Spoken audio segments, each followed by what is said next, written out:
Hello, everybody, and welcome, of course. It's been a week since we've seen each other, and I'm so excited to actually get back on the horse over here, going with a big game coming out, of course, after this TwitchCon weekend. We do have La Table Ronde versus CivJoe. Of course, on one side, La Table Ronde is playing from their summer house. It is the summer vacation house where all the Frenchies got together. They're like 40 plus people, and they're all playing Civilization 6. Amazing. On the other side, the CivJoe actually is playing from all around the world. If I'm not mistaken, some of them from Sweden, some of them from Germany, some of them from Europe. I'm not, I think Great Britain, so I'm not sure. TwitchCon was amazing. I do have to say also hello there, Bob1717. Good evening, sir. Gorgo Rose. Hello there, sir. Nukes are sus. Hello and welcome, sir. Welcome to the channel. We do have a Checkmate Gaming also. Good evening, sir. All Triangle. Hello, sir. And Bob1717 did pick up that first promotion. Definitely. Thank you for being first. I do have to also point out, definitely, TwitchCon was amazing. I didn't get to see that much of the actual convention, but I did get to stay a little bit with Potato MC Whiskey, with Greenzerg, with Spiffy Brit, and Yogcast over there. I gotta say, wow, quite an amazing people over there. We did get to walk around Amsterdam, figure out what's here and there. Got to sample some of the restaurants. Amazing. Like the hat. Thank you very much, Dalun75. Much appreciated, sir, for your prime. Thank you, sir.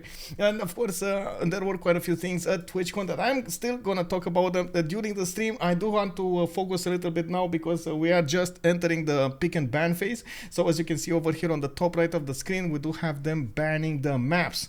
Only 7 Seas, Highlands, and Pangea and Inland Sea are remaining. You can see Inland Sea got taken off. Snipped. One thing to actually point out, there will be a change in 7 Seas, especially in the rules, I would say, for remapping the 7 Seas map and the Pangea and so on. There will be only 2 other cities than the capital remaining after this seeding phase. So a bit of a switch up over there, but definitely I think it's going to be important. 7 Seas did create a lot of remaps, and oh my god, 4 remaps a game, and you can imagine that actually caused quite a few problems. Anyway, back to this. We do have Highlands selected as this map's game's map. Games map, I guess. We do have it with La Table Ronde actually picking up first. If we take a look at the players over here, Team 1 will be La Table Ronde. Team 2 is actually CivJoe. We got Phyrsos, Lege with Titiits, and I believe this is Spriggan playing today for La Table Ronde. On the other side, on CivJoe, we do have Rage, Ban, JJJ, and Boba Fett, which is JR. I believe Boba Fett is JR. They all have actually their names from the Hidden Cup that we streamed like a week and a half ago.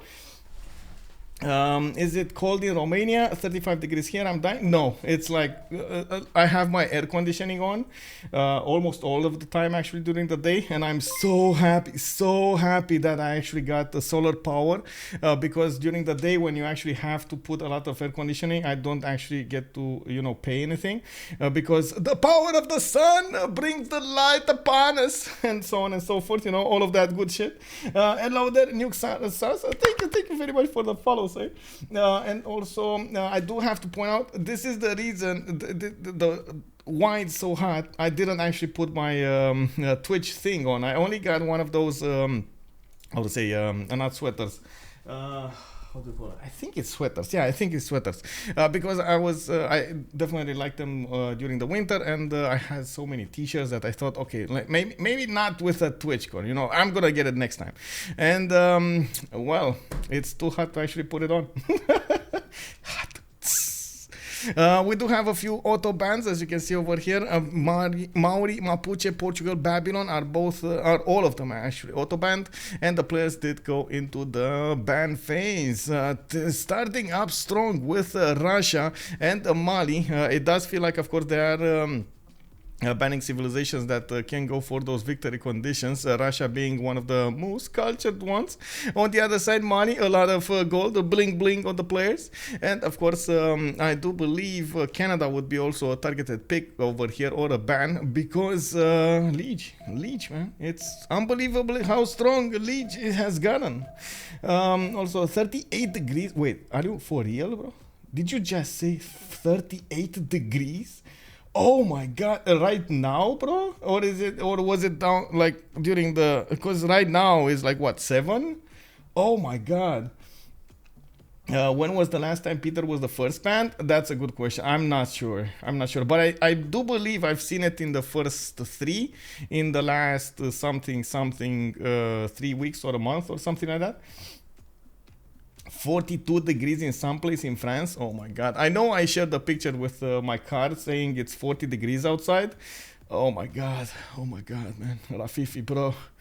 What can I say, bro? That's a lot of heat. They're talking about next week some heat wave coming on in Romania, and they're talking about 45 degrees, and we're like, Garish, for real? Like we're just gonna stay inside now. You know, like you can go outside if you want. You know, there's a joke actually on that, but let me come back to it. We do have Canada also taken out. Of course, I do see Ethiopia taken out. That was easy peasy to predict here. Cree also is the 5th choice, and of course, a big question in our minds: will Gaul get through the ban phase? Will he get picked over here in the first picks or not? Of course, they do have 4 picks. Phyrsos is the first one to go for it, and we have seen very good games from multiple players from both teams with the goals. So I do believe it's definitely a strong pick. Let me actually switch screens over here so I get to see what's going on slowly but surely getting alive here. Okay, so the joke with how to say, you go inside, I can say here, is basically there are 2 people and they're standing in front of a door. They can't actually, they don't really want to go in, and the first one goes in, gets slapped in the face, like directly in the nose. You know, you can imagine how that felt. It was kind of bad. And then, you know, he immediately goes out, and the other one is like, oh, but what happened? And you know, the first one was like keeping his nose like this, and I love it. The second one, what happened? Like, did you go in? Did you get the prize? Like the first one was, you can go in. I'm bursting in laughter. It's fine. You can go in. You know? Second one goes in, slap. Anyway, we don't have Khmer taken out as the 6th one. It definitely looks like we're not gonna see that many 5th generation civilizations. I do hope we are, but oh well, it is what it is.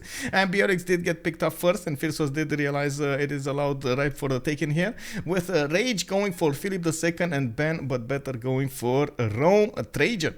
Of course, 4th pick will be Leges, and that's gonna be the 2nd pick actually from Team Table Ronde, or I should say the circle table, the round table. I think it's the round table, right, if I'm not mistaken. Eleanor will be taken else. Yeah, well, I don't think they actually want Eleanor that much anymore, especially after the how to say, there were a few nerfs over there. I didn't actually see her being picked up that much. It looks like Hungary is the actually 2nd choice of the round table, and by the looks of it, of course, they do have quite a bit of gold with for the goals. The goals mid to early game, they don't actually generate that much gold. They do need a lot of time to get those commercials going. The commercials are not that good, and so on and so forth. The majority of the time, the players just go around them. They try to make the gold for their team from another place, and of course, that's where Hungary comes in. Yes, it's Arthurian legend. Dun, dun, dun, dun, dun, dun. The round table. Yeah, round table. Yeah, it is what it is, man. Teddy Bullmoose got taken out. Not the Rough Rider. This is the Bully Moosey. And of course, we have seen the preserves pinging on this map being amazing. Definitely eye-catchy over there. We do need to see if this is going to be the case in another game, because this game, we won't have it. Of course, Teddy Bullmoose is my god, actually banned here. It's been a while since I've seen civilizations like Tidube almost getting banned. I gotta say. Okay, I do want to quickly take a look over here what's going on, and I really do hope I have the correct mods on. Of course, being away for a few weeks did cause a few issues, and I did get, how to say, late with some things, but anyway, it's fine. I can update them fast if needed. I hope not, though. I really hope not. Hi Michael, I can't check out your live streams like I used to now, but my prime goes to you once again. Have a great one. Oh, thank you very much, Ashperatus13. Thank you, sir. And I do hope you still enjoy them like you used to. Of course, hello there, bonsoir, Ayutun, monsieur. Comment ça va? And I do hope, Ashperat, you do have an amazing time, by the way. An amazing time. Even if you don't actually stay on my stream over here, I do hope it's so good. The Ancestor, thank you very much for the Prime, sir. We do have a train actually coming close. Okay. It is what it is. What can I say? It is what it is. Right, June, how have you been doing, sir? How have you been doing? Let me see what the boys are doing right now. It does look like we do have Pericles taken out, and of course Gorgo is still available, and Zulu got also taken out. It definitely looks like we're gonna need to see on the 10th one what are they gonna do over here, and how are they gonna play this. We do need to see if we're gonna see.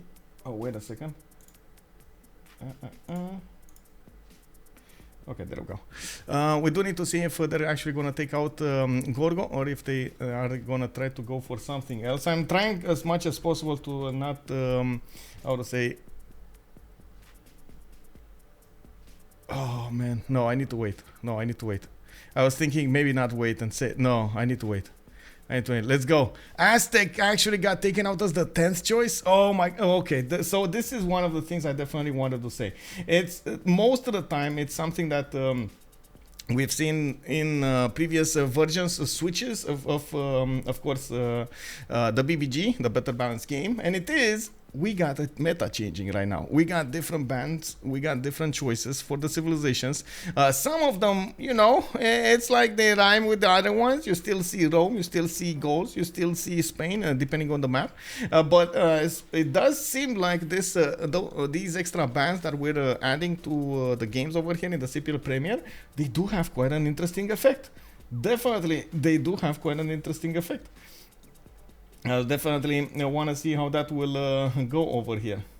Give me a second. Just need to do something.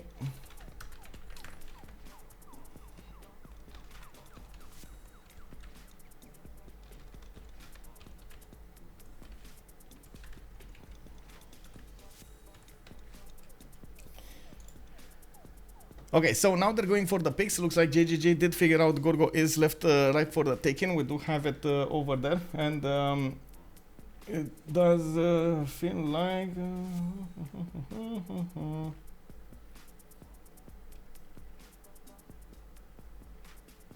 wait, what?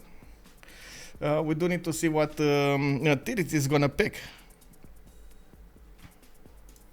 Hello there, Nitro. Good evening, sir, and also welcome, Star Spanky. Buonasera, buonasera.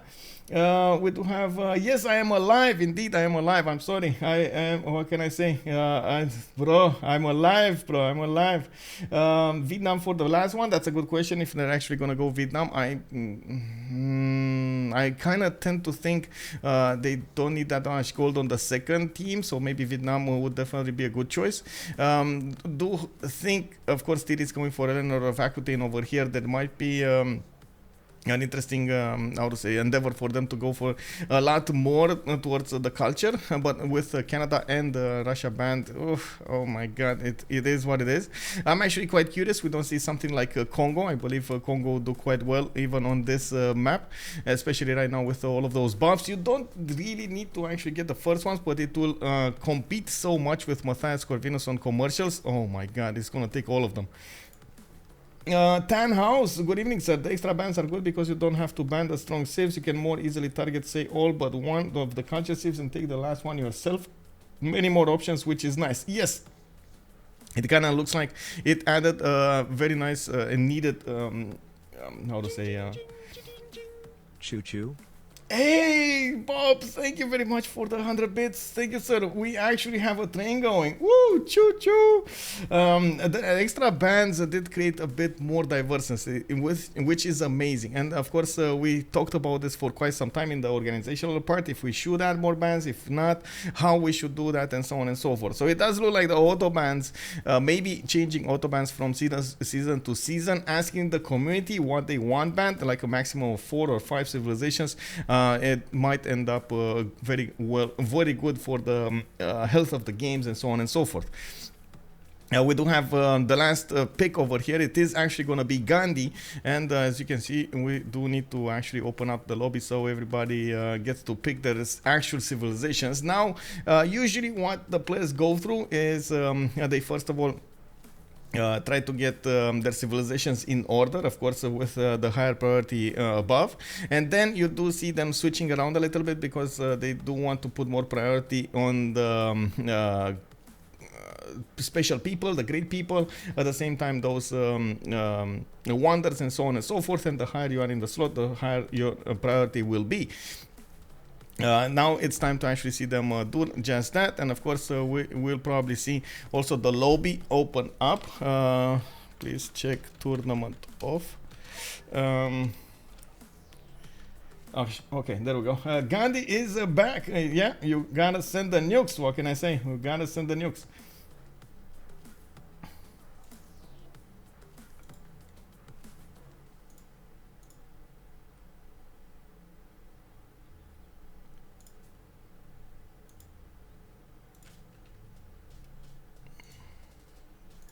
Oh man, he's not checking tournament off.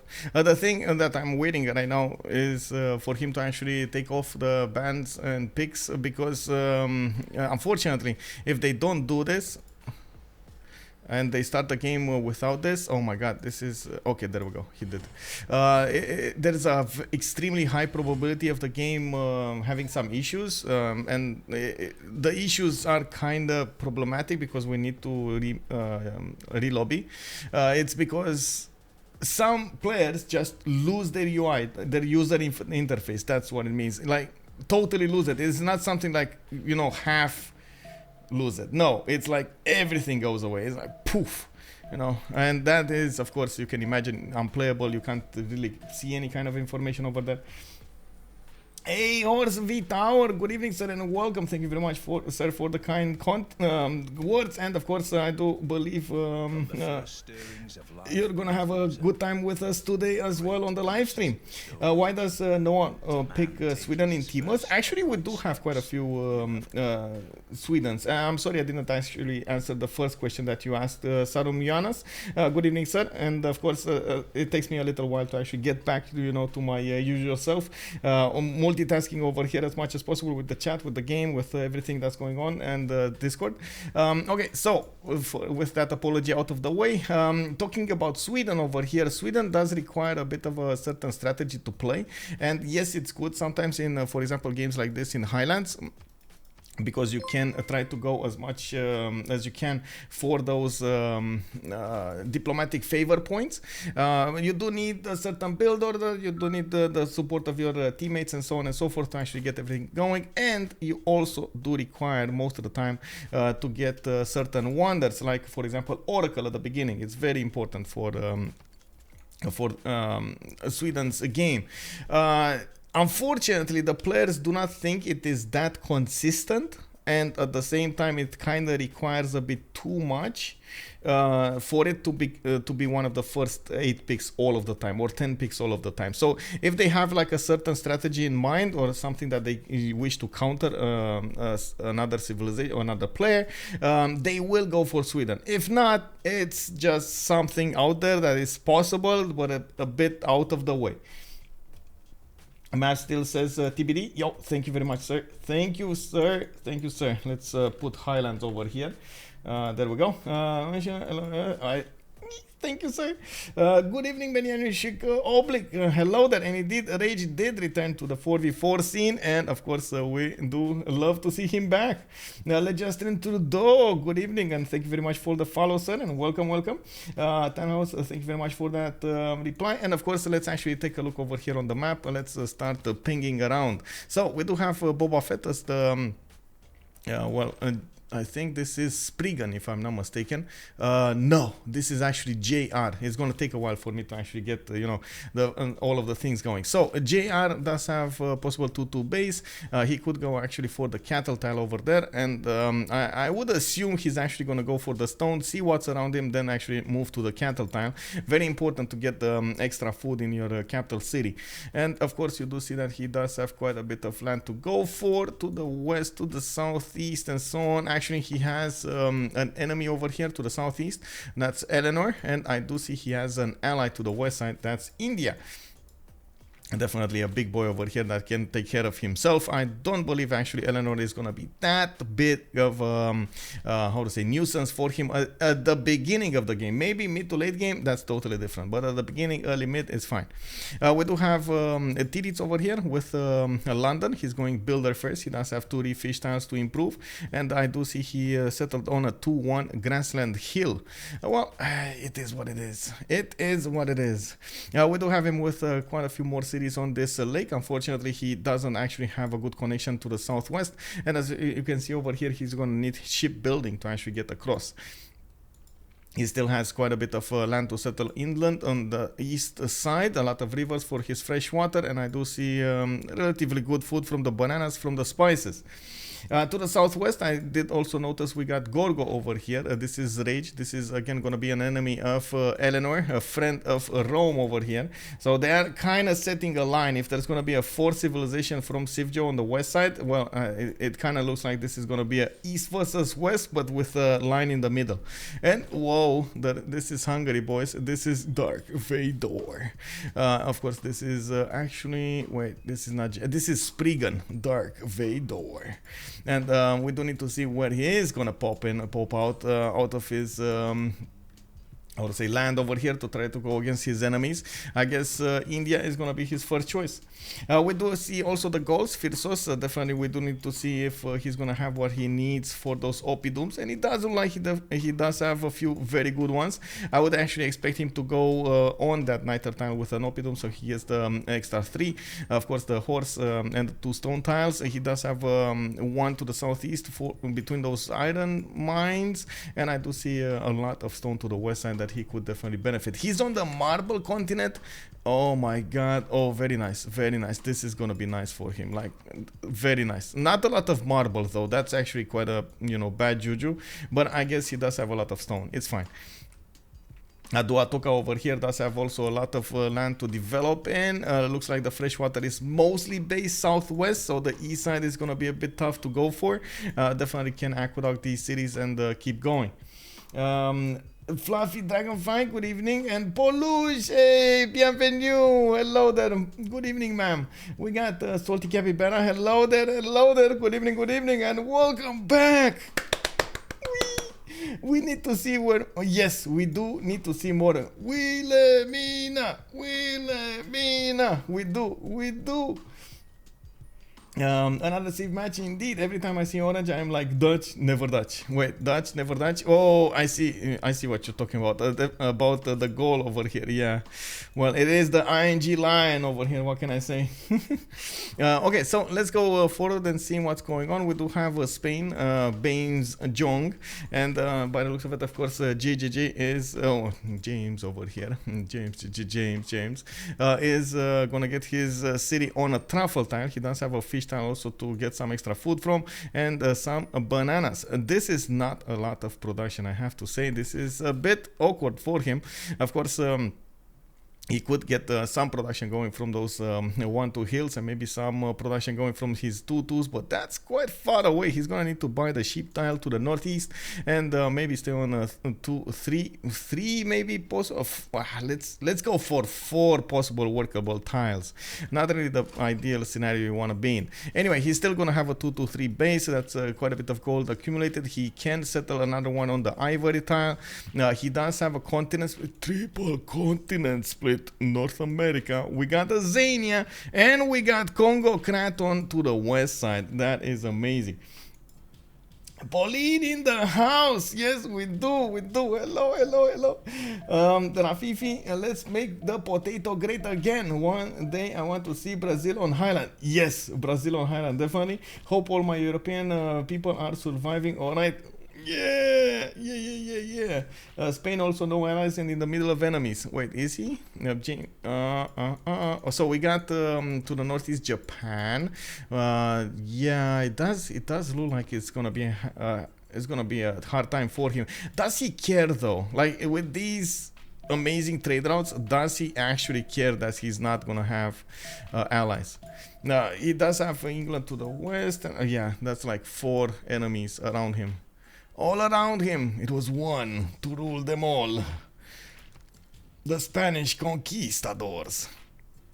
Anyway, we got Lege over here, last but not least, with Kyoto. He's going to get a scout out in 1. Looks like he's going to have a 2-2 sheep tile to the west side, and of course some bananas to the east to get a hold of. It does also seem like we do have him with quite a few rivers, and of course he does have this puddle that he can play in the south. He needs to get his shovel and his bucket to start making sand castles over here, because it's definitely gonna be a nice one. We do have with a bit of fresh water also pumped into this lake, so he can definitely benefit from that extra housing. I do want to wait for turn 8 to actually see if the players will want to go for this map or not. This is something that I guess I did drop the ball on. I usually have that how to say the thing in oh my god, how do you call it, the prediction thing going, you know, like how many remaps we will have, and it is what it is.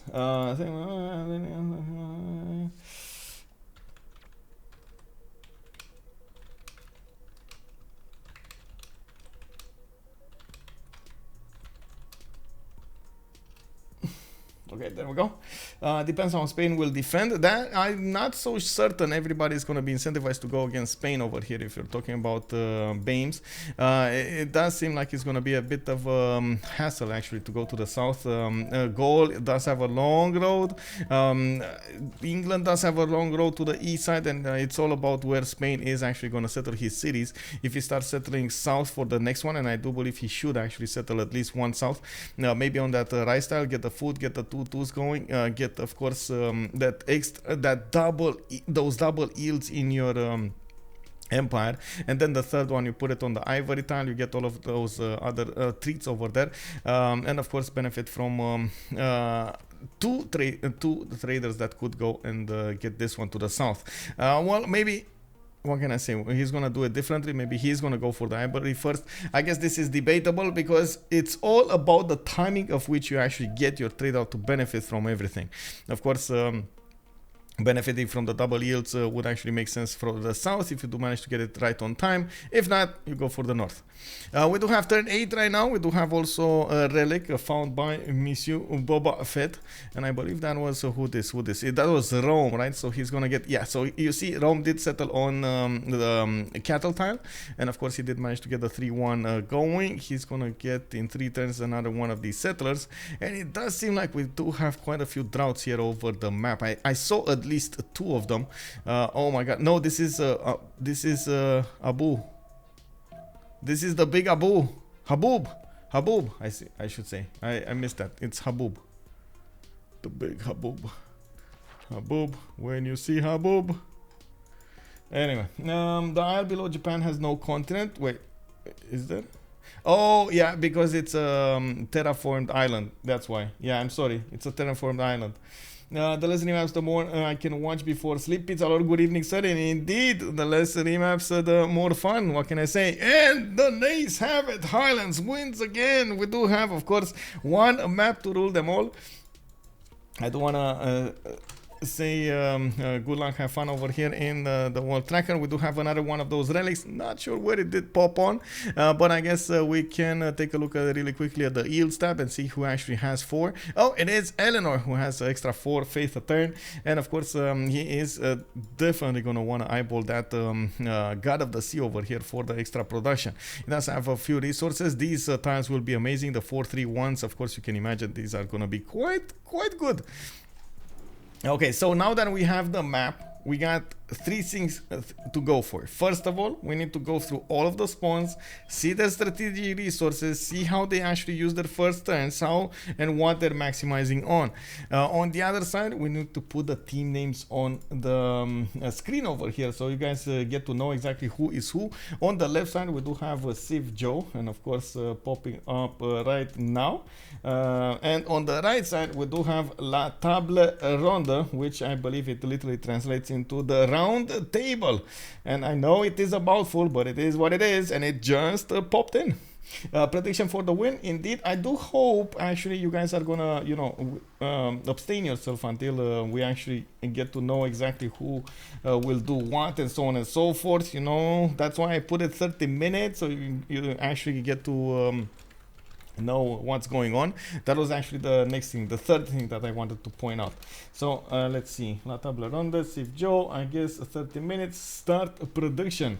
Gentlemen, start your engines. Vroom, vroom. The obligatory Spain pain. Oh, it's the Spain pain in train. Yeah, it is what it is, bro. It is what it is. Okay. So now we get to talk about the civs here, and of course there was a fourth thing, by the way. We do need to check out the CSS, not right now though, not right now. You gotta wait with me a little bit. So we got Boba Fett. This is JR playing with Rome. Looks like he's gonna go for the southwestern settle. He does have another settle coming up in 5, and he did settle on a 3-1, so he gets that extra food. Coupled with multiple 2-2s around him, he definitely doesn't actually need to spend any gold, which is good at the beginning. He does have horses in the capital to the southeast. His iron tile is a bit further away than he would ideally want on the southwest, but it's 3 tiles away from the capital. That is kind of far away. I don't know about you, but that's kind of far away. In the south here, we do have Rage.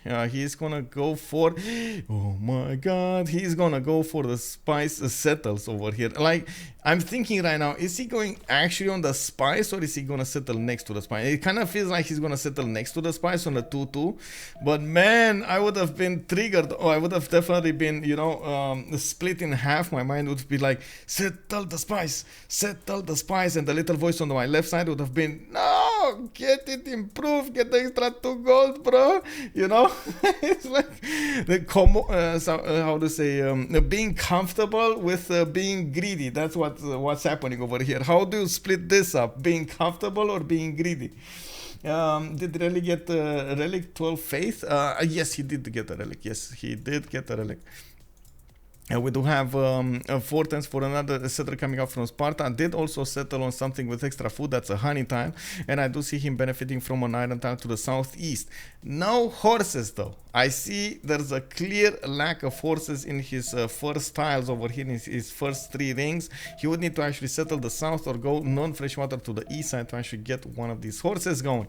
This is a bit awkward, but I guess Greece in the end doesn't actually require a lot of horses, and we're going to need to see if that's actually going to be his, how to say, a problem for him. Let's see. Oh, I did the remap prediction. Oh, sorry, Bob. No, there was no remap prediction. I'm sorry for today. I dropped the ball on that one. I'm gonna get good on the next one. I'm sorry, man. I'm sorry. Still getting on with my vibes here. We do have Gaul going to the northeast of England, and by the looks of it, he's getting some builders out of his second city over there. A 2-2 base for that, with some extra food from the wheat tiles to the north. He's gonna go for by the looks of it, another settler from Aduatuca, and I do think actually he went for let me actually check it out here. I don't want to speak out of line.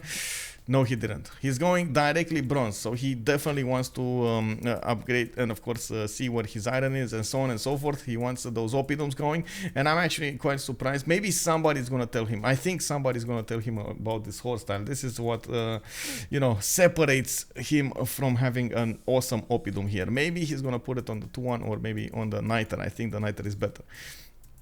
We do have him with both of those strategic resources. Definitely has quite a few cities to settle to the southwest and the east. The problem is the southeast over here doesn't have fresh water. This is going to be quite a problem for Phyrsos. Of course, I do believe he should have more than enough production to get a few of those. I gotta say it. Grainer is going. You gotta say it when you gotta say it. Where is Uzi? That's a good one, actually. Where is Uzi? Does anybody know about Uzi? We do need the Arctic Uzi. We got the Bames going for his ship improvements into pastures. We do have monuments coming out from Cordoba. A settler coming out from Madrid. Looks like he is definitely going to try to improve some more with the builder that he chose, the Pop Time. Not so. I think that was a hut. I don't actually think he bought that or built that. But Lucevet, of course, he didn't actually go for the South City, and that means he's not going to have a city on another continent. That means this trade out is not working to its full potential.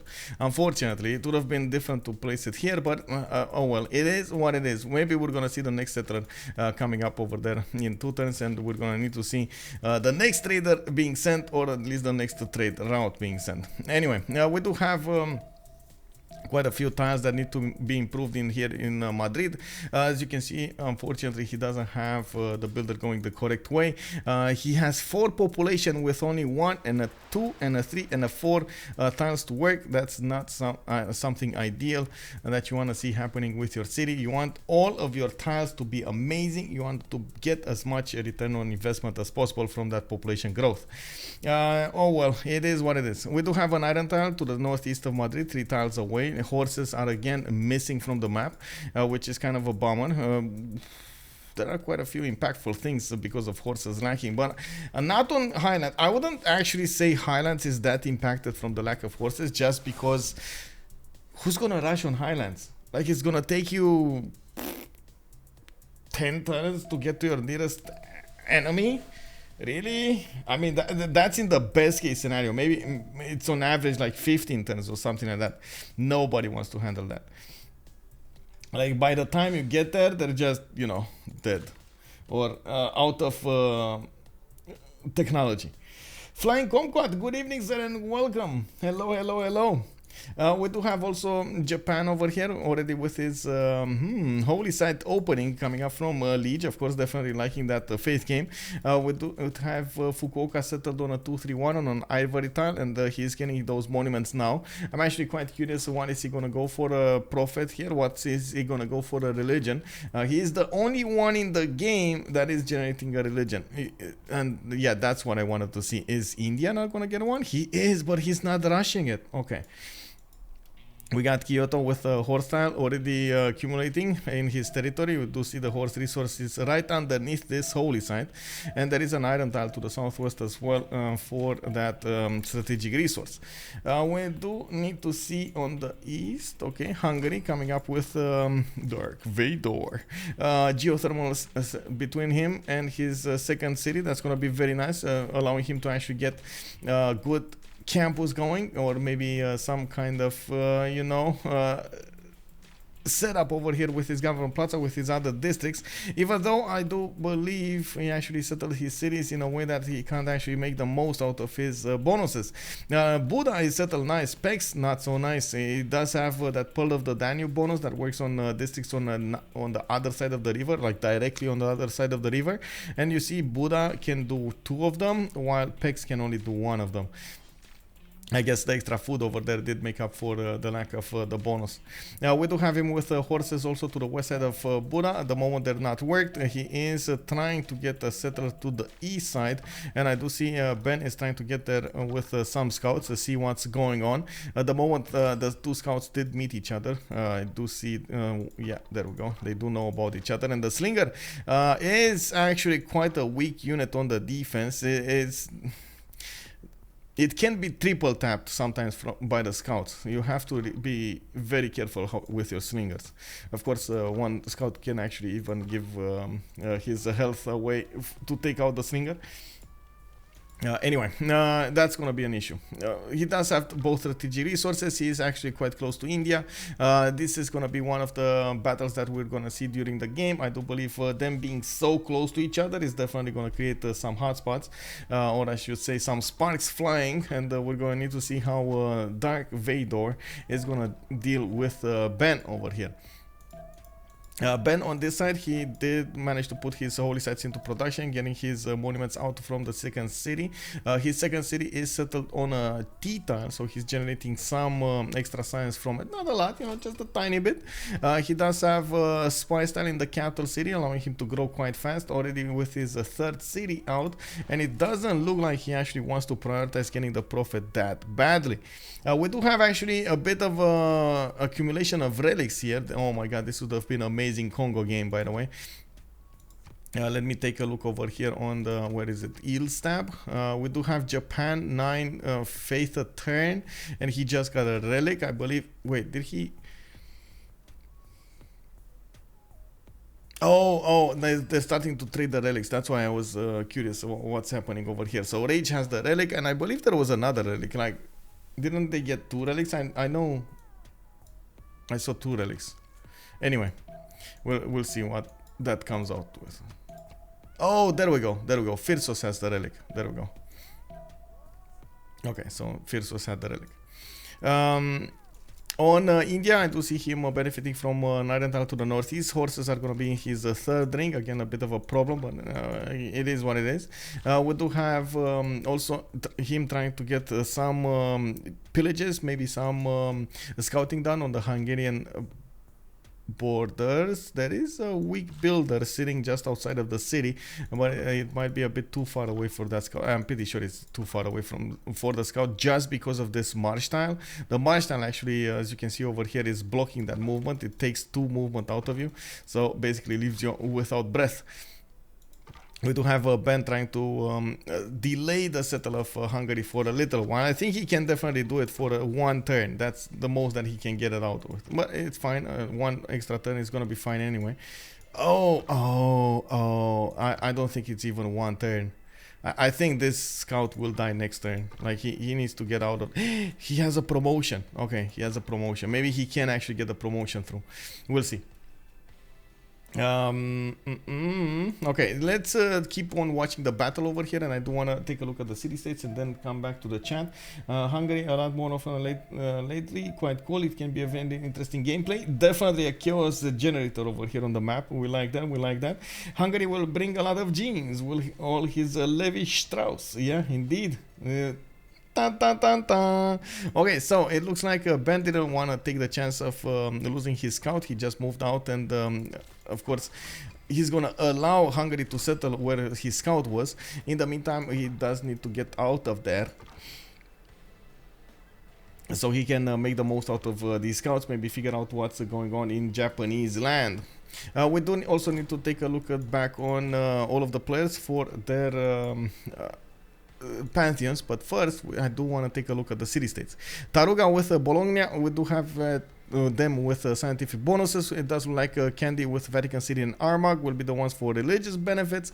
We got Preslav, Volin and Granada for military bonuses. Johannesburg, Hong Kong coming out for industry, and then Rapa Nui will be the one for culture. Okay, so we got that out of the way. I guess Bologna is going to be a very, very good one, especially for Gorgo or Eleanor. Both of those are going to be amazing. And of course we do have Candy over here that could have been so good for any other ones than the civs we have actually over here. We'll see how that will develop. I do also want to point out Phyrsos. Wait, Okay, there we go. Religious settlements got picked up by Rome. As you can see, he's going for his fourth settler. A bit curious that he didn't go for the Pamukkale settle on the east side, but I guess he does want some horses over there. Is he gonna go for a non-fresh water, maybe some honey style, something? Let me actually take a look at his vision. He does know about Pamukkale. He does know about the honey tile. Bro, totally ignoring that awesome spawn. Boba Fett. Oh no, man! Oh man! It is what it is. He forgot a drought. Oh, there was a drought right over here, right? Oh, I don't know why he's going here. Honestly, I don't. Oh my God, he's even going further.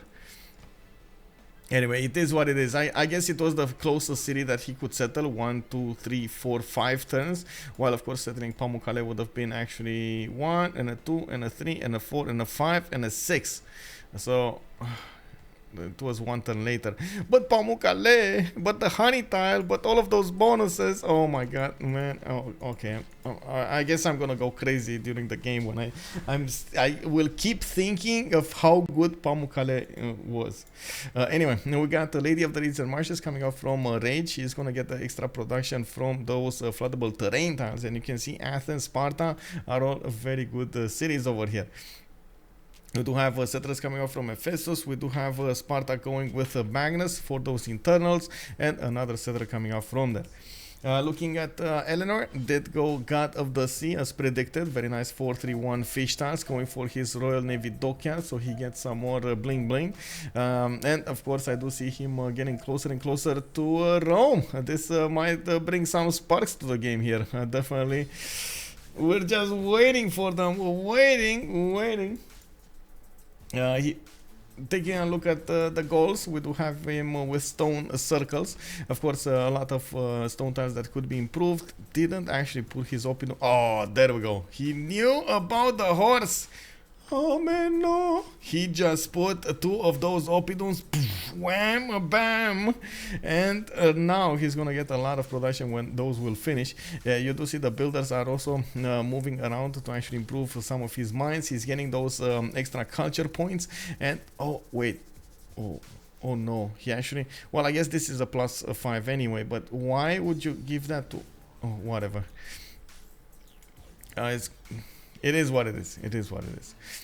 We do have Magnus going instead of Ado Atuka. I was just, for a second there, I was like, why would you give like Dure Corteron more, production than your capital? But I guess he just wanted to give it, some love over there, some love and support. It is what it is.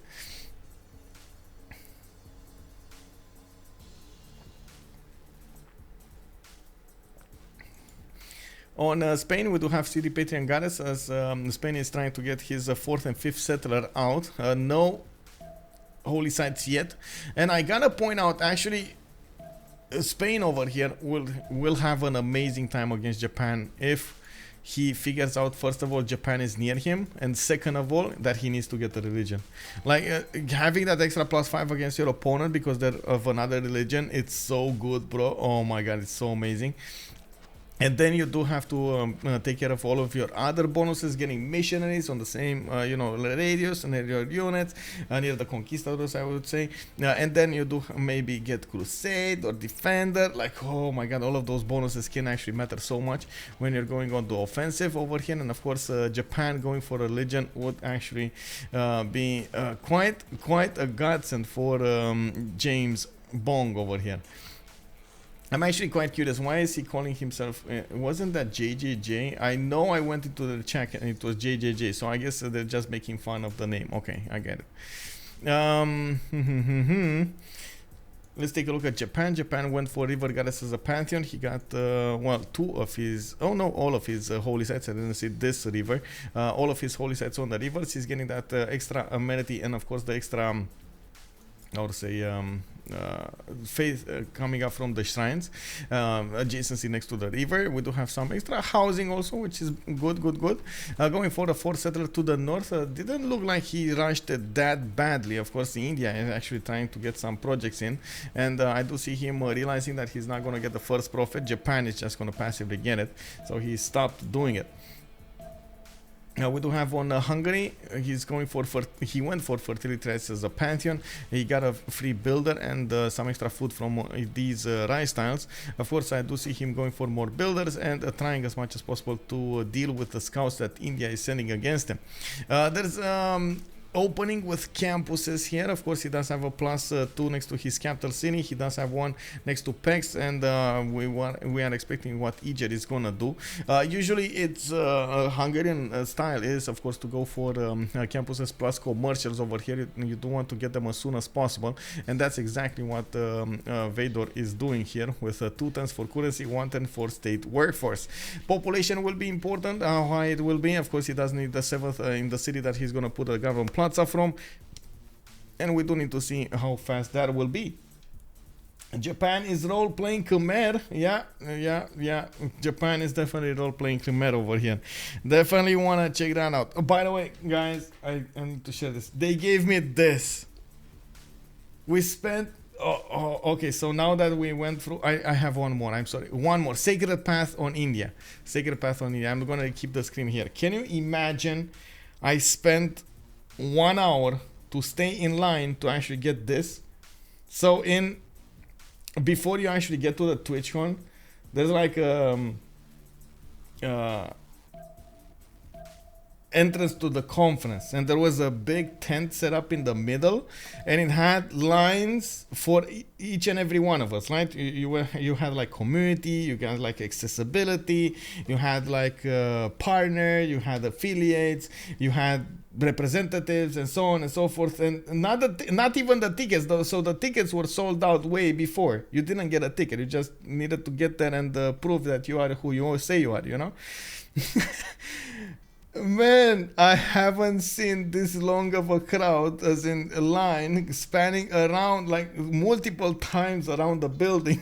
It's like, oh my god, do I actually need to sit here? And I gotta mention, I did meet 2 amazing guys over there. Raptor, I believe, or Raptar, and Petery. One is from Latvia, the other one is from UK. We were all standing in line over there trying to figure out what's going on, and they're doing, I think actually one of them is live right now if you guys wanna check him out. Oh no, he just went out. I know Raptar was streaming earlier. I guess he stopped at some point. They're doing like all of these diversity games and so on and so forth, and we'll see. Oh, that will be. We get to see Nuclear Gandhi tonight. Okay, so coming back to this. Sorry for my rant. I might do these kind of rants from time to time. I'm sorry. I need to get it off my chest over here. I hope you guys don't mind. Taking a look at Hungary, he might actually get a trader over here. It does seem like we do have a archer coming out from Chennai trying to get there. It looks like, as you can see over here, he's trying to shift enter it on the trade, or actually not really shift enter it because he's going to lose the movement. And Darth Vader needs to make up his mind. He has a warrior coming out over there. It does look like Ben is keeping that shift enter button, you know, or keeping the fingers off the shift enter button. So he does actually managed to get oh my god, even putting the great prophet in line over here. Yeah, India warrior. So if he would have shift entered, the trader would have moved, of course, on the holy side, and Darth Vader would have gotten it. And now he is waiting for the last second of the turn to actually you know, passive go in and try to get the warrior over there. You can see, oh, actually he didn't set the movement. Oh my god. Okay, so I guess he is fine. He's fine. Darth Vader, how are you doing, man? You definitely need to move here, by the way, on the holy side, just saying. Indian warrior, indeed. Okay, so coming back on this, let me actually take a look at the turns here. We do have a 29 turn out of 31 for that golden age. Looks like in the era score screen we should have everybody in the Casamar. Yeah, everybody is actually how to say, doing it. They're getting their golden ages: 33 19, 25 19, 24 20, 24 24, 23 29. We do have a very big muscly Madrid over here. I don't want to keep an eye on what's going on here. Very important. Okay, there we go. Last move. Bum. Not enough time to pillage. Vador did not get the pillage, but is he gonna get the pillage? Shift enter. Oh, no. He didn't pillage the trader. Well, he pillaged the holy site. That's a big boo-boo. I guess it's one of those moments in which you want to click buttons, and whatever is the first button you want to click on, it is what it is. This is what happened. At least he did manage to delay the establishment of the religion. You do see that, of course, Ben is realizing that he's going to need to take out that scout as soon as possible. He definitely knows Vador knows that the scout has no way out. I'm pretty sure there is enough damage between these two units to take it out. Not to mention, even if he does manage to get a promotion off, he's going to lose the movement, so he's still going to be in range of these units. Okay, so taking a look at 5 cities over here, Rome, I do see him opening up with markets. Of course, getting commercials going. He got the city of Seria to the northwest of Rome and near the mountain. It is in an aqueductable spot, so it's still good. Now we do have Ostia also opening up with commercials, and we're probably going to see the same thing here on Hungary, going for those very fast commercials. Government Plaza next to Buda. He is going to need to get a commercial over there from there as well. He's going for Magnus internals, even though he is close with Japan. He's just not thinking, you know, like, Japan is gonna give me so many benefits that I'm gonna grow so big and smart. No, he's definitely thinking, oh, we need to do this alone, boys. We got this. And there goes his scout. Well, almost a second scout actually got taken out. Very nice, easy play coming out from India. Definitely Ben was on the buttons over there, knew what he needed to do. We do have Eleanor with still 4 cities going actually quite far in the face of Rome. I wouldn't have expected him to go so far in the face of Rome. Of course, maybe it is to actually put the brakes on the sim of Rome, even though there is, as you can see over here, a bit of land to go through. And of course, we don't know that Eleanor is that aggressive at the beginning of the game. He still has quite a bit of production coming up from the cities, not to mention the gold and everything that he would need to go for an offense. I'm pretty sure he has the resources from his at least allies to go there.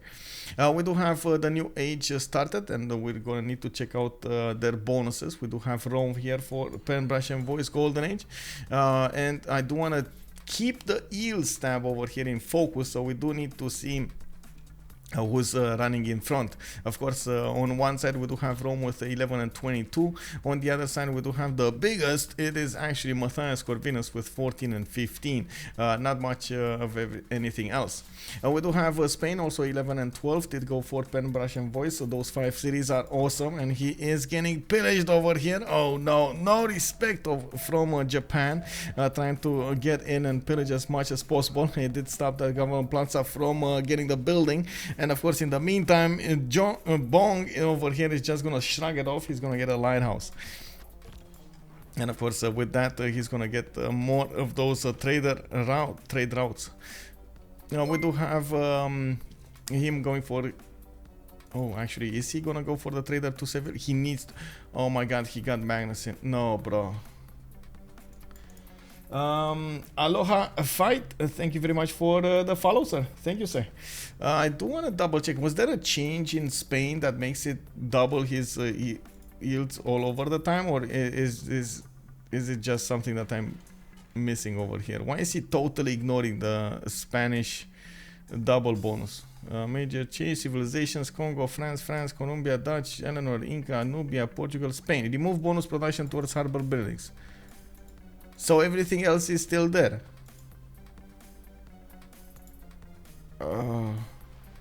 Magnus, please move to Seville. Every trader sent to Seville, you're gonna get amazing yields. Well, I guess it's too late for that now. He already built his government plaza in the city of Madrid. He's not gonna min-max this. Oh well, it is what it is. It is what it is, I'm sorry. We do have, of course, to see when that warrior is going to be taken care of. With the 2 slingers, he's definitely on the buttons there, and he is going to try to do his best.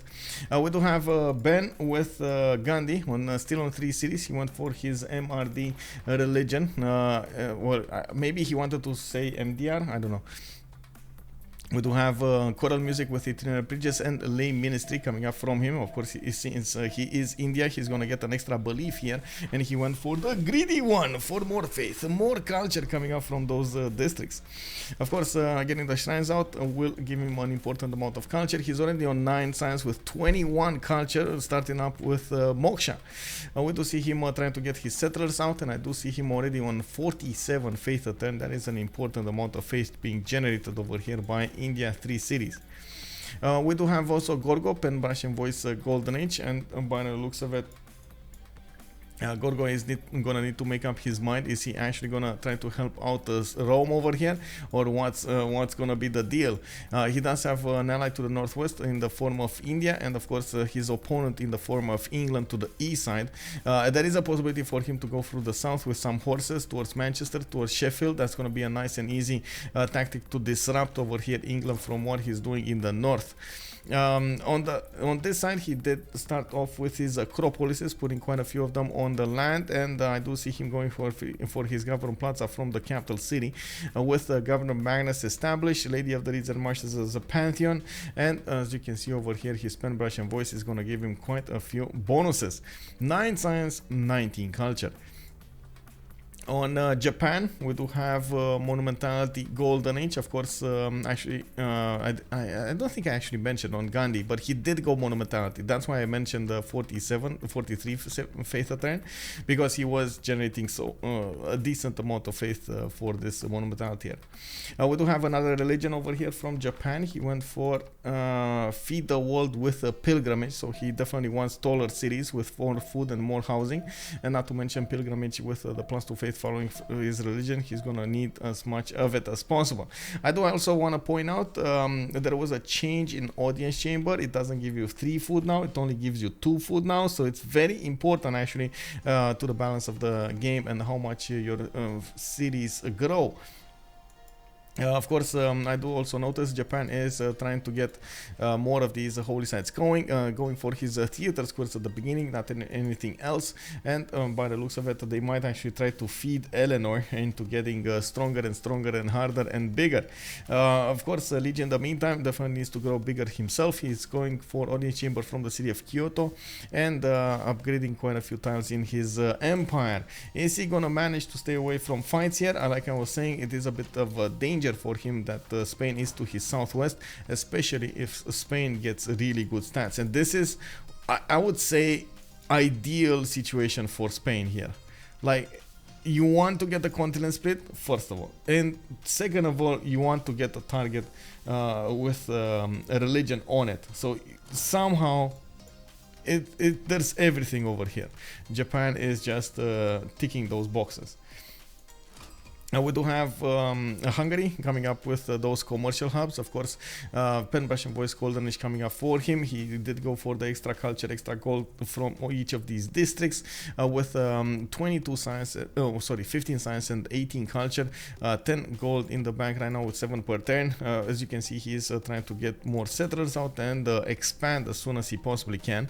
Does have an enemy to go against. Of course, India over here is going to be quite a challenge for him. Those Varos are very well known for being extremely powerful. I do see India at the moment is not really interested in it. He's like, you know, halfway interested in it. He might go for it, but not right now. He's definitely more worried that he will lose the tempo of upgrading his territory, upgrading his units, getting the text, getting the culture, rather than doing anything else with the military. There is a big sacrifice if you go with military and you end up with a lot of military but not actual stats. Of course, that will actually hurt you so much. We do have Titiits actually coming up with a swordsman. Looks like a Boba Fett over here. Of course, I believe this was JR, if I'm not mistaken. I'm gonna say it for like 1,000 times. The scout did see the first swordsman upgraded. Of course, he also notices we don't actually have a lot of military strength on Titiits.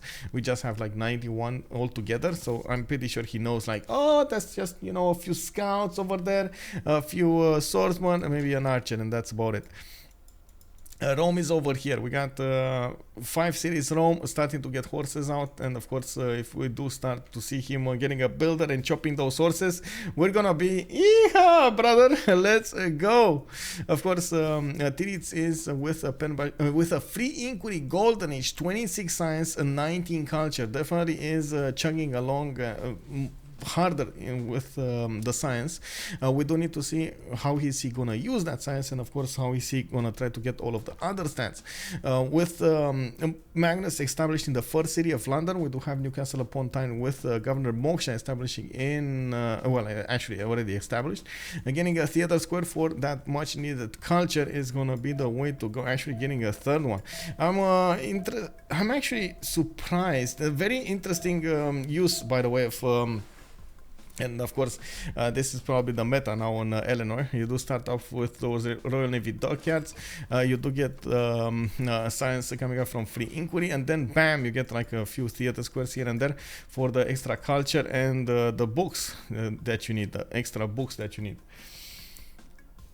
We do have also, last but not least, Phyrsos with the Gauls. He's on 245 cities, getting theater squares of his own. I do see he finished pyramids in the north of Durecorteron, and now that he has so much production coming up from these oppidums, oh my god, a +6 over here, and this is a +6 over here. He could turn it into a +7, I believe. He needs to chop this forest. He did go also for an ancestral hall as a government plaza building, and of course he would get a free builder whenever he's gonna settle a city from now on. Definitely wants to get a few settlers out and about. We're gonna need to see where he's gonna plant them. There is a lot of land to settle to the southwest. I'm not worried about his land availability. North can take out Granada if he wants to settle a city over here, get closer and personal with Rome. Very important to note, by the way, Rome over here will have 2 enemies to fight against, which might actually put him... Wait. Is that no 2 enemies? Yeah, 2 enemies. Gaul and of course England. That might be a bit hard for him in the mid to late game, but I do believe Rome should be on point with his production. Okay, so I think we did go through all of the buildings over here, all of the bonuses. We do need to check out how they're gonna follow this up on. Quite a few of these wonders have been built throughout the map, and I do see Oracle, for example, appearing over here in Japanese land. He's going for his theater square. It's gonna generate a lot of these great writers very quickly, and of course try to get as many as possible since Greece is in the game. Hey, it's Label Flinger. Hello there, sir, and welcome. What are the religions? Let me actually go really quickly through them one more time. We do have Judaism on one side, Japan with Feed the World and the Pilgrimage, and on the right side we got the MRD for India, choral music, itinerant preachers, and a lay ministry. A fight for the Great Bath between England and Japan. It does seem like Japan did put it down. 4 turns over here, and what was it? In Japan, England. Oh, I don't think he's building it. I think Titiits said, "Oh, you want Great Bath? Oh, sure, you can take Great Bath." So I guess it is what it is over here. Great Bath is not gonna get built in the city of London. I'm pretty sure Japan will just build it in 4 and that's it. Well, we do see Lege with quite a few builders, and of course he does have 79 faith a turn over here. Did manage to overtake Ben in the faith generation, and he does also have 51 production a turn. Getting quite a few builders out, so he can actually upgrade his land, chop as much as possible, get as fast and as soon as possible all of those bonuses in from the districts, and of course the extra cities. I'm actually quite curious where is he gonna end up on. Well, on India we do have him 245 cities. He's actually gonna be soon on 7.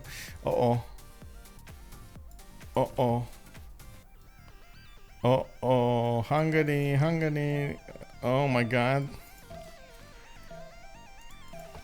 Okay, it's fine. You see how he coupled this warrior with the settler? It's just all about Hungary's first move. Is he gonna first move? No. Okay.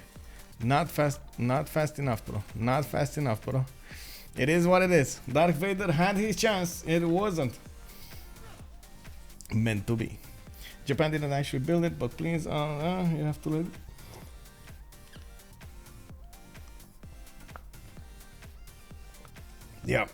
Yep. Okay, so we do have a few archers coming out from Delhi, and we do have a lot of temples coming out also from his land. I didn't see that many temples on Japan's land, so I guess he's not fully focused on that, nor does he have it in the holy sites. It's gonna take a while to get there. The extra culture is why is he not having it actually? He just wants anything else other than those temples, I guess so.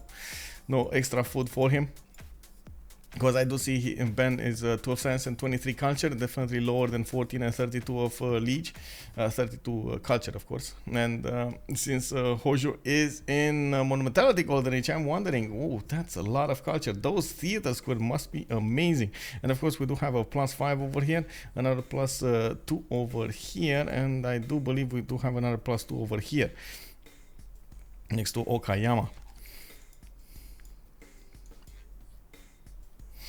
Okay, so two big hotspots on the map. We do have one hotspot between Hungary and India. At the moment, of course, India is not that interested in building an army, but I'm pretty sure both of them are actually expecting this. We got on the other side Bong that did manage to realize Japan is to his northeast. I'm not so sure he actually saw all of his opponent's cities. No, he did not. Actually, he didn't. He only saw like a few tiles over here to the southwest of Hungary, west of Hungary actually.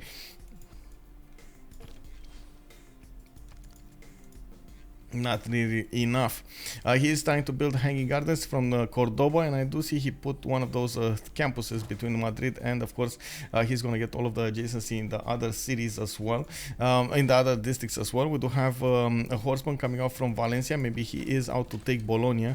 Bologna could actually be a good city for him on the river. That's fresh water, and at the same time it's actually quite close to him, that it makes it special. I'm still amazed. Oh my god, like, is he? No, but why?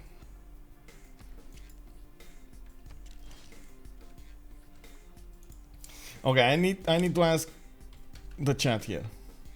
Should Spain take advantage from cont split? Yes, no, who cares? Too much trouble. Kicked up. Okay, so I'm actually quite curious. I don't want to bang on this anymore, but I am quite curious. Would you have gone to the trouble of trying to min-max your traders over here, since you would have known that you have like triple continent split and stuff like that, and double yields on between different continents? Would you have gone for it, or it was too much trouble, or something else that, of course, maybe I didn't think about it over there? Moving on, we do need to see if Eleanor here is gonna build more army. No, he actually just made Rome get a horse, and that was it. We do have Pingala also establishing in the city of Ravenna, and I do see quite a few more settlers coming out over there from Rome's cities. A bit surprising, Rome did manage to get religious settlements and didn't actually go for his 7th, his 8th cities. Usually it is usually much faster on this. Maybe it is something, I don't know, maybe it is because Titiits forced him to build horse over here and stopped his tempo. He's gonna need to be careful how far to the east he actually gets a city on, and as you can see over here there is a Geisate coming up from Phyrsos that is just waiting for him to be snatched.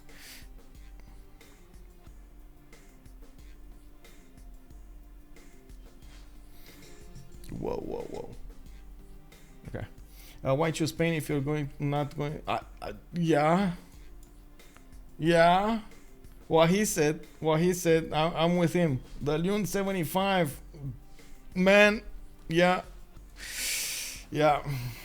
Why would you choose a civilization? It doesn't matter what civilization if you're not actually gonna use its bonuses. I'm telling you, I'm quite surprised about this. I was definitely expecting over here to see that the continent split being used to its maximum potential, especially with the 3-continent split. There are quite a few bonuses that you can still use with Spain. The extra +5 that you're gonna get against civilization that has a religion, which, by the way, Japan has a religion. The problem with Japan having a religion is that Spain doesn't have one, so he needs to get a holy site over here at some point, or maybe get something else.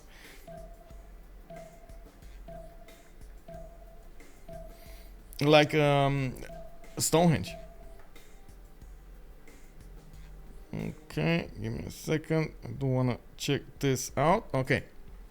So, Spain is gonna get his hanging gardens. Next turn is gonna finish from Cordova. I do see he's gonna get another campus over here from his capital city, and we do need to check out what is gonna be next over here. Of course, what will we see from Bong? Is he gonna take Polonia? It does look like, of course, those 2 horses are gonna try to get in there. Is it gonna be enough? Looks like it might. Actually, 2 horses might deal enough damage. The warrior was not inside of it. The city is only 20 defense strength, and as you can see over here, it did take quite a bit of damage from both of those. We do have Oracle finished, a few great writers. In the great writer screen, we do also need to check out each of their points. England is with 6.9 great writer points a turn. Greece, it looks like it's on 8 great writer points a turn. India on 0, Gaul on 1.1. Japan just went up to 6.9, and of course you do see that he did manage to get that great bath finished in Okayama, getting a lot of faith just from his tiles. Amazing. That's actually 12 faith doing nothing. Now he's starting to build up his temple squads, temple buildings, and you do see he is, well, not that far away from Ben. Now starting to drop a little bit in the science. I don't think that's that big of a problem, especially with Pingala establishing in Kyoto an 8 pop city that also has the ability to build a very good campus there. I'm pretty sure he's also getting Pingala in the capital city, so he can double the amount of points that he's generating from his districts. Can Roman scout on hill see Gallic unit? The one that was over here on the... Oh wait, it was on the Mace tile. No, it was too far away. But neither was the Gaelic unit available to see that one. Does Japan +5 works with the lakes? Only on coast, yes. Valgis, good evening, sir. Only on coast. Wait. I do remember something else, by the way. Land tiles adjacent to the coast. Yeah, there we go. No, I was remembering something from, I think, Gitarja from Indonesia. Anyway, I do see Titiits did manage to get to awesome 36 times 45 culture quite quickly with his 5 cities. He's going for Theater Square festivals right now. Getting, as I can see over here, just a few units in the north to put some pressure on Rome, but that's about it. You'll see Rome is trying to expand to the east side, and of course, we will need to see what the next chop phase is going to be like on Titiits' land. Getting more writers is also going to be very important for Titiits. If you remember, there was a moment when Eleanor did manage to get an ability, a very nice ability. His great works will receive additional yields depending on the districts built in the city. So, +2 science if a campus, +2 culture if a theater square, +2 gold, harbor commercial, +2 faith, a holy site, production for industrial zone, food for neighborhood. So, very important. So, okay, you guys said yes. Yeah, I do believe he should have actually did that. 10 house, Gorgo settling nicely towards Eleanor. Surely not a sign of things to come. Yeah, he's like, bro, he's like casually getting there, you know, like he's all tiptoeing like a cat, you know, like a cat hunting. He's just tiptoeing over there. And then spam, like an explosion of power and adrenaline at the same time, bounces on his unit, and of course we're gonna see an explosion. Titiits is gonna need to feel that soon. We do have Athens finishing up Temenanki from the northeast. We did have Liang also going inside of that city.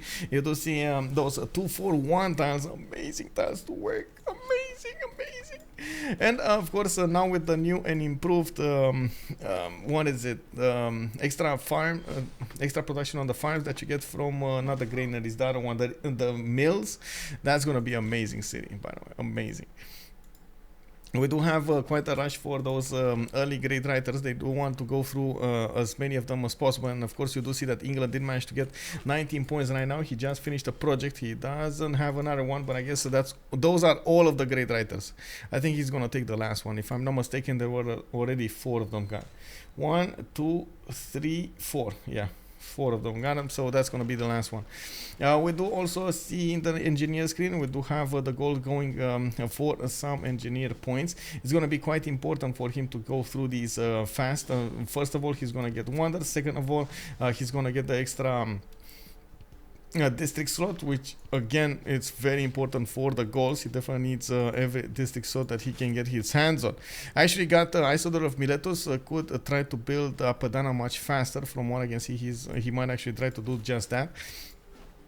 I do see he did manage to get a few more of these settlers out, and he's going to be on a total of 2, 4, 6, 8 cities soon enough. 9 cities actually soon enough. I do see him also going for the Theatre Square festivals. There we go. We're going to need to see them go through these great writers quite fast here. A lot of books coming out from England, and this is the big question. Are they feeding England? I see. No, I think that's a no. I think he just has what he produced, like 3 great works of writing. He does have an open amphitheater over here, and of course we're going to need to see Japan. Actually, Japan, okay, 2 great works there. This one is going to get an amphitheater next turn. This one doesn't have an amphitheater, and I don't see great writer, another one. We do have the first Varu on the map. I do see he's okay, getting under attack from the north. Wait, what? Oh, that's the second Varu actually. There's a Hungarian Levit army coming up from the northeast, and this is something that you definitely want to take care as soon as possible. Try to take out the city that got levied by Hungary, because otherwise it's going to be a pain, a big pain. And wait, is that a builder snatch? Or these are just scouts? These are the new and improved scouts from India. You know, he's scouting with builders and then getting back with warriors. Now we do have horses coming out from the lands of Vador for Hungary, and of course, as you can see, he still has a lot of chops to go for. Is already touching borders on the west side with Japan, so it does look like he's gonna just go north and south from now on. There still are a lot of bonuses that he can gather from that north and south. Good cities, good mountains, and definitely can make it work. Still waiting to see how he's gonna fare on the merchant screen, since he didn't open up with those commercials. Hungary is on 3.4 great merchant points a turn. Rome is on 9.2. We got Greece on 1.1, and that's about it. I did notice also Hypatia got picked up by Hungary earlier with a free library, and of course all of his libraries will give him an extra +1 science. So something about shallow water. So land unit don't work with lake but boat too. Yes, so the shallow water is for the boats, and but the shallow water is not lakes. So like this is not a lake, this is inland sea, and the shallow water is actually this one, like the whitish one, while the deep water is the dark blue one.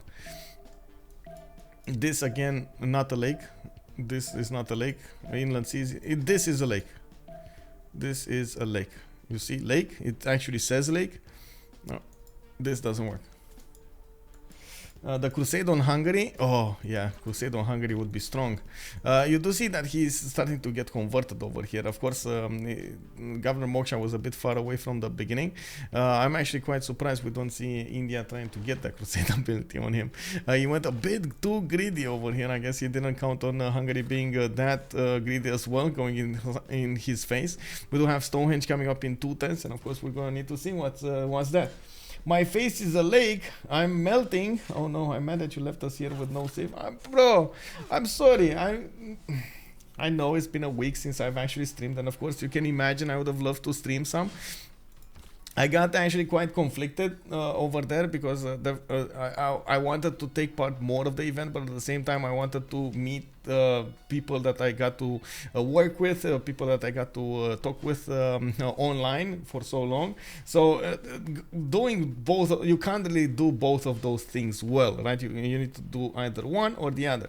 So I did choose to try to spend as much time as possible with Potato and the gang, and of course we did have to see quite a few things from the exposition and at the same time from the city, and you know, these are not one of those moments in which you want to stream or stuff like that.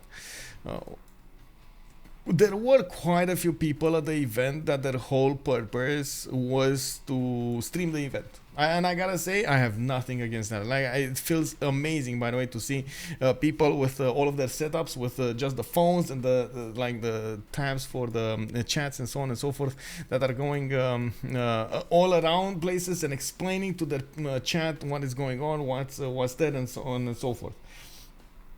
How hot is it for me here? It's... Wait, I don't know how hot it is outside, because again, I have air conditioning on. Let me see.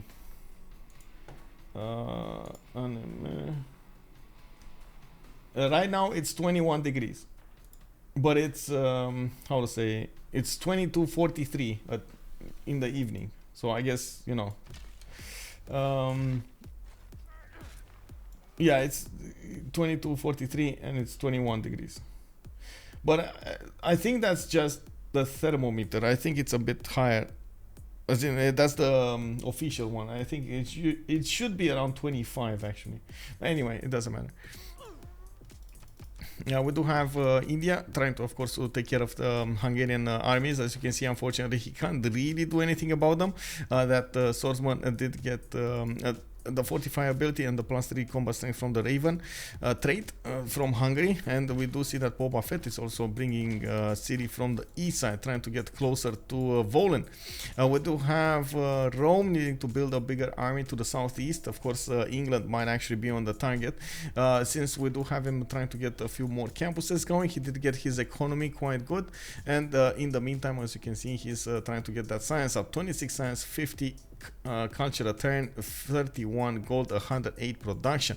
And I gotta say, Titiits is definitely much stronger on this side. He's on 36 and 66 with 24 gold return and 112 production. Will Rage actually stomp through this defense, because England is defending with horses to the west side, when of course we do have hoplites able to go against these sources. I'm actually quite curious if Rage over here is gonna try to poke him a little bit, just to tell him, hello, I'm here, can you like move along now, can we get the game going now? Of course, Titiits is gonna try to use his positioning that he managed to acquire without firing a single shot to get expanse to the southeast and northeast. Very important to see if again Rage is gonna try to poke at him, because he's gonna drop down the tempo of Eleanor. If he's not gonna poke him, he's gonna allow Eleanor to just get bigger and stronger and faster.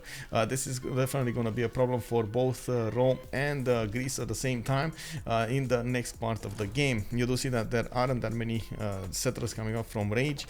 We only have, well, we do have now a few of them, but since he's gonna be slower than England, and England does have, from what you can see over here, does have a much better tempo in his science. Well, oh my god, Rage is gonna fall back for quite some time now. We'll see. Not enough population to go for everything. We'll see. Praying for rain. Well, still 30 in London. Oh my god, that's actually something that wait, 21 degrees and air conditioning. I mean, yeah, we do need to. Hey, Papa Sparta, hello there. We're doing fine here. Flat is heated up from the whole day, so we had like 34 degrees earlier today. Lucky I'm not my bad. He's in London and they hit like 40 plus. Whoa, 40 plus. Yeah, it is what it is, bro. It is what it is. It's not about being able to do it. It's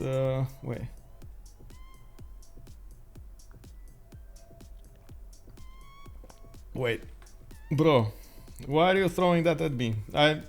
I'm not that. Oh my god, bro. I'm trying to get by as much as everybody else, bro.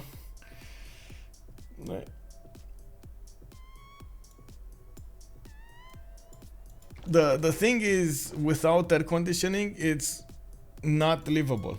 Like, really not livable. I gotta say this. Like, we got several more turns stand house until we're gonna see that next golden. I'm gonna keep it up over here again because I do have to point something out. 35 degrees with humidity is unbelievably hard on the body. It's extremely hard for the body to how to say, to deal with.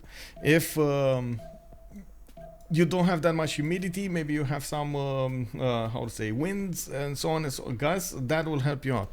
The problem is, then that's something that we have like a climate in for a few years now in Romania, and we kind of got used to it. That's why most of us did manage to install air conditionings and so on.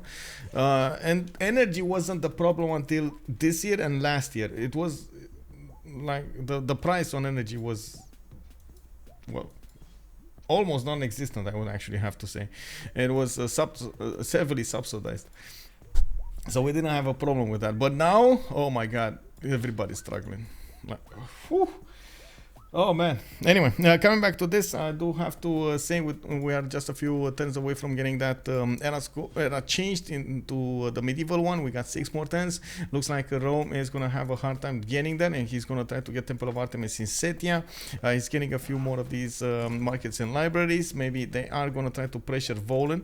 Of course, yeah, you do see Boba Fett does have a settler right next to it, and I'm actually quite surprised we didn't see a Legion yet. That should actually put him right back on track to get the era score points. Did manage to get Lugdunum settled to the east of his empire. He's getting more horses out, and of course maybe he can get some levies, Susan, and so on and so forth. Definitely, you can throw some gold to get some points, you know, at some point. We got Philip II with 10 points away from getting his golden age. He's trying to get the Colossus in Madrid. I do see he has... Oh, no. Bologna won. He even built an extra... Oh, my God. Man, that moment when you realize a CS has won the battlefield. Wow. Well, that happened. Yeah, well, he's gonna need 10 more points for the golden age. I do see Ben is gonna manage to get his 72 out of 56. Definitely a lot more than he needs to. He did have a fire on the spy style, and that's gonna be improved. We do have a few horses coming out from Hungary, and of course I do see that he's trying to get an economy with the harbors.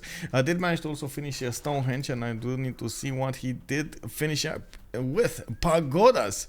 He went for the extra influence point per turn. And wait, is this a new icon over here? Nice, by the way, the shaking of hands over there. Oh, so nice, so nice. +3 faith, very nice, very nice. We do have Gorgo with 43 out of 50, and of course he is not moving. Not moving. I gotta say, he's not moving, bro. He's trying to get more cities out, of course, a little bit later than England. You do see that at the same time, Greece did manage to improve some of these with the farms. Didn't quite get the mill inside of Athens. Watermill? Yeah, watermill inside of Athens. We do have him getting a few more amphitheaters over here, and of course he still needs to get those points together. Wait, we just switched the era, didn't we? No, it's 5 turns. Wait, what? Oh, I'm watching. Okay, so it's 45 out of 50. He needs 5 more. I don't know why. For a second there I was thinking it's Ambiotics, and I was like, she's so far away, bro. Did I just talk for nothing for like 30 minutes now straight? Anyway, we do have Hoisho Tokimun with 1 point away from getting his golden age. He's building up samurais, and by the looks of it, of course, he can get some units to the southwest. Well, Jong is bringing closer settlers towards him. We do have shrines coming out of his cities. He did manage to get 155 faith at 10, 38 science, 57 culture, and as you can see over here, he does have 116 production. Also, very nice, very nice. Getting the samurai should be well. Oh wait, he already got the samurai. He needs the divine right. He's getting divine right. He's gonna boost it for the others. Okay, perfect. We do have Titiits with the next one. Let's see, what is he? 47-49. Oh my god, he's going dark. Like, there's no way he's actually gonna get this. Temple of Artemis is gonna be finished by Rome, right, in 2 turns. Even if he wants to chop, he doesn't have enough time to chop it, so that's gonna be a bummer.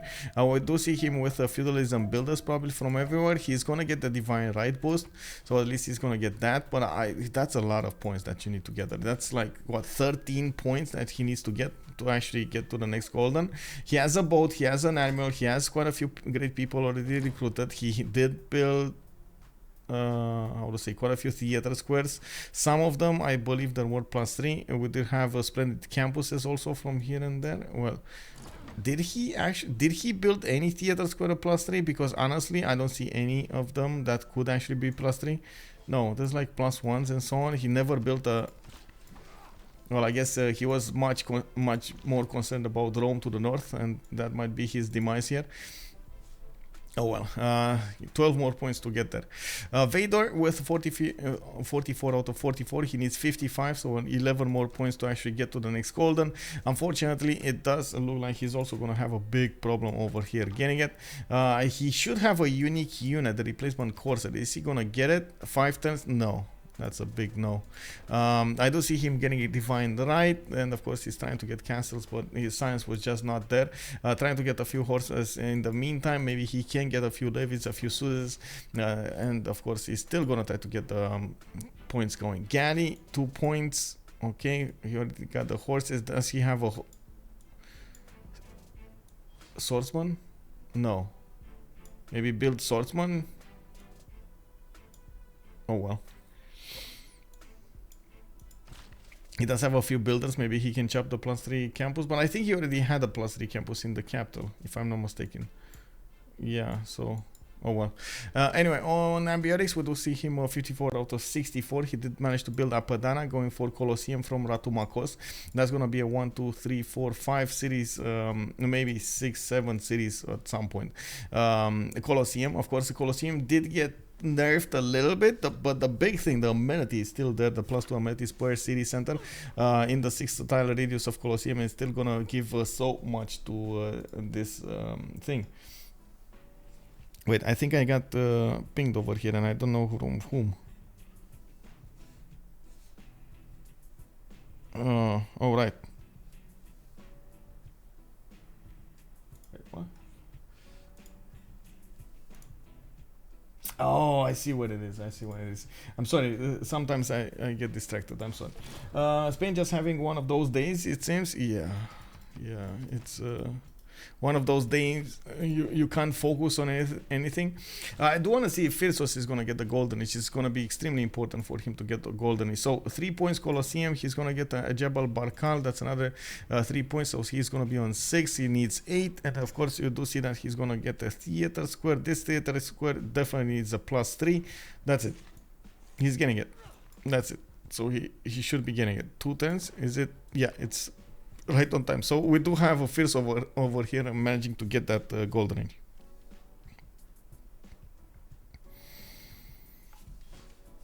Okay, 1 sec. I bet you went to TwitchCon just to stock. Wait, I don't even know hot streamers.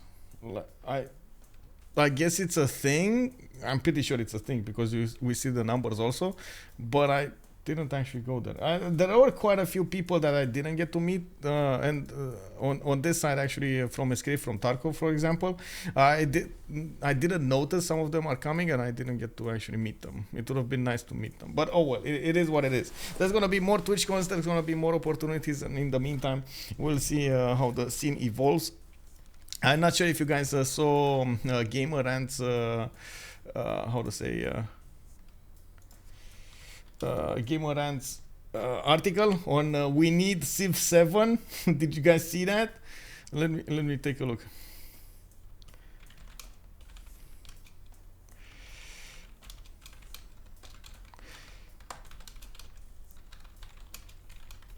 There was wait, is it Gamer Rant Civ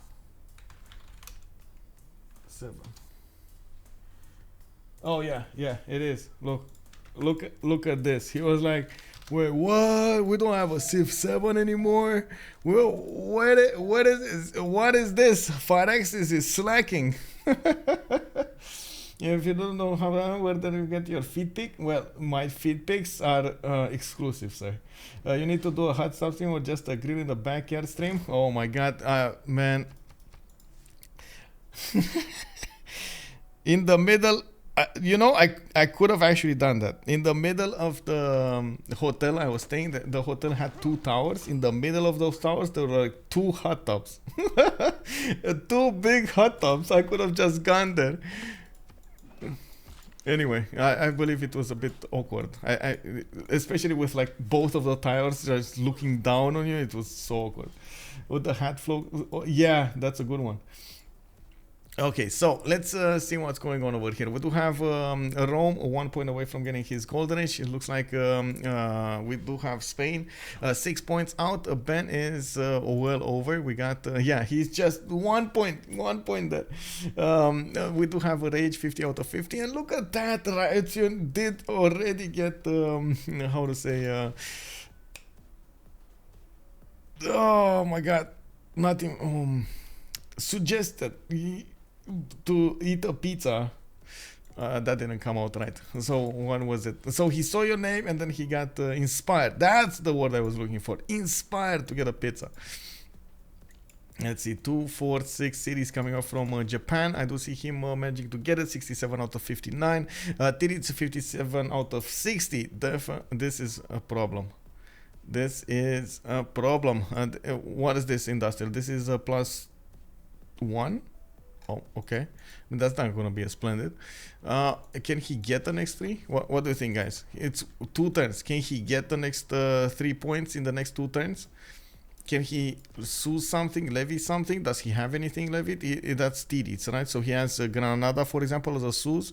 And that's about it. So maybe he should have another 2 or 3 envoys. Maybe he can suse something like Hong Kong. I'm not sure if he sees this. No, it's just Rage that sees this.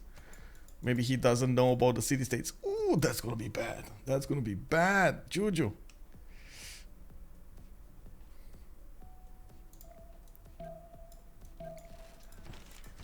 So we do have just 1 more turn until the last points are in, and of course we do also see that Matthias Corvinus has a problem with the golden age, trying to get that black army. Oh, he got boosted. Very nice. He got boosted, and of course getting those extra 4 points is gonna matter so much.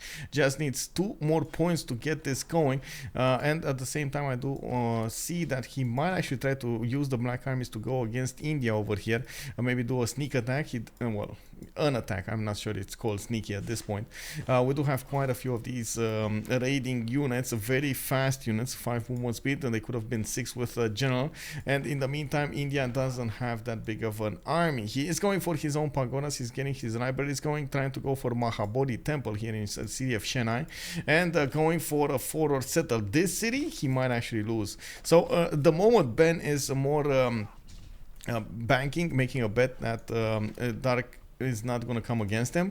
I'm not so sure about that. Looking at all of this military here in Eger, this definitely looks like an attacking force here. I'm also curious who did get the boost for him. Anyway, we do have Eleanor score. Okay, Phyrsos made it, 70 out of 64.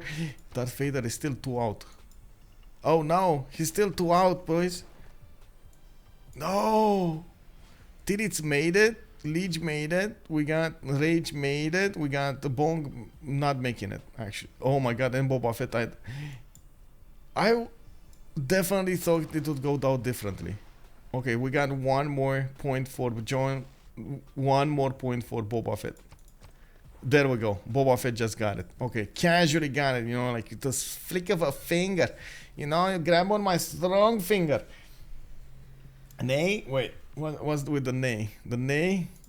Anyway, we do have, of course, quite a few things that need to be happening on the map here. England needs to go against Rome. England needs to also defend against Gorgo. Gorgo got quite big in the meantime, and we're going to need to see him also get stronger. It definitely looks like Spain also tried to go the big way, but unfortunately, if he does lose... Oh my god, he's actually going to lose. Is he going to lose the last? He's losing the. Oh my god, he lost the. So everybody from the round table managed to get their points in. One player from the left team, from the CivJoe, did not. Of course, we still need to see if Spain over here is gonna be strong enough to go against Bologna. We do also notice. How is this? Bro, I'm gonna casually go get something to drink while we wait for the World Congress. Just saying, you know, just saying. Give me a second.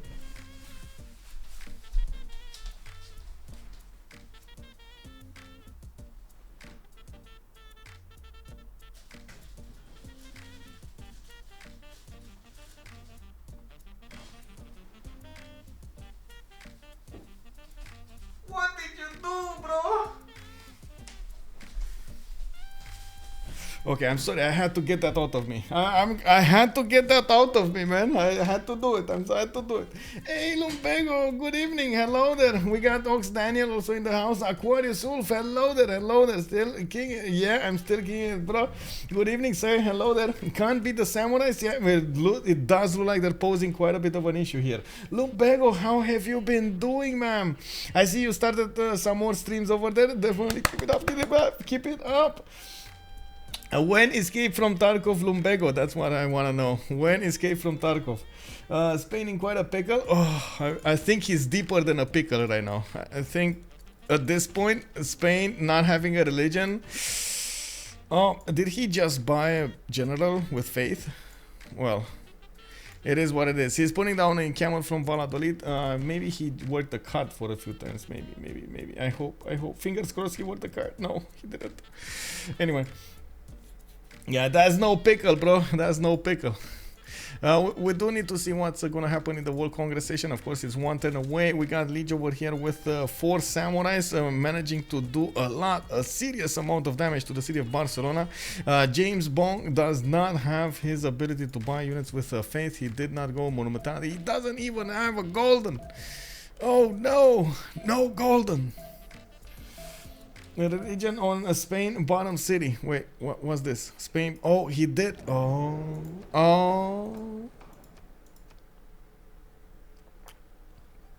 You saw it. You saw it over there.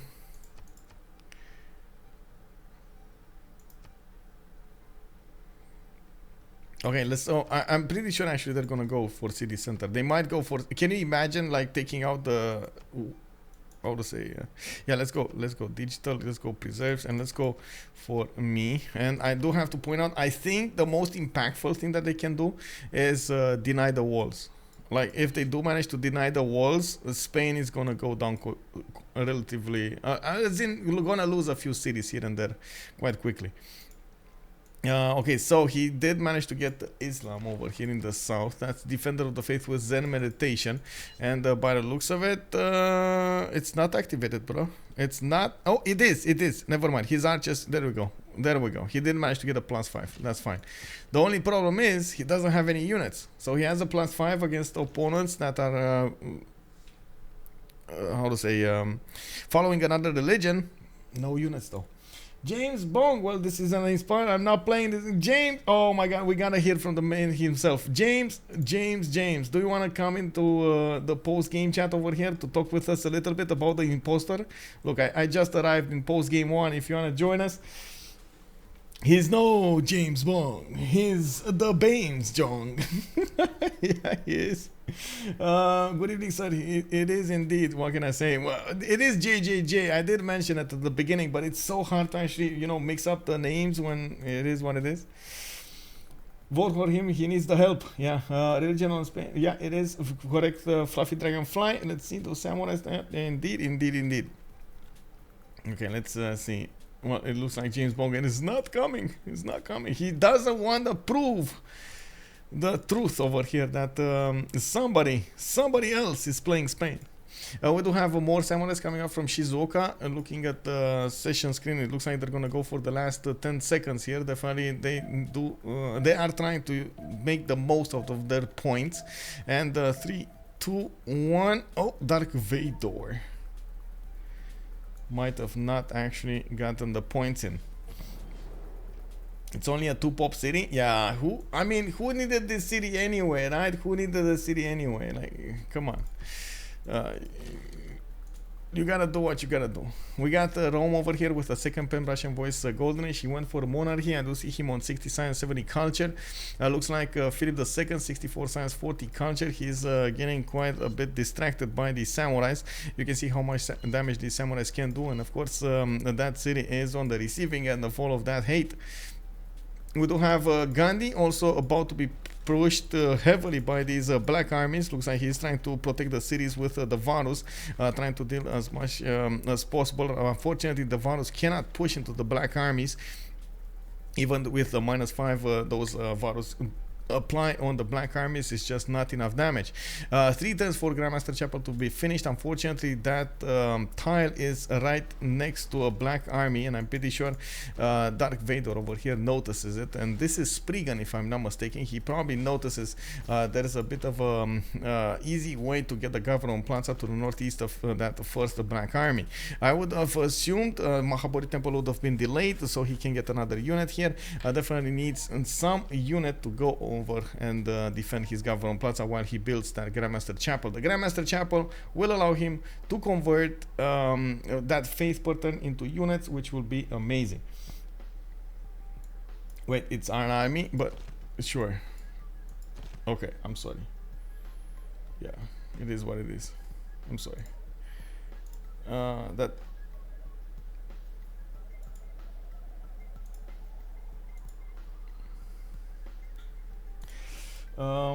Yeah, well, it looks like we're gonna have a quick pause over here, and we get to talk about.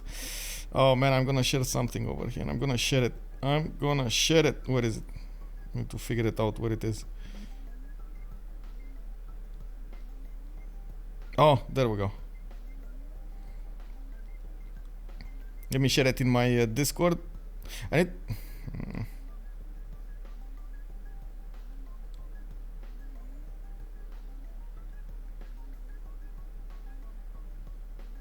Why can't I share? Tough.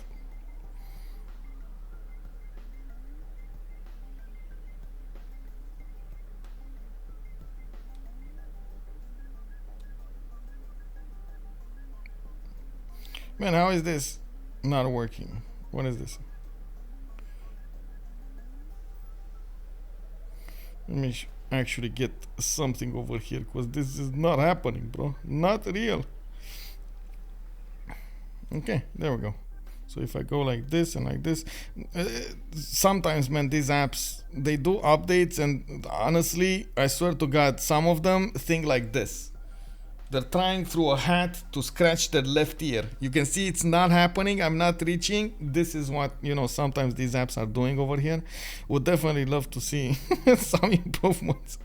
Anyway, I did figure out how to do it, though. At least at some point. I hope. Oh no. Oh my God, bro.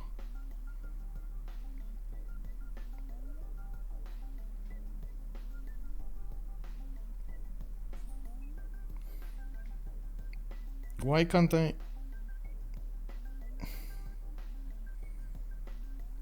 Okay, I give up right now. I give up on it.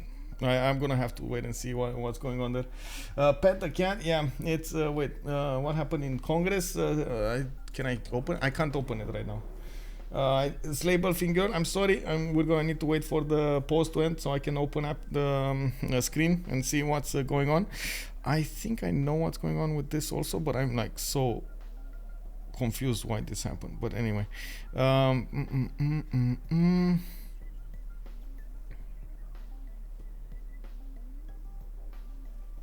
okay, there we go.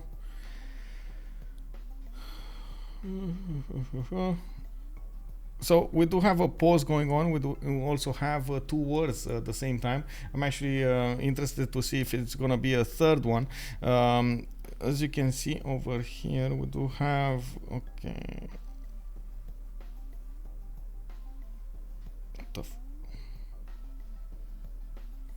okay, we do have already Hungary going against India, India defending against Hungary. On the northwest, I was expecting a bit stronger Rome, but I guess now he's going for his campuses, he's going for encampments. Since Titiits did manage to get his golden age with another free inquiry, he's doing quite well in the science as well as everything else. The culture is 93, gold is 53. The problem is that's their actually gold generator here. It's only Titiits generating the gold. Dark Vader did not actually have the time nor the production necessary to go for a lot of commercials and generate that gold. Couldn't quite get those merchants, and of course, as you can see over here, there's quite a race for them with Rome making a lot of projects, actually going for 43 great merchant points a turn right now. Do we have anything? Yeah, we do, okay.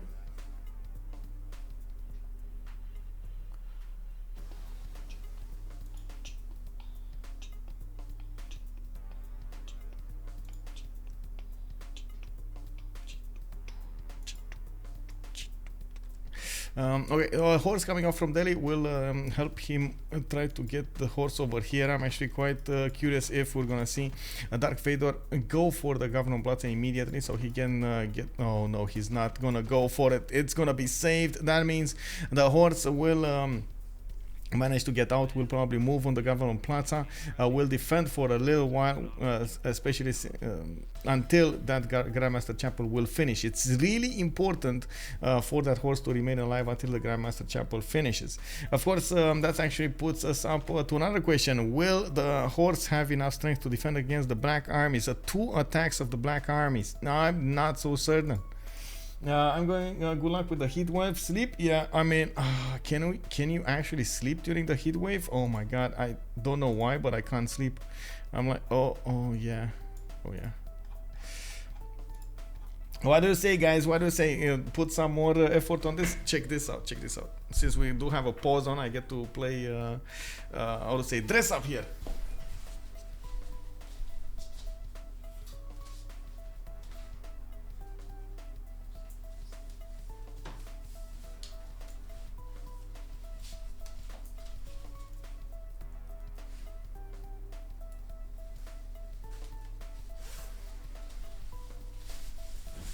Got one of these hoodies, bro. I gotta say, I'm actually curious if they let me brand this, as in if they let me put, you know, OnSpotTV over here next to Twitch, or I can actually put it on my back. Oh my god, I know streamer from Romania that actually, that's her work. She's doing braided stuff, like how to say, embroidering, I believe it's the call. So yeah. Wait, why are they pausing? Yeah, exactly. Gangsta Spot TV. Look at that. yeah. You know, I need to put it, you know, like this, and I get something like this, and then say it's too cold in Romania. Man, you're gonna see everybody in Europe like moving to Romania, and they get here and it's like 45 degrees outside. Nailed it. Anyway, let me get back the thing.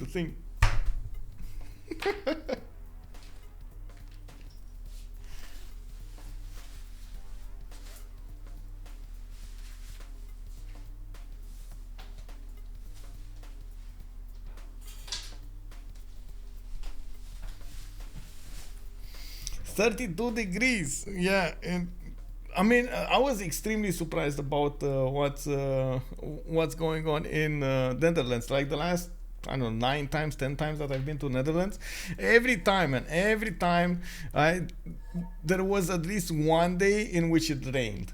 This time, no rain whatsoever. I was so surprised. Like I don't think I ever had like 2 or 3 days coupled together without rain in them.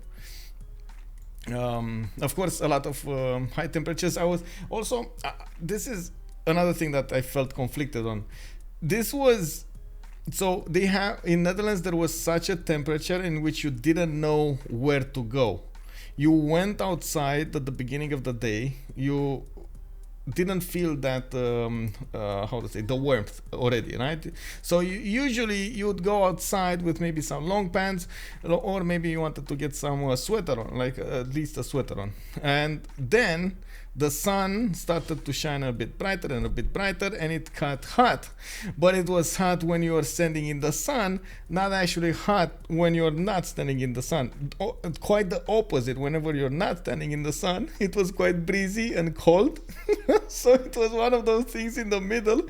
You had to be careful not to stay in the sun, and stay if you are too I would say too dressed up, and you had to be careful to stay in the sun if you are not too dressed up. Quite something. Okay, so we do have, as you can see, Ben trying to get there, and by the looks of it, I did want to wait to see what the World Congress was. Gain a wild policy slot for monarchy. Theater Square cannot be improved with buildings, and Lege gains 2 Diplo points. Of course, that would actually make Mahabali Temple quite important here. I see India did buy a horse, and this might actually be okay. There we go. So Ben upgraded the Corsair. We did have it pop out of Delhi. He's gonna try to build a line of units to defend these black armies, and in the meantime, of course, as you can see, there are a few builders improving his land. We did have my god, Barcelona, it's going down, it's going down. We got Barcelona, oh my god, 1 turn away from getting slapped silly. We do have Gandhi with also 85 science, 106 culture. He's on 330 faith right now in the bank with 102 per turn. Definitely has, well, his own economy here, and I do have to say, I do have to point out the economy on CivJoe does look much better. We do have JN with 107 gold. We got James over here with 67. I'm sorry, JJJ with 67. We got Ben 13, and then Rage with 29. Definitely quite a bit of potential over here for even Rage to get to the culture commercials going, but I do believe he's going to prioritize anything else other than that. Ben did go for a pen bash and boys this time, didn't go for his second monumentality, so he's going to need to build hard to build those settlers and builders, but in the meantime he did manage to get quite big over here. Unfortunately not bigger than Volin. Volin is putting quite a bit of pressure on him from the north with those levied armies, and of course you do see his Varos are getting quite beaten up there. We don't also have a general for him. He could, or he should be able to buy one. No, he can't actually right now. It's Ethelfled. It's the 60 one. It's the medieval Renaissance general. Well, that option flew out the table. We got the Lege with 60 science and 95 culture going for the second monumentality era. He does have quite a few cities. Next time he's going to get Grandmaster Chapel, definitely dealing the damage against Spain over here, who is hurting. I do have to point out, even if he didn't manage to get the Corsairs over here, these Corsairs are not strong enough to fight the Samurais. We do need to see how many of them are coming out, and of course, where is that general? Didn't we have a general in Spain? Oh, is he actually? Oh man, he kept such a big grudge. JJJ still wants to get Bologna. Like, this city has been laughing at his units from the beginning of the game. And now he managed to get a heavy chariot inside of it. Oh my god. Oh man. Oh man. I'm scared to ask stream chat right now who is stronger. Anyway, I see Ben did manage to defend his Grandmaster Chapel, his Gavron Plaza. He did manage to get a surround on these Hungarian armies. I do see horses coming out from Chennai, and of course you do see that at the moment the Varus are just there to put the -5 fear on the Vador's units, not actually doing that much then this. Anyway, it's all good. Ben is going to manage to use that faith portent to buy these units out, and I think so. He's going to take care of this attack soon. What they did manage to do, these black armies, they did manage to, the armies actually, they did manage to pillage quite a few tiles, and of course that still is an advantage. We didn't have that much gold on La Table Ronde from the beginning, so every gold that they can get their hoofs on is still a good one. CivJoe, hello there. I'm glad I'm from Sweden, but the heat is coming for us tomorrow too. Oh, it's everywhere, bro. It's everywhere. What can I say? And I gotta say, it's actually quite interesting because I have seen so few air conditioners in Germany or France or even in like Netherlands and so on. So how are you actually gonna deal with it? This is the biggest question. Like, how fast can you get air conditioners?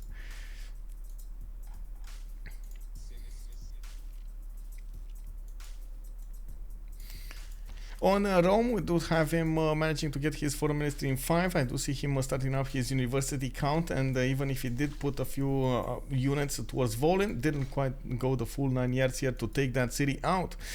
Did manage to also finish Temple of Artemis in Setia. I do see universities in Setia coming out in 6 turns. I think I missed something, by the way. Free inquiry here, Matthias Corvinus, Pembrush and Voice. Oh, the goals, that's one. So I missed the 3 golden ages. First it was Titiits, Free Inquiry. The second one, Darth Vader, Pembrush and Voice on 5 series, 2, 4, 6 series actually. Hungary. That all of this army is gonna get destroyed here. We do have also Gallic Empire, Phyrsos, managing to get Pembrush and Voice, his second one with 61 science and 126 culture. Well, let's see how this looks like. We do have 4 black armies behind enemy lines in India, and we do need to see what they're gonna do, who are and what are they gonna attack. Looks like they did manage to take out one of these Varus and one of the scouts, while of course we do have more units available to attack here. Coming up from the west side, it looks like Vader is gonna try to keep on the pressure on India, while India is gonna get his Grandmaster Chapel next turn. With the men-at-arms coming on the field, and they should have a quick and easy work of those armies here. The most important during heatwave is to close every window for sound coming and changing into steam cooking. Well, every window with curtains. Well, I guess so, yeah. Such heat isn't normal around here. The houses were built to keep in. Exactly, I know, Capybara, right? That's what I'm saying. It's like, how are you gonna deal with this? we have the other thing going, right? We're used to keeping the heat. We need to keep the heat out, but also get cold in, like keep a certain temperature, because we're between 2 extremes in Romania. We have like 30 degrees in the summer, 30-40 degrees in the summer, and minus 20 in the winter. So we definitely need to be careful with both of those. It's not as easy as it sounds, as one would say. Wait, did I just see Devries leave the community? Like he just GG'd out of the game. He was like, can't be bothered. He's gonna come back. I have a fan and ice cubes. I will survive this summer. No AC needed. Oh my god. The mental image that you're projecting right now is troubling, to say the least, Capybara. Not during the streams. Why you do this to me? April 221 on getting AC1. The climate would go even worse. Well, I mean, yeah. What can I say? What's the solution to this? You know. We got knights coming out from India cities, one Grandmaster Chapel coming out from Delhi. It looks like 2 turns for Mahabodhi Temple. It does seem like Ben is confident that he's going to manage to do it next. No. It's gonna finish and it's gonna be pillaged. Oh no, Ben, that one move, man, moving the cursor out. That one move.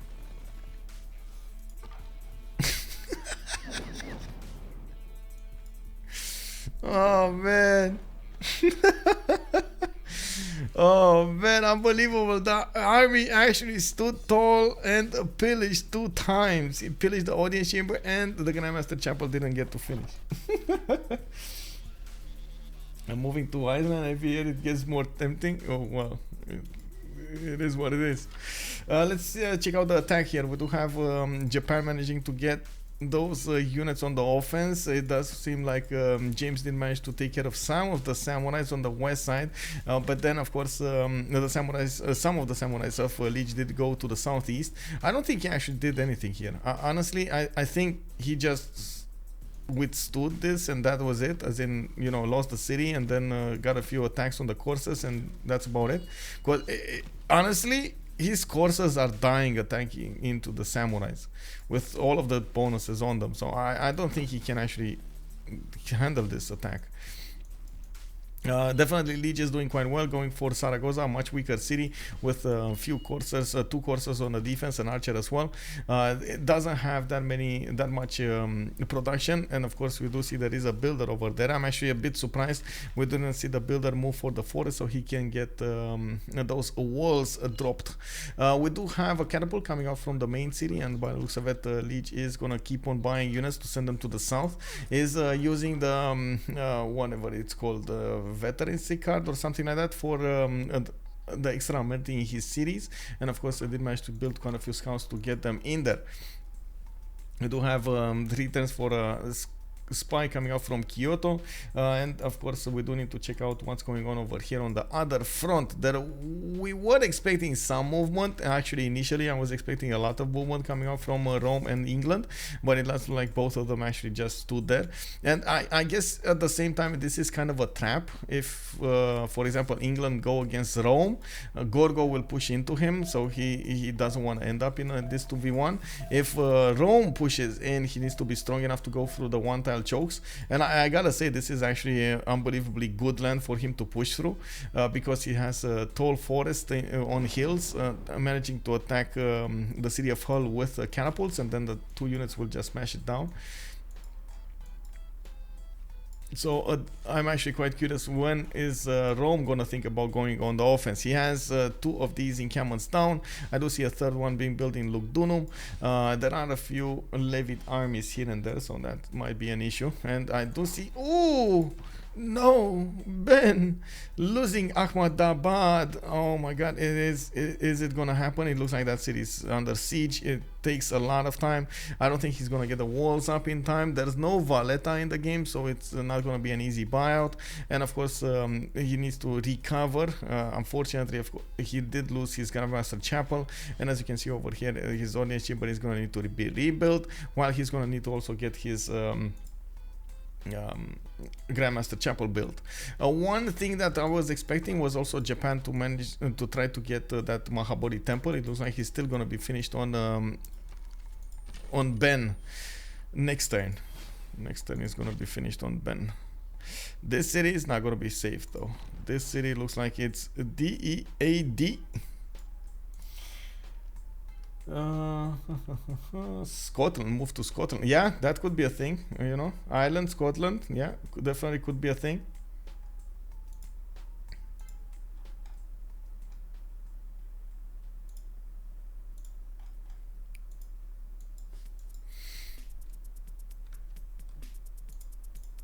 Okay. On Gorgo, we didn't actually check out how Rage was doing over here. He did manage to get converted to the dominant religion of his ally, and the lay ministry should actually work on him as well. Like the corpuses are, as you can see, giving him quite a bit of culture there. Yeah, it looks like we do have campus research projects coming out from Sparta. In the Great People screen, it looks like the next one is Isaac Newton, so no confusion there why they're actually doing these projects. In the merchant screen, I did see quite a few of those extra trader ones got picked up by Rome. Again, quite a bit of important trek over there. We were expecting Hungary to go that way. It didn't, so it is what it is. We just got Hildegard of Bingen recruited by India. Ben is going to get his 50 faith, not to mention he's going to get some extra science from the adjacency of his holy site. Oh man, these are quite a few actually black armies over here. The armies are, whoa, descending upon India.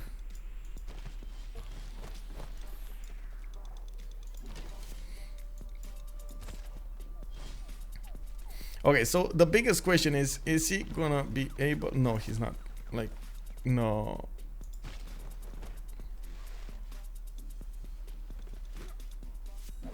That's what I was wondering, if that men at arms could actually push through. I'm pretty sure he should actually, delete this city. Ahmadabad doesn't work at all, and of course we do have knights coming out to help. It's gonna deal with these black armies, and I don't think he's gonna lose another city, but I mean, we might be wrong.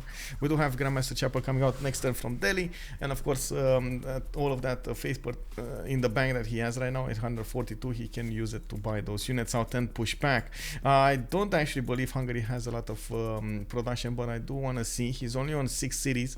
He's on 149 production versus Ben's 188, and of course Ben does have that faith per turn of 98 right now, but definitely could be stronger with his shrines and temples intact, not to mention his ability to buy the units with faith. So in all, I do believe Hungary is gonna be on the receiving end.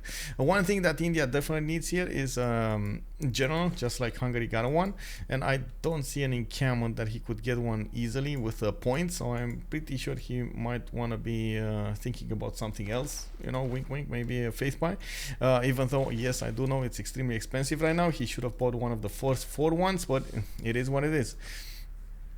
We do have Eleanor actually managing to get Liverpool and Plymouth to the west side of London on the other side of the coast. This is unbelievable, by the way. This is unbelievable that Liverpool can survive in this scenario. Like, I was expecting over here, of course, Rage to just get a few armies out and try to get that city away. Like, look. He's now getting a few trebuchets. He's still going for the research projects. I guess Titiits does feel confident enough to go for this, and it does look like it's working out for him. It's working out for him. Japan is on 113 points out of 155. Looks like at the moment Greece is only making 5 points a turn with 2 projects coming out. It doesn't seem 3 projects actually coming out in the next 3 turns. Doesn't seem like he's gonna get it. With Lege managing to get a lot of points. Is he actually? Because I see he got those points. Let me see. That's 1 project finishing. Is he gonna finish another project, or he just wants to passively get it? That's gonna be so important, by the way. 4 points a turn. That's not that much. Rome is making projects also. Rome, 2 projects coming on next turn. He might actually get it. If there's no project coming out from Japan next turn, Rome should get it. Let's check out the player screen. It's Phyrsos, Rage, Ben. So Rage is the one preferred. Then it's JR. No, sorry. JR is actually last. Ooh, okay. That is a problem, what can I say? We shall see what that will come out with. And there we go. We got the general buy. We do have a general here coming out from Delhi. We do have heavy chariots also coming out from Mumbai. Mysore getting some knights out, and of course all of those will need to go and attack these armies to take them out as quick as possible. These armies' only job is to pillage as many tiles as they possibly can. They don't want to take cities. They don't want to take out units if it's not easy. Their job is only to do as much pillaging damage as possible, and of course get those resources into their armies and try to get an advantage from that. We do have I do have to point out over here, Rome did manage to get to 180 science. He's the biggest one yet, with 106 culture return, as well as 22 gold. He should be able to get Isaac Newton next turn. That will allow him to get some more, and of course we're gonna see how much that will be. We do have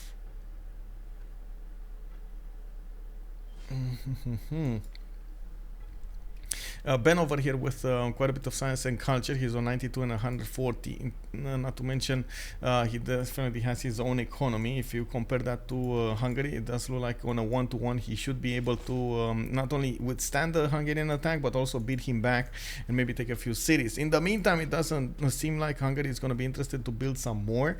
And if he does want to try to build some more, he might actually end up on the losing side of this. I think the moment he's doing a bit of a mistake, not actually getting more cities, getting even if you do get them in awkward position, getting 2-3 more cities in this situation could save your empire, and of course prepare you for the next part of the game, the late game. Can Lege faith buy? That's a good question. Let me actually. I was thinking about this, but then I thought if he could have, he would have. 276 faith a turn. He has a 338 in the bank. Rome got it. Rome got it. That's it. Rome got it. So yeah, he finished the project.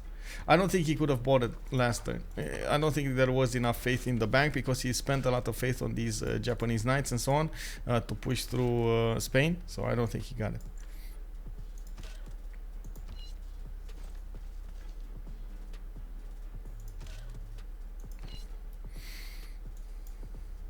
Why did he not delete this city, Barcelona? I mean, I know it's a bad city, but and the general is not there.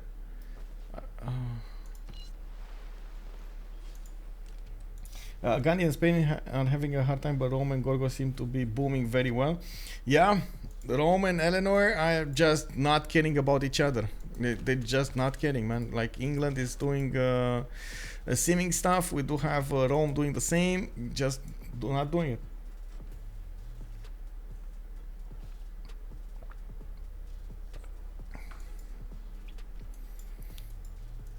Well, we do have the Indian Knights managing to attack back into the Hungarian armies.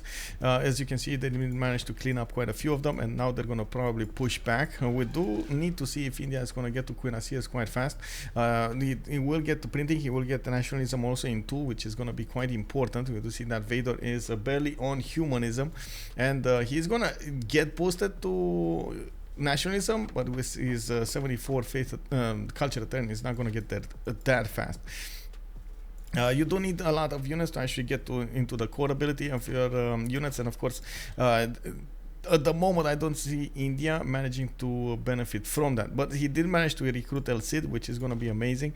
He's going to get an extra +5 on his opponents over here, which is exactly what he needed to get an advantage from his knights. Of course, trying to get some more libraries. In the meantime, repairing some of his districts. He does have a few of these campuses pillaged. The library is also pillaged, while of course he's going to need to get the shrines and the temples rebuilt. On the goals, we did have him casually going for a culture victory over here. He's getting a lot of these theater squares, a lot of culture in the meantime, with 79 cents and 155 culture. If I'm looking at this and I'm thinking, oh, he's gonna get military in the late game, I'm like, bro, that doesn't look like it. Like he wants to get bigger. He doesn't have an economy. He has a lot of production. Yes, I can definitely see that, but he doesn't have a lot of science. 86 science. He's gonna need like 200 science, 300 culture to be competitive. And of course, since Rome did manage to get Newton and was building quite a few of these universities, he's just gonna need to pop Newton to get a free university in a library. And did he just pop it somewhere? I think he popped it. No, boo. Where is Newton? Did he pop Newton without getting the full benefits of Newton? Or was it in Kume? Maybe it was in Kume. We didn't see it. Okay. Gandhi and Spain are having such a hard time, but Rome and Gorgo saying, I'm actually surprised that Gaul is making negative gold income, given he doesn't really have to pay for military, he doesn't have rivers. I mean, sure, most of the time actually the goals the gold stats are going to look like this, with minus gold at this stage in the game. It takes a while to actually make everything good, and commercials, you don't really build commercials for the adjacency they give you. You build them more for the trade routes they give you, and most of the time, of course, you do try to get the trade routes with your enemy. With your allies. He does have Titiits to the southwest that could actually give him very good trade routes. Also, I'm pretty sure he should have a decently defended line over here. It shouldn't be that big of an issue, so that's my curiosity. Oh well, it happens. pretty sure he can do it without. We got the theater scores festivals coming up from Lege. I'm actually curious if he's going for musician here. It looks like Greece is going to get the first one, and this should actually put the next musician to 535 points, making it quite expensive for anybody to get them. Greece is doing quite well, trying to nail it from the beginning. There are more units going against England, coming up from Greece, getting more trebuchets out. I do see him managing to get his universities for the science, and a few of these great artists for that extra nice and juicy culture. Lege is going to be on printing next turn, score 13-3, and this brings up the next question: is India going to use his advantage with the Knight Corps to go against Hungary? It looks like yes. We do have Ben with Knight Corps going against these back armies, managing to do significant damage against those units, and of course Vador will probably try to get out of there. Get out. Yeah, that is exactly what's going on. More Knight Corps being created, and of course we're gonna see all of these units getting stronger, while he does need to also put LCD on the front line. We also need to see how much faith he's generating. Only 107, 122 science, 128 culture is still good enough. Looking at the tech side here, Vador is gonna get printed next turn with enlightenment in one turn. That means he's not that far away from getting his own nationalism. You see, enlightenment is here, nationalism is here, so he's like 4 or 5 turns. What he would still need is a lot of units to core them up. You don't just need nationalism, you need the units, the unit count to actually make it worth.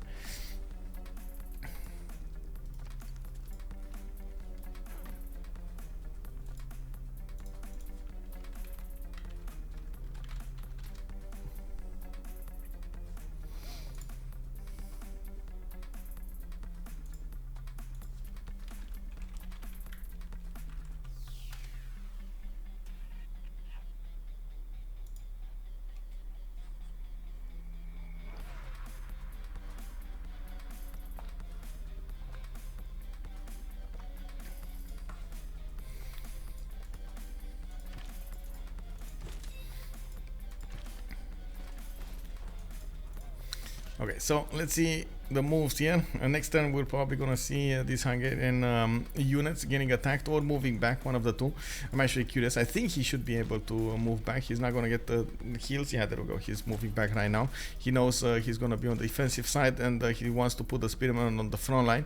Very important to get those spearmen upgraded into pikemen, and that's probably gonna be his next choice of technology if he doesn't have it yet. Oh, he does have them, so it's just a matter of putting the gold into the pikemen.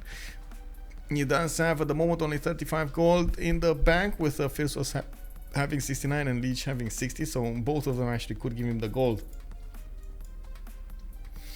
We do have another city going down, Zaragoza this time from Spain, while Barcelona is being left to flip back to his original owner. Slowly, Lege is trying to tear apart the Spanish armies. Of course, Spain didn't manage to get to his conquistadors yet, but losing 2 cities is going to be quite problematic. We do have Lege with a few units that could definitely attack next turn and take out, let's see, 1 unit here, another unit here. He should be able to take out 2 units, with a third one defending or possibly taken out. Okay, but maybe he's gonna actually flip one. That's gonna be an issue. Barcelona showing up with 2 meta times. That's gonna be an issue. That's gonna be a problem for Spain to get it back. But you know, it is what it is.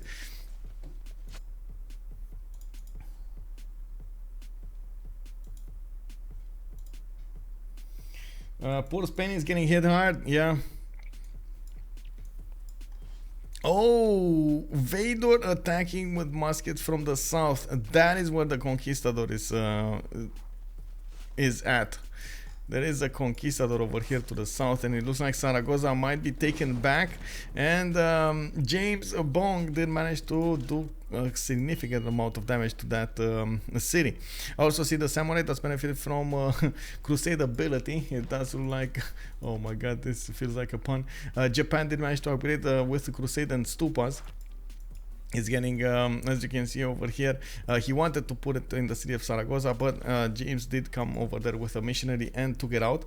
That's gonna be quite important, the extra +5. Wait, does it still work? What is this? Why? Oh my god, the samurai shouldn't have worked. Anyway, it's fine.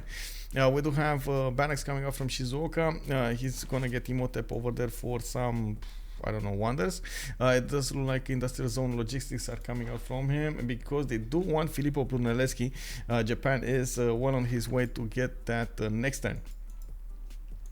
We did have also, looks like Rome getting 225 science with 118 culture. Definitely doing much better than Phyrsos when it comes to the science generation, and a lot more of these encampments are being built and finished. We got armories coming out of them and being improved quite a bit. We do have him pressuring a little bit, just a little bit, just, you know, the tip on Titiits is trying to take out with one single courser, one unit, the unit of doom over here. He's trying to get out with a few pillages. I see a few units are going against Phyrsos' main land as well. Just a few courses are managing to do the pillages on 3 mines, and of course he could try to get some more. I'm actually curious if he's gonna manage. Is he gonna be allowed to get some more? Knights are coming off from Tervana next turn. That should actually allow him to defend the northern tiles and the western tiles. While I do see Phyrsos is still struggling to get those cities out on the west side. Hey, Peter, hello there, sir. Oh my God, this is the guy I was telling you about, guys. Peter over here has been wonderful. He is at the moment offline, but if you do like those GeoGuessr type of games, if you do like to, of course, hang out with cool people over here, Peter is amazing to do so. He has quite a few board games going on his stream, and of course he also has a very good optimistic vision of streaming. I do have to point out, he helped me out sit over there on the how to say on the line to get the badge on and so on and so forth. So Peter, woo, amazing. We just met on the street, you know, that's what happens in Amsterdam. You just meet people on the street, amazing people.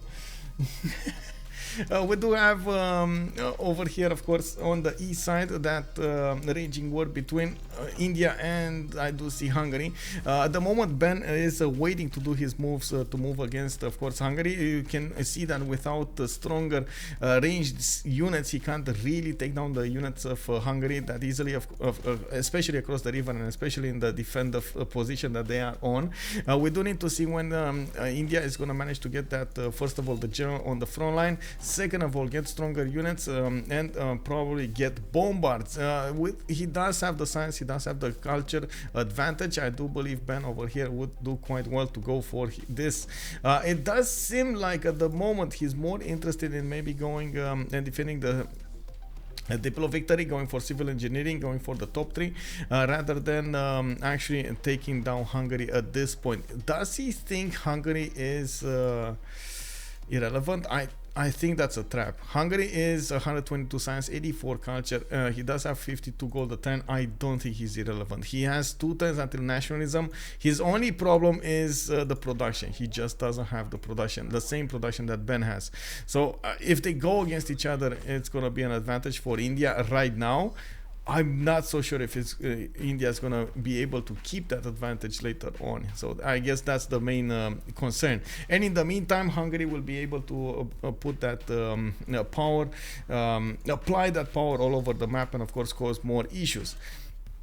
We do have, as you can see, Spain losing Zaragoza. Looks like Barcelona is going to flip back in 9 turns. Well, it's going to be slow, painful, but it is going to be. We do have Conquistadors coming up from Spain as well. They do manage to deal the damage against the Samurais. These are awesome units. They do manage to do what they need to do. And of course, Seville over here, it doesn't look like he's going to be taken over that easily. Vador did try to levy the units from the south, from Vatican City, and managed to take down quite a few units here from James Bond. Still at it, and of course we're going to need to see the result in just a few moments. Imagine if Rome sends one of those courses down in Gallic territory. Yes, exactly, just one of those courses down. Just do it, bro, do it. Well, we do have Rome, as you can see, managing to pillage those tiles in the campus. Two pillages. I do see a Gisate being picked off in the north, some more encampments being built also in the Roman cities, and I do think Boba Fett is just trying his best to nail that tank attack timing, while Phyrsos is definitely lagging behind with 111 science. Maybe he's going to go big, but we don't see him.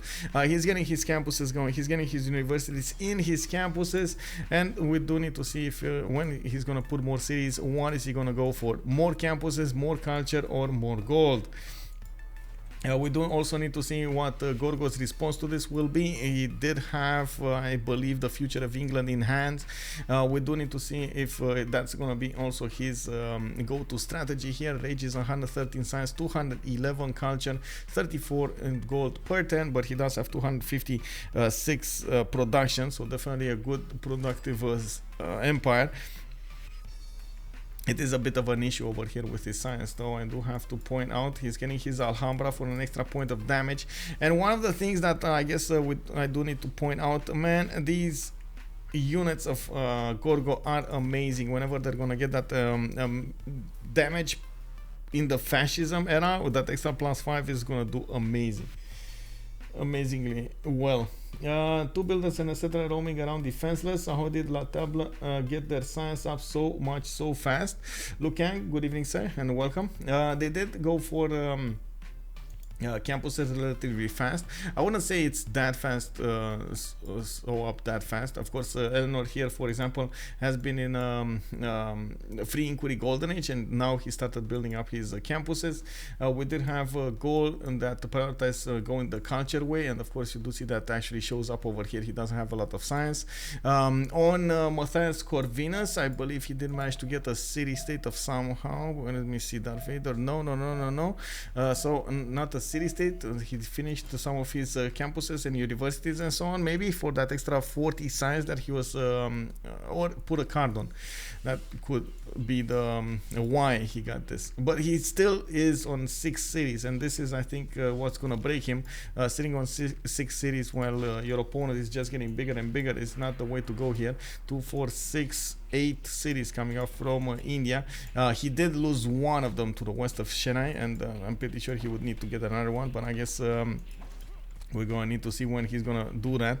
Does have at least one of it here to the west of Madurai, and I believe he should be safe.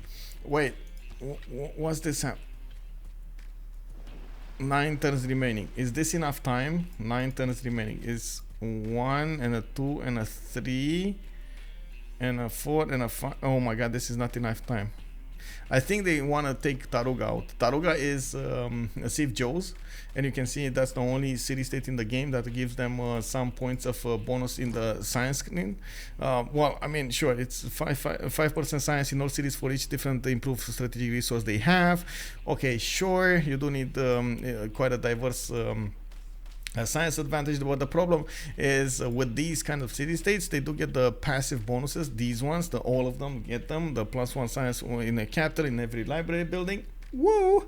Then you get the +2 science in every university and consulate. Then you get the +3 in every research lab in China. I mean, it gets big quite fast. Like the difference between having one and not having one, especially at this point in the game, gets big quite fast. We'll see if they do manage to offset that damage. Whoa.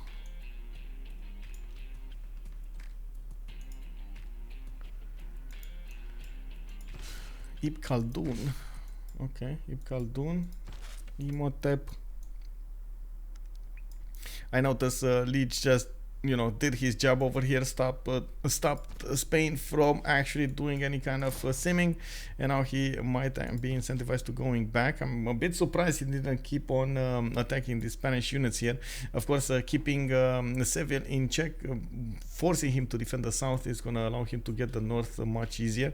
He did get pillaged on more than a few tiles here. 1, 2, 3, 4, 5, 6. 6 of these tiles have been pillaged, and of course Vatican City keeps on pumping out units. Maybe this is gonna be you know, his next army. Right now James did manage to upgrade at least one ironclad, which will allow him to get very strong garrison defense strength. You can see his 66 musket just cannot touch the 64 defense strength of Seville anymore. We do need to see also if Rome will start to get an army out. Yeah, there we go. We do have cuirassiers coming out from Rome, getting terracotta army in 4. We are expecting at this point to see some of the players try to go for the for the how to say double spies for the level 2 spies. Okay, we do have Hungary getting his spy shots. This will totally annihilate these knight cores. You can see the 64 versus 95. They can even go on the offense and they still wipe the floor with that knight. It is what it is.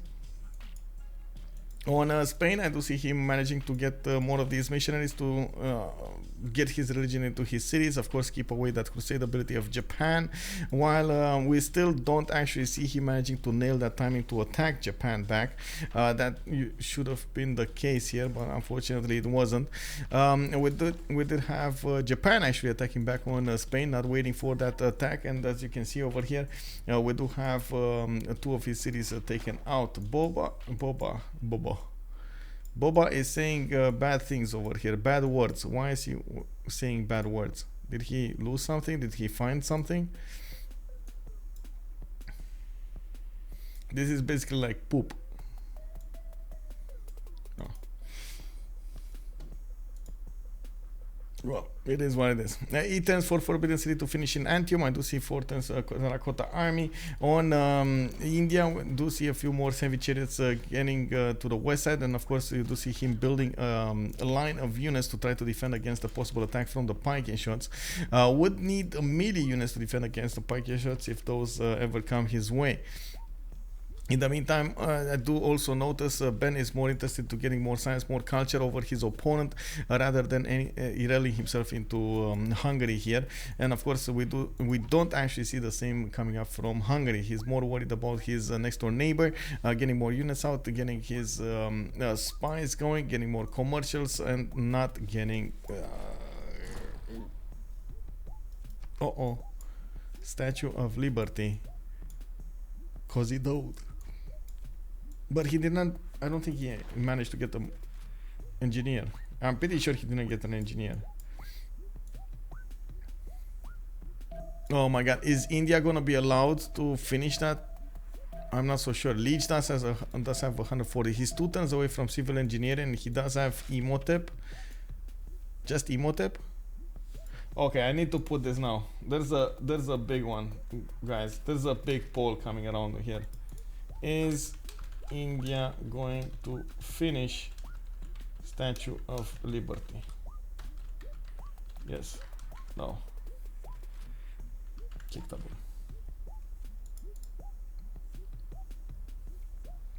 ball. Maybe he captured a spy. There was an English spy in one of his cities. Wait, what? Captured a spy? Who? I'm not sure how that matters.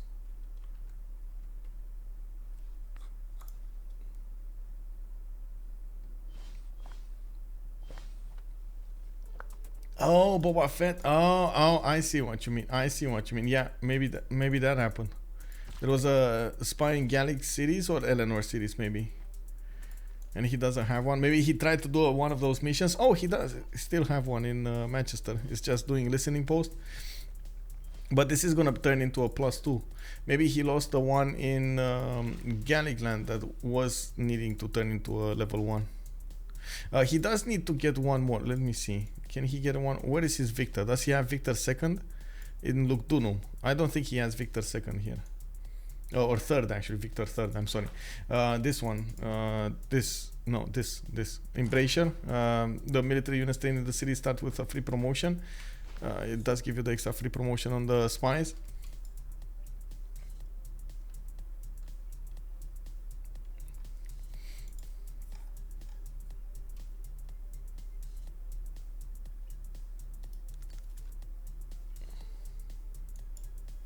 Well, it doesn't look like at the moment Vador is not interested in pushing anymore. We do have Gorgo getting stronger units, getting bombards instead of trebuchets, and by the looks of it, he's getting his knight cores going. He is on military science in 2 turns, and I don't actually see the button to upgrade for the knight, so he doesn't have ballistics. Maybe he's... Wait, is he... like... He's not going calves. He can't go calves because he's building knights. I guess he just wants to hard build a few more. We do have a musician coming up from him, as well as Alhambra finishing in 3 turns from Eritrea. Looks like 8 turns for Mycenae to finish that the commercial hub, and of course we do see the campus coming up from Corinth. We also notice on the east side, Titiits at the moment has not been building an army. He did manage to get to ballistics. He has a few field cannons ready to attack back into any kind of unit that is crossing that forest. So it's definitely a problem for any attacker here, especially with the Sea Dogs, with its ability to get some frigates and so on. It's going to be an issue to get these cities. These are more late game focused games, are actually quite fun to watch. It's so close to, yeah, it is so close still. I think both actually have a good and decent amount of entertainment value on them. Some of them you do get amazing sim decisions. On some of them you do get these surgical strikes that are amazing. At the same time, the action on the very close games is also amazing to watch. Like I love the 4v4 Pangeas, for example. You know, not too far away, not too close to your enemy, but you do manage to get exactly what you need to get against them. 3 cities, 5 cities, 7 cities, and then bam, you need to go on the offense. I love those also. Looks like the poll is going towards India finishing the Statue of Liberty. Okay, so 17 turns over here. I do see Ben does have at least one of these. 1, 2, 3 chops that he could make. 3 chops that he could get. I don't see him getting another builder though, and he only has 1 charge on this one, so I'm not so certain he's preparing for that kind of chop. He doesn't have Magnesite either in Cozy Code, so maybe he's just doing it for the sake of delaying his opponent, not really for the sake of going for a victory or, you know, actively stopping him. Yields, there you go. Almost 300 science on Boba Fett. We got him on 142 culture, 180 gold a turn. We got Spain 133 with 58 culture. Ben is 191 science, 158 culture. We do have Rage on 128 and 219. While on La Table Ronde, we got 204 on Japan with 132. Of course, it does look like he's starting to eclipse over here Spain. Titiits also 200 science and 102 culture. A bit of a problem for Gorgo, and but it is what it is. We do have also Matthias Corvinus 140 science next to 200 science Ben. Phyrsos is 147 science with 213 culture. Definitely needs a lot more of both, and of course we do need to see what he's going to use them on. Filippo Brunelleschi is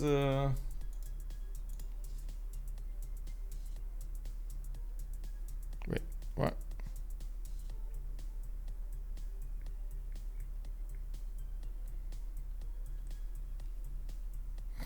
Filippo Brunelleschi is also available in the city of Divodurum to get his terracotta army. Wait, is there?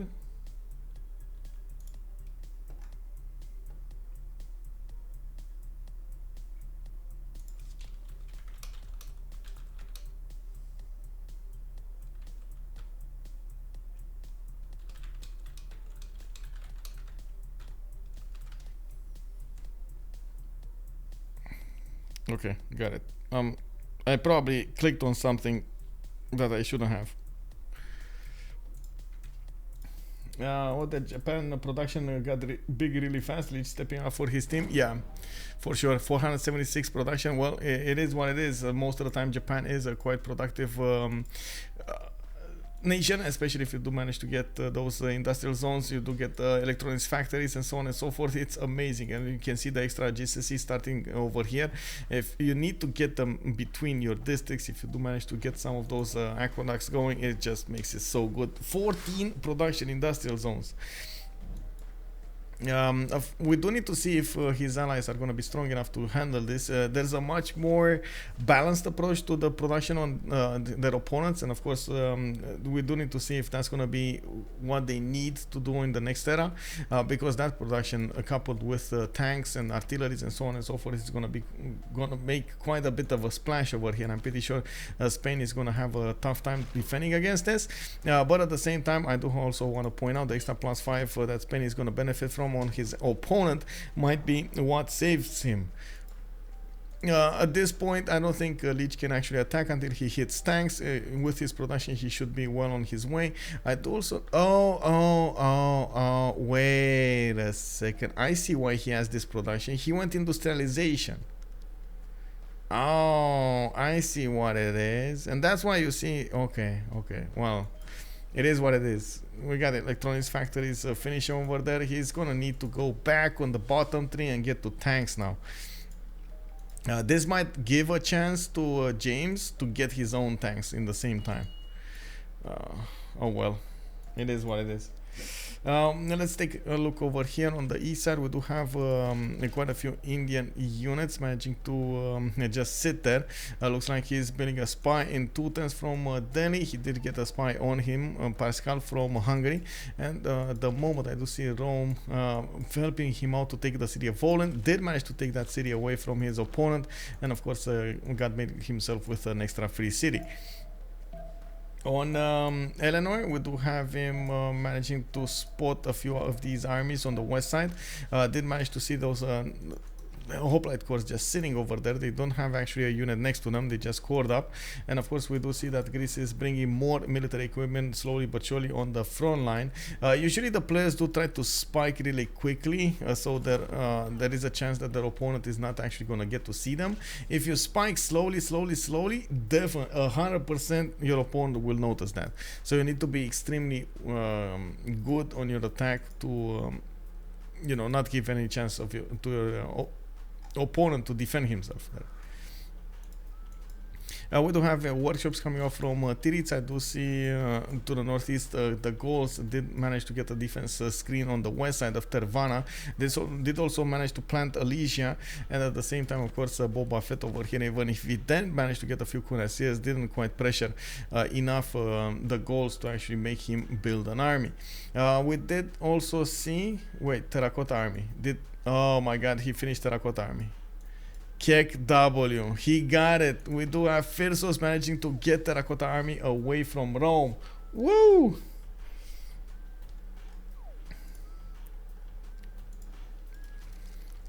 It is what it is, boys. It is what it is.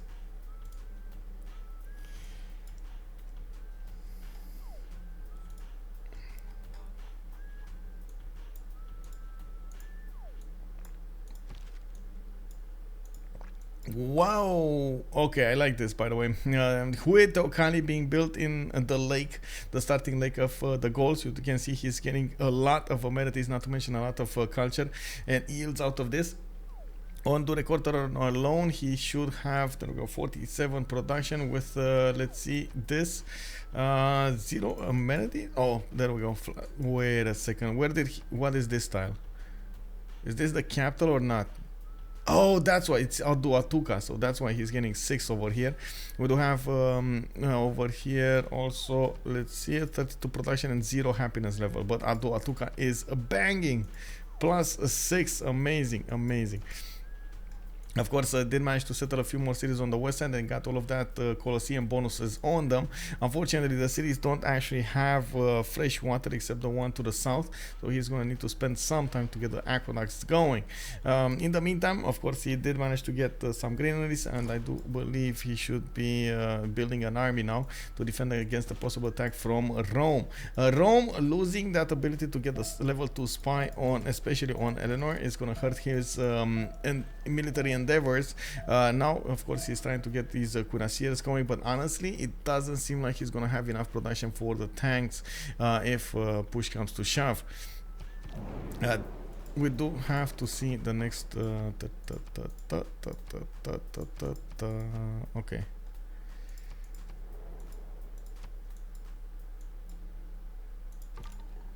Okay, so era score.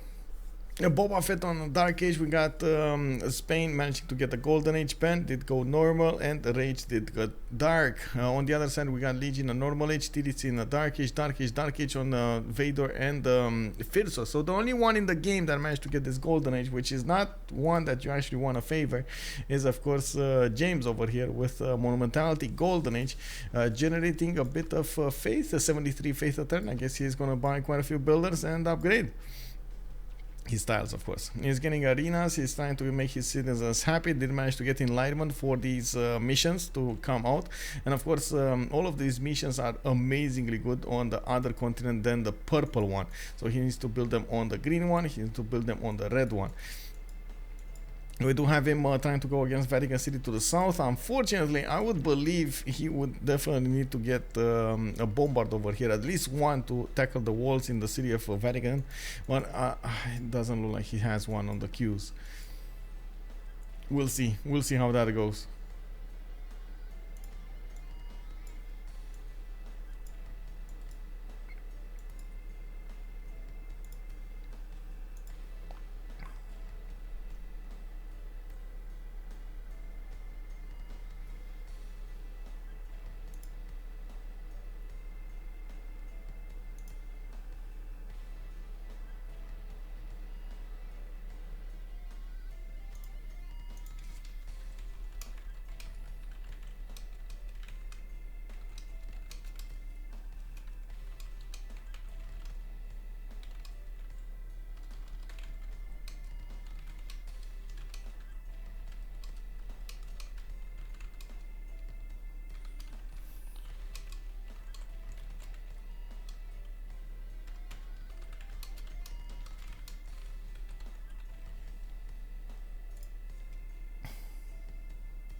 Okay, there we go.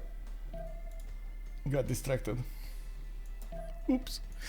We do have only a few units defending the east of Hungary. Of course, he's getting some more of these armies to be on the front line, while India just got that defensive screen, and that's about it. He doesn't care about anymore.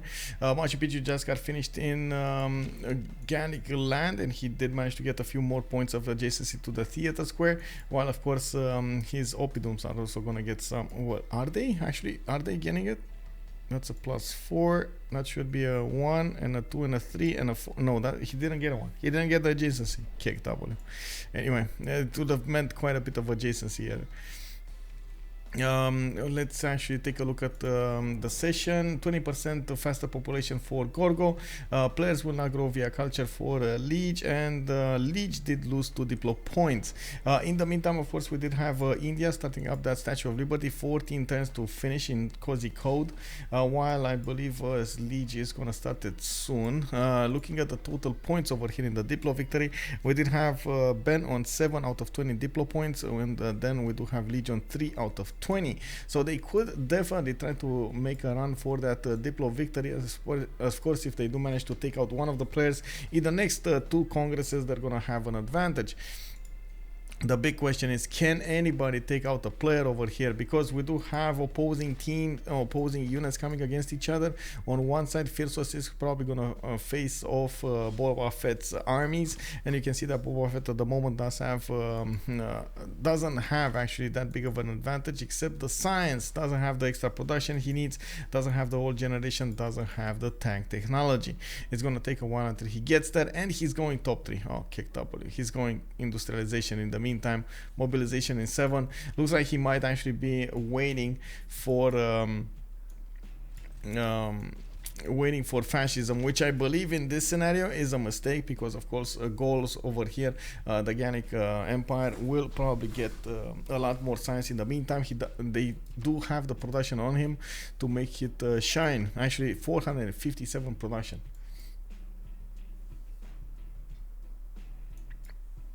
Well, looks like we got a pause for 10 minutes. Wow. Did they use already the Ripple favor, though, where LTR didn't use anything? So next World Congress is all for... Oh, La Table Ronde. They did. Or yeah, I guess they did. Yeah. And that is a good point over there. A lot of Diplo favors still remaining on La Table Ronde.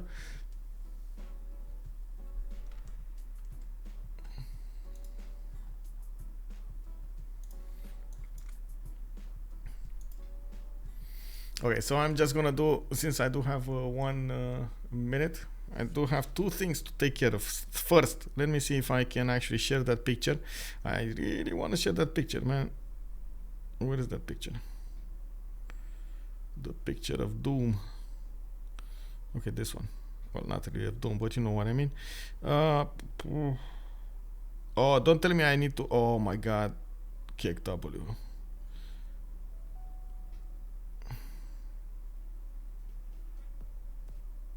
Okay, finally I can see. I needed to I'm sorry. I needed to restart the.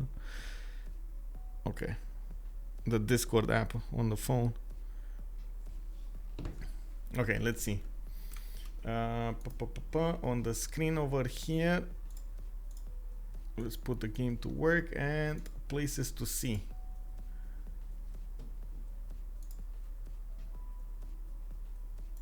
So this was in the middle of the hotel, by the way. Like you have one tower on one side of the hotel and one tower of the hotel on the other side, and in the middle there were two of these tubs. Ta-da!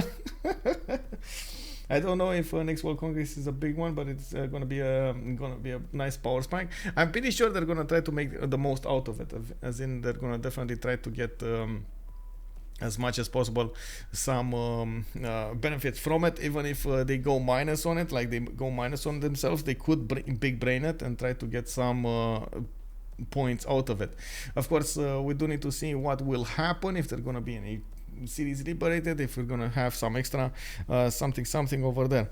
Not well. Anyway, so let's just get the scav run over here because we do have a few moments to go for. Oh, look at this bad boy.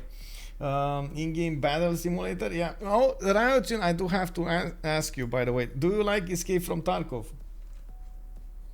Sorry, I'm just gonna wait a few moments over here because we have a pause going on in the game, so there's like nothing going on better than this. Walking doggy will be like 10 minutes, so yeah.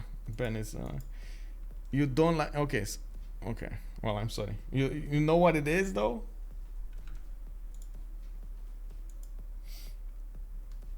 Sorry to hear that, bro. Sorry to hear that. Too much stress from just watching streams make me anxious. Wait, really? I mean, to be fair, it is kind of a totally different ballpark of stress, though, compared to Civilization. And every move counts in EFT. Every move counts. It's whoa, yeah. And you have to know a lot of things, little details, and yeah, sounds and stuff like that. Yeah. I got it. I got it.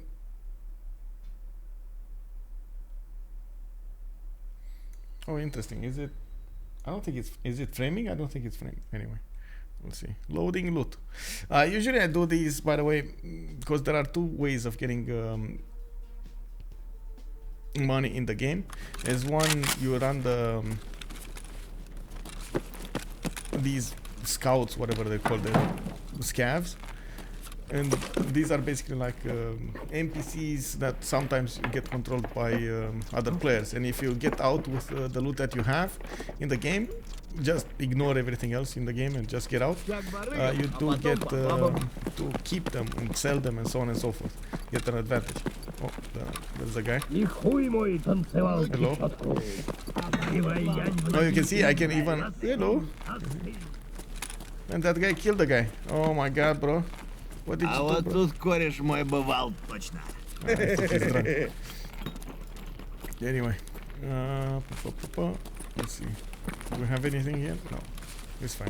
So anyway, coming back on my train of thought over here, I just go and pick up these, and if there is something in, that's good. If there's nothing in, okay, that's good also.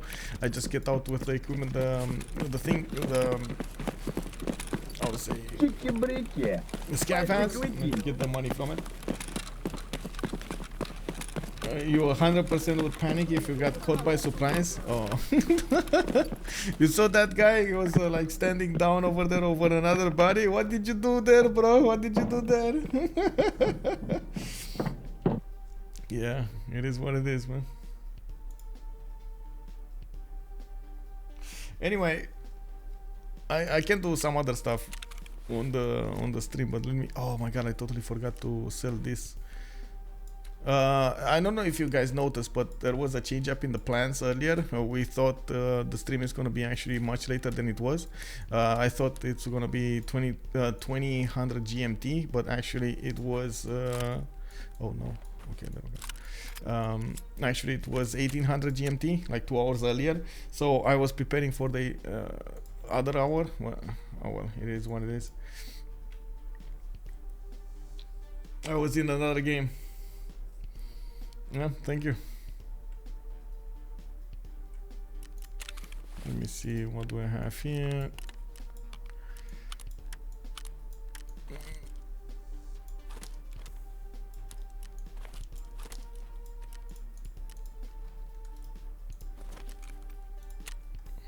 I guess the most time consuming thing is to actually get everything sold on the market and getting the correct price. Well, that's one of the fun things about the game also. You do get as much as possible to min-max this.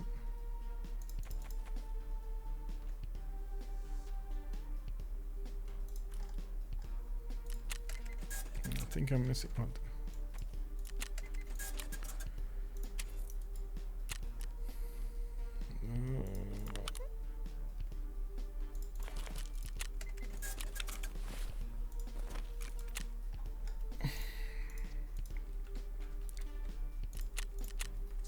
Let's see the game.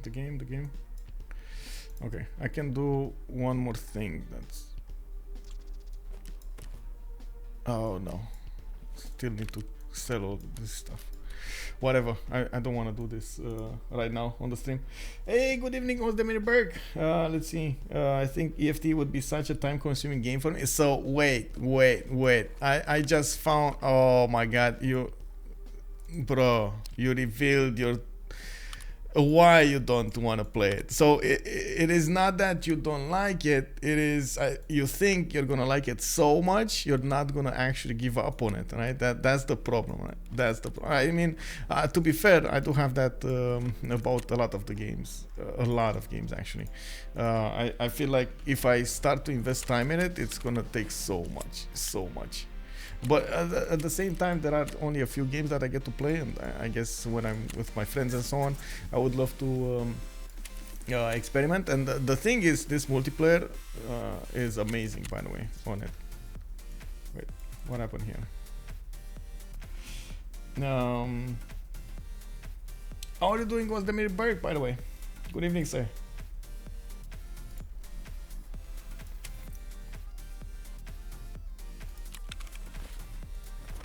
I think I need to keep on selling these. Okay, I see what it is. Yeah, I gotta admit it's quite time consuming in that sense. You do need to learn a lot of the stuff, and the stuff like if the details change from one wipe to another, and you need to relearn them, but some of them actually do stay on the same track. So like for example, the missions most of the time are gonna be the same. You just need to redo them, which is, I know, a bit annoying, but it is what it is.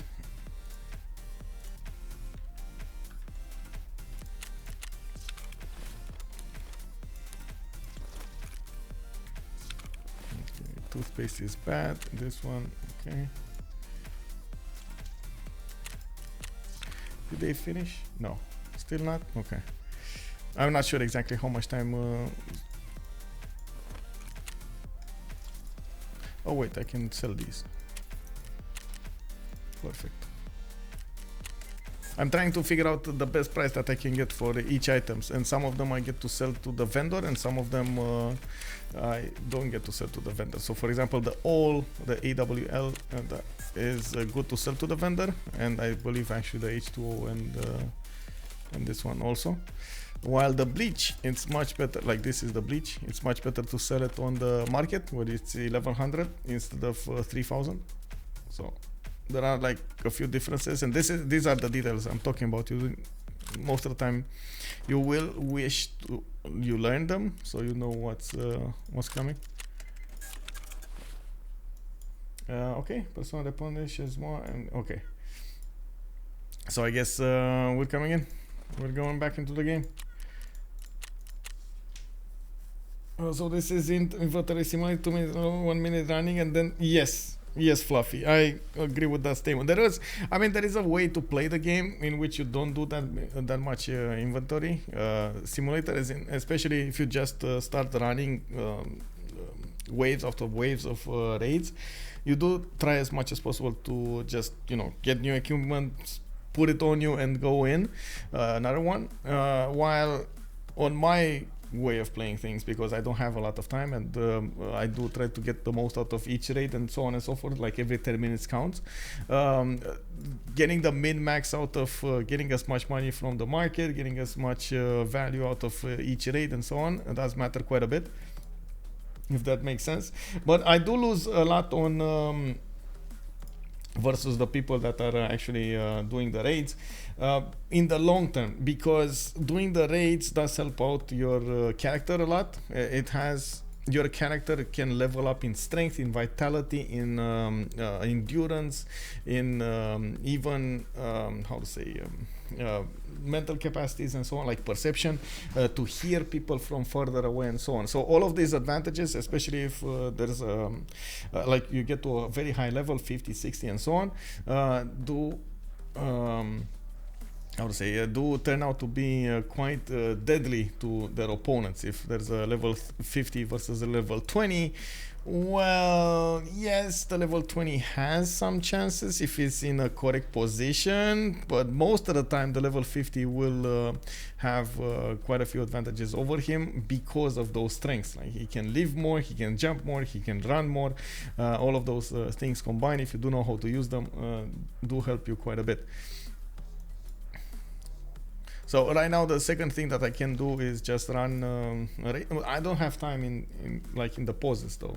Maybe, and this is one thing that I was wondering about. Maybe I could start streaming on YouTube. I don't know if on Twitch it's a good thing to stream Escape from Tarkov, but maybe on YouTube I can definitely do it. Diversify a little bit the content.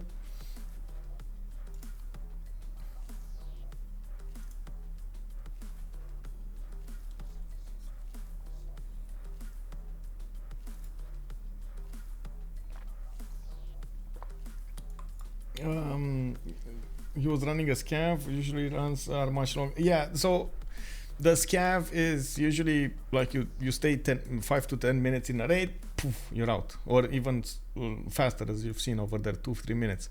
In the raid, in a normal raid, you need to stay in the raid for at least 10 minutes for it not to count for a walkthrough. If you get a walkthrough, you don't get any benefits from it. You do get some experience, but not any benefits. And most of the raids usually end up being like 25 minutes, 30 minutes, if you do have a good one. So that's why I don't like 10 minutes is too little time to actually get a raid going.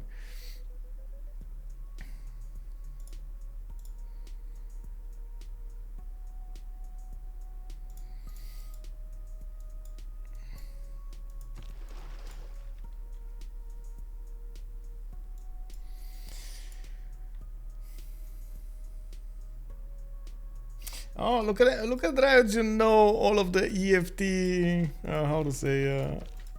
acronyms over here. Hey, Crispy. Hello there, sir. Good evening. Yes, we got an amazing Huey. You nailed it. Oh my God, look at this Huey. It's amazing. 2, 4, 6, 8 tiles.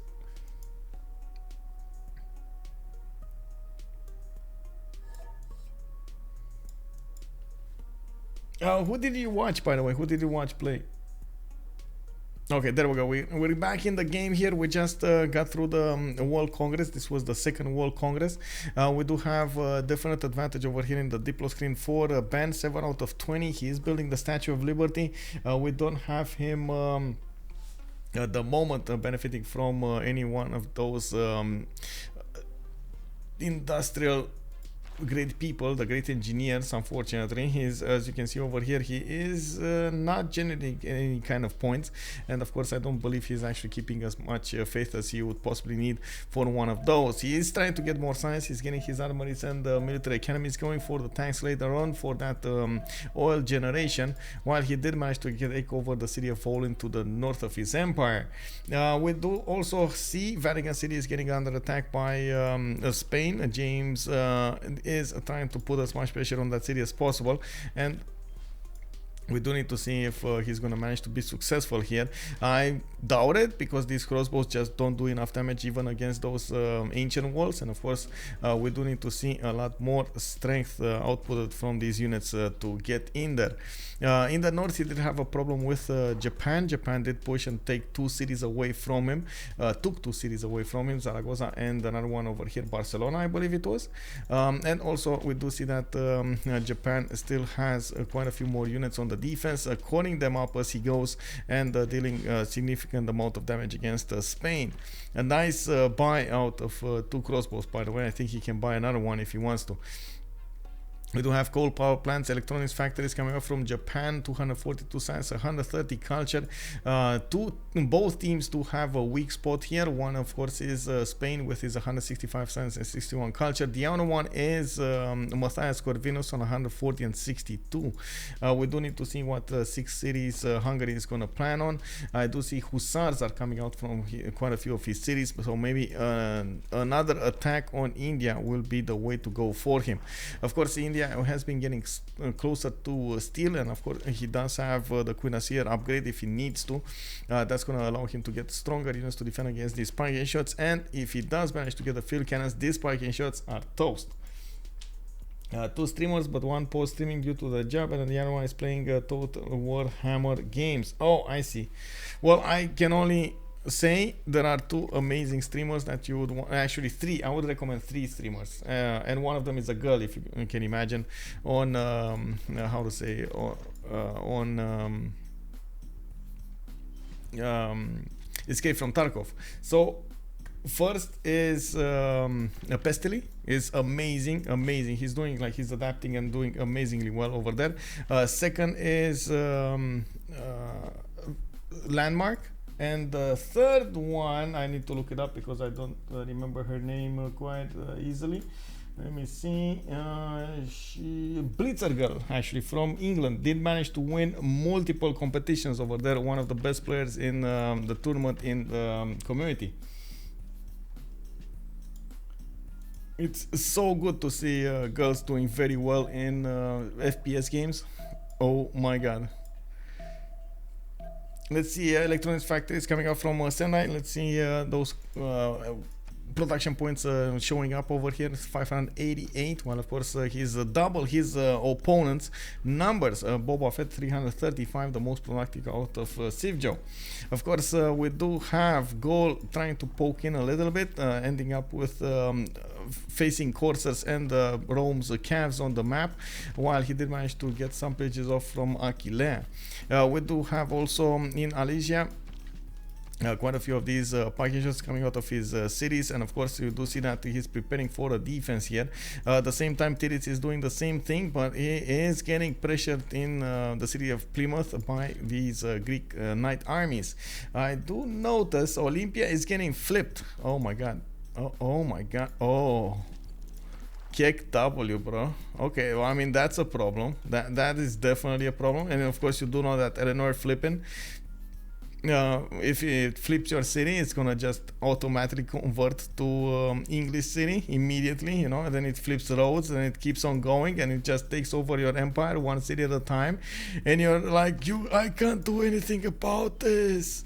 Yeah, that's a problem. That is a big problem here for Rage. He's gonna need more population in his other cities to withstand this. Not to mention, we do need to see what Titiits is gonna do. He's trying to get more cuirassiers to defend against this push from Greece, which I'm not so sure it's actually gonna be successful anyway, because that's only one knight army, and you can see the city is strong enough to defend against it. Not to mention, he does have a sea dog over there, a cuirassier that could take some pressure off, and a field cannon. So I think all in all, it's good over here. Oh, I see. Okay.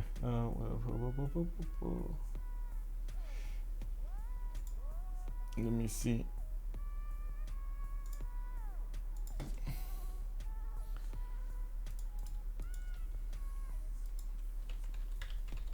I'm actually quite curious on Rome if he's going to manage to get that timing done. Of course, with quite a few.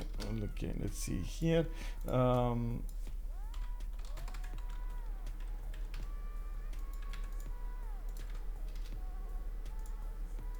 Just 1 second.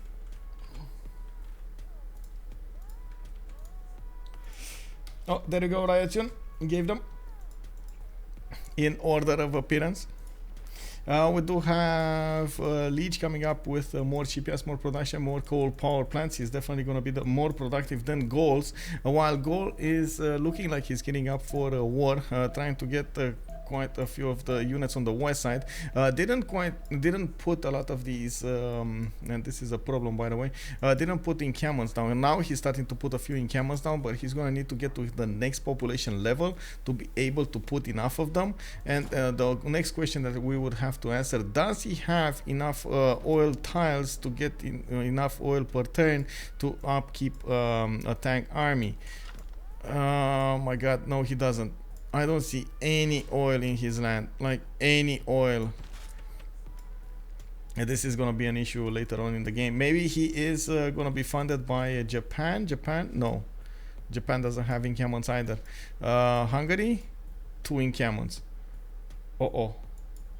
Eleanor, no encampments. 1 encampment, but 1 encampment. 2 encampments. Okay. Well, I mean, that's still not enough. That's definitely not enough. Okay, so is this going to be tank versus plane type of game? We're going to have to see that. 6 turns to finish in Casido, that Statue of Liberty. We did see another great engineer got picked up, and of course it was taken by the Gauls here. He did manage to get the +2 factory production 1. Not to mention he did manage to get Michelangelo as well for the sculptures.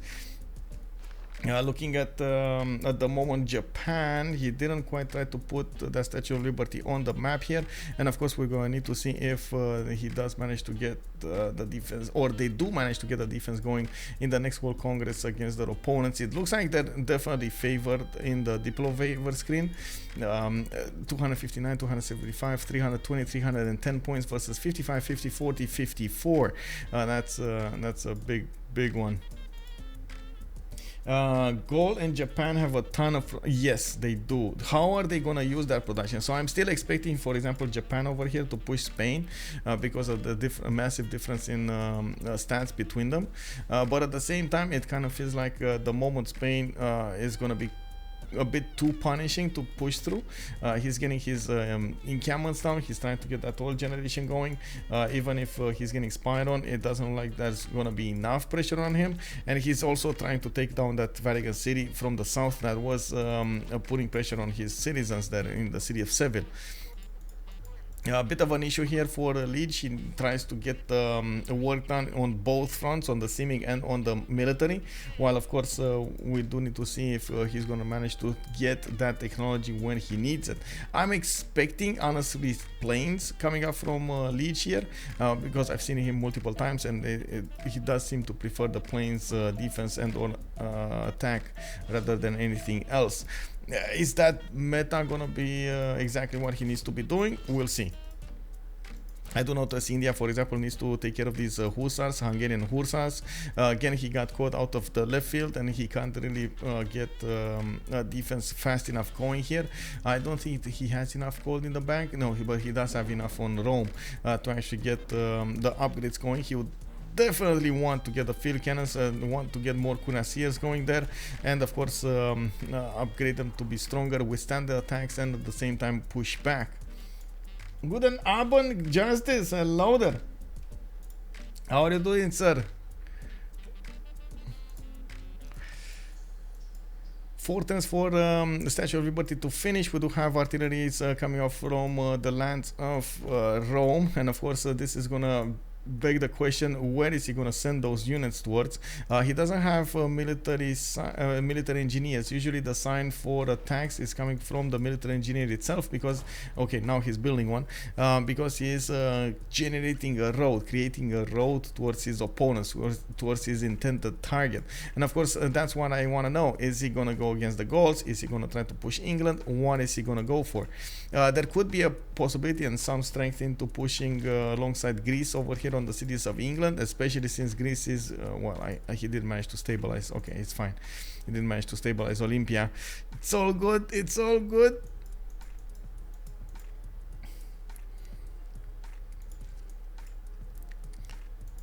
Oh wait. Okay, there we go.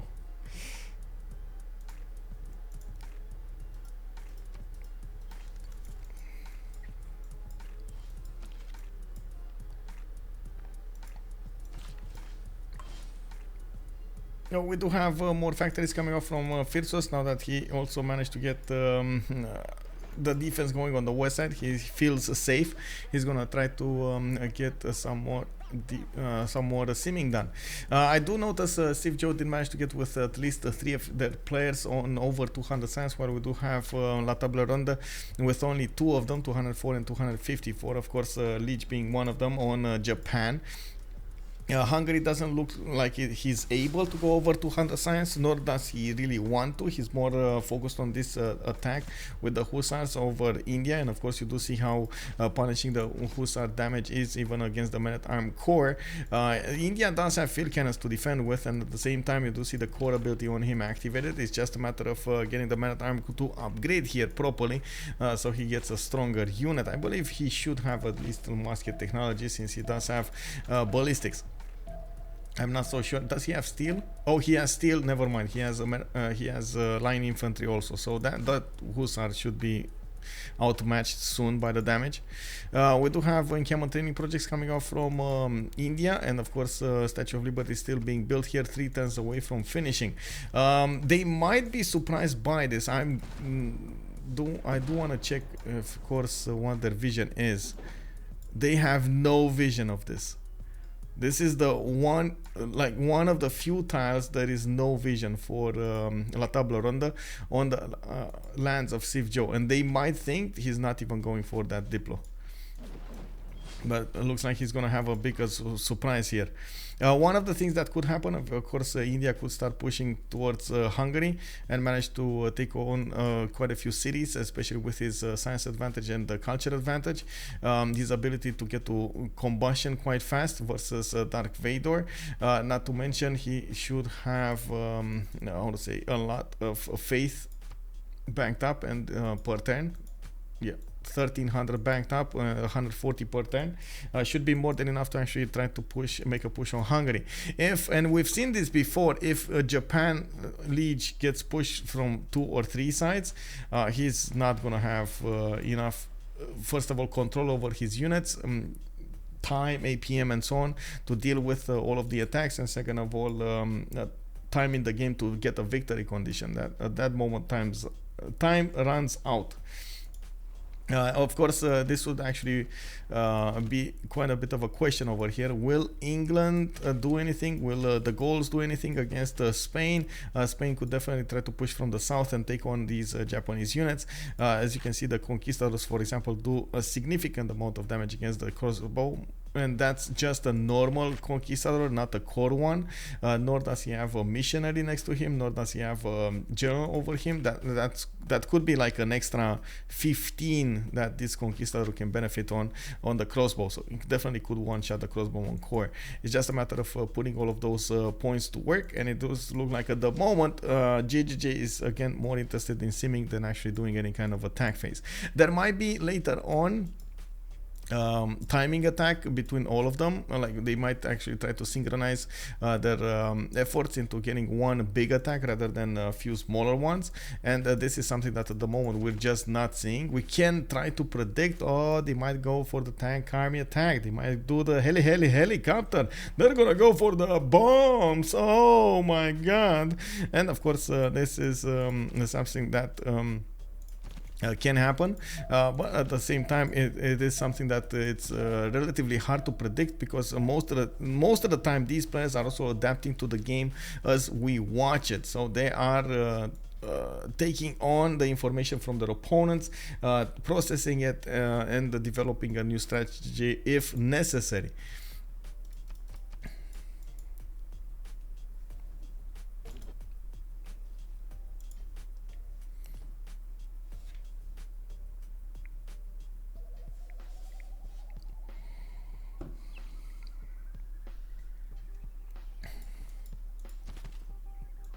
Well, now that Ben did manage to get his cuirassier armies and the field cannon corps, not to mention his artillery, he's trying to do the damage back on Hungary. While Hungary, oh man, Hungary just showed him who's boss over here. One target shot with one hussar smashing down that cuirassier army, and of course to smithereens. We do need to see the field cannon corps get into action. Of course, more units are going to be needed to be bought here. I do believe India will probably try to, as much as possible, take on I would say the tanks, take in his opponent's empire the tanks. So he's just gonna try to get a general. He's gonna try to get more units to upgrade into, and of course be careful to have the gold necessary. It doesn't look like they have the gold necessary at the moment to upgrade all of those tanks. I do see also Taruga getting attacked here by multiple musketemen. These were re-levied from the city of Preslav by Hungary, but honestly it doesn't look like they're gonna manage to push through. Three of them might die, four of them might die if they attack into Taruga, and of course as you can see, they already expanded all of their pillages that they could make around the city of Taruga. We do see the city of Taruga getting a pike shot. It's still 73 strength, so it's still very, very strong. We do need to check out later on in the game if that Vader is going to be successful here. On the cities of Greece, we do have him with quite a few of these cuirassiers in the build queues, getting a few cav armies going, and I'm actually extremely surprised the city of Liverpool was left to thrive over here to the east of Corinth, to the east of the Athenian capital.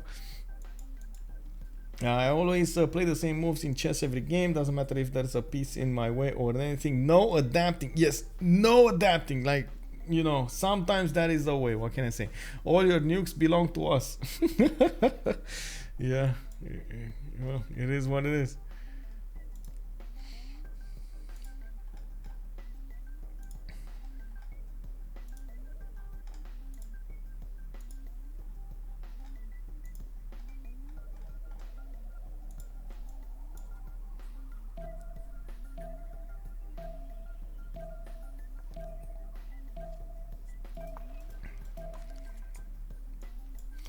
Liverpool is a great city, terrible football.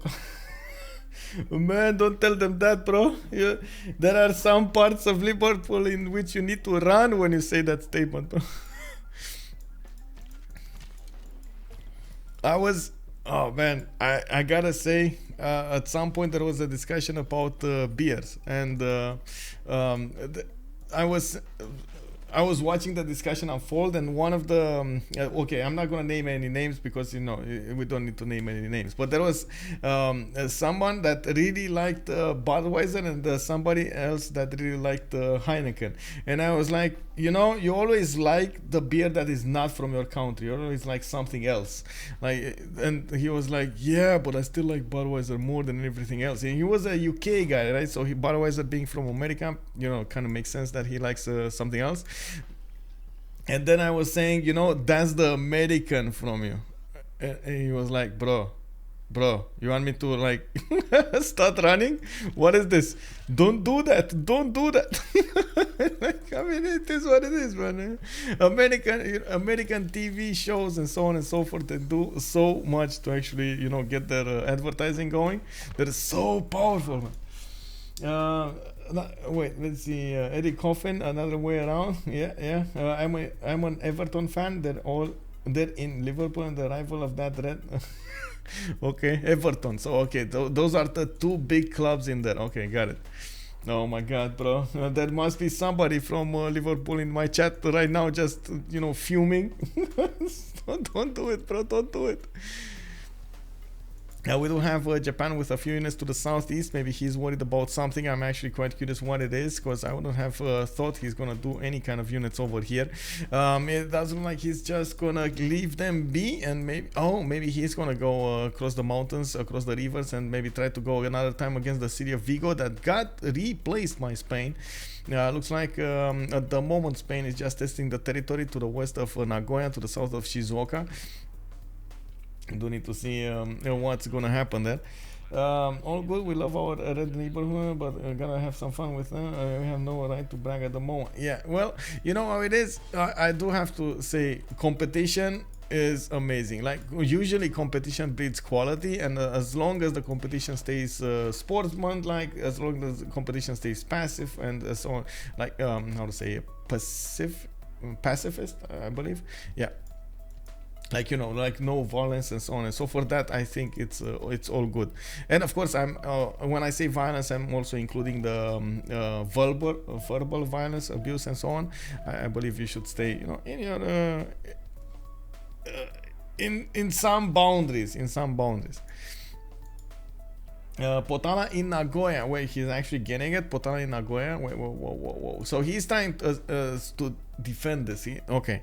At the same time, of course, he's gonna get to benefit from an extra diplomatic slot, and that's still gonna be amazing. Looking at the World Congress, I think we did get the last one. I think we just finished, or it was finished a few turns ago, Statue of Liberty on the city of Kozhikode.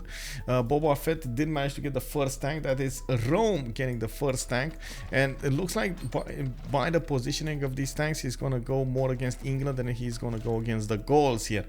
We do need to see when the Gauls is gonna finish his encampments. He still has a long way to go, but of course with his production, this could mean just a few turns.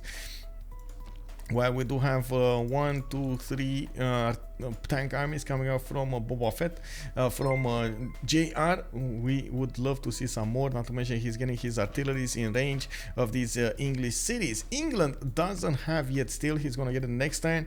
And of course we do need to see if he does have oil. Yes, he does have oil, so he's just gonna be a few turns away from his own combustion. Hey, Crispy, thank you very much for the gift. Osdemirberg, there we go, bro, there we go. Welcome, sir, welcome. I guess we'll see how it works out, mate. Cheers. Yeah, let's see. Can you tell me about someone and Josh? My team was just acquired him. And, so there was somebody. Oh my god, there is somebody that is over here. That knows both of those teams, man. How is JR in CivJoe? It's in the Premier League. There are quite a few surprises in the Premier League, quite a few mix-ups. The players have been left to mingle. Wait, is it actually Crispy's birthday? And can I sing a song real quick? I mean, I don't know if I can actually sing a song, but I can sing happy birthday for a few sentences. Not his birthday. Wait. What is this, by the way? Who started this? It's my birthday. It's not my birthday type of thing. I saw it on quite a few streams and I'm like so confused. Is it the birthday or is not the birthday? Like, you know, there were people coming onto my stream saying, oh, it's that guy's birthday. And then there were people coming on, like the other people telling me, no, it's not his birthday.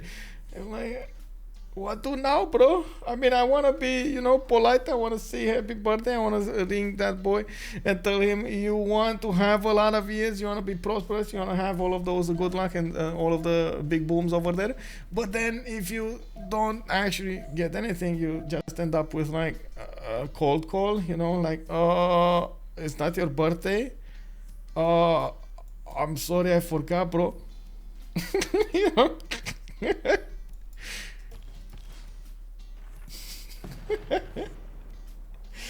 It happens, you know, it happens. Okay, now that I'm a sub, I'd like to point out that I would sub the hell out of us, but we couldn't find atmosphere in my camera. I see we can afford. So thank you, sir. Thank you, Osdemir Perk. Much appreciated. Kind words, sir. Kind words. Okay. We do have Boba Fett pushing on his advantage on England. Looks like Titiits is trying to put as many units as possible, making lines after lines after lines of units, so those tanks don't actually get to his main cities quickly enough. We do have the artillery corps that are getting attacked by I see field cannons over there in the encampments, and of course we do need to see if Titiits is gonna manage to get this defense. It doesn't look like it's gonna be one of those oh my god I can't defend type of attacks here. Boba Fett can go through the first few units, but then he's gonna run into steel walls, and I'm pretty sure that by then Titiits is gonna get his own combustion. He's 4 turns out of combustion, while Phyrsos is also not that far away from there. The biggest challenge, oh my god, it's negative. The biggest challenge for La Table Ronde is the gold generation. They're minus 34 on Lege, 18 on Titiits. We do have Matthias Convenience on 36 and minus 44 on Phyrsos. Man, they're not upgrading anything. This is a problem. What song would you have sang him, or a piece of a song if it was a birthday, other than the birthday song that that one doesn't? Wait, I don't know any other song, bro. I mean, I know the birthday song. I don't know if there is any other. I guess I would ask him or her if they want another song, but honestly, I'm not. How to say? I'm not really a singer. What I can do is create a song. Like I ask, what song do you want? You want it like you wanted more slow? You wanted more fast? You wanted more, aggressive? You wanted more mild? What you want, bro? You wanted the rap? You want the house? You want the techno? Anything? I got anything you want, and I can just make one. Is that good enough? Jazz funk. Oh my god, that's a hard one. Oh my god, that's a hard one. But yeah, definitely I can try that one also. Yeah, there we go. We're finding one. One turning settler from Okayama. What does this production? Oh my god, 130 production. That's amazing. Background music are legendary. Have you heard of them? Well, I guess some of you did. You don't know about them, but you do hear them all of the time, I guess. But now, for real, I guess you guys never actually complained about the music. I did try to curate it as much as possible and like weed out the ones that are getting tiresome and just put the ones that can be heard over and over again. So I'm guessing I'm doing all right in the music scene. Just me looking for some approval right here. We do have the tank unfolding here from Rome on to England. By the looks of it, the Gauls are Phyrsos is definitely building up an army here. Not a lot of pre-built tanks though. He does have a few parking shots, and I guess he's gonna rely on his straight up production to do the other things. We do also need to see on Spain what is he gonna do. I see what's happening here. Lege is out for gold because they don't have that much gold in the bank anymore, and I guess somehow from somewhere Darth Vader did manage to get a bit of gold here. What is he pillaging? He must be pillaging something. Okay, no, he's running away from Taruga. Okay, that oh, he got another mine, the iron mine. Okay, is he anywhere else? Vatican City is going down. This no. Armagh. Oh, I see. You see, he's pillaging. Okay, that's okay. That's the secret. They're trying to pillage everything. Easy peasy.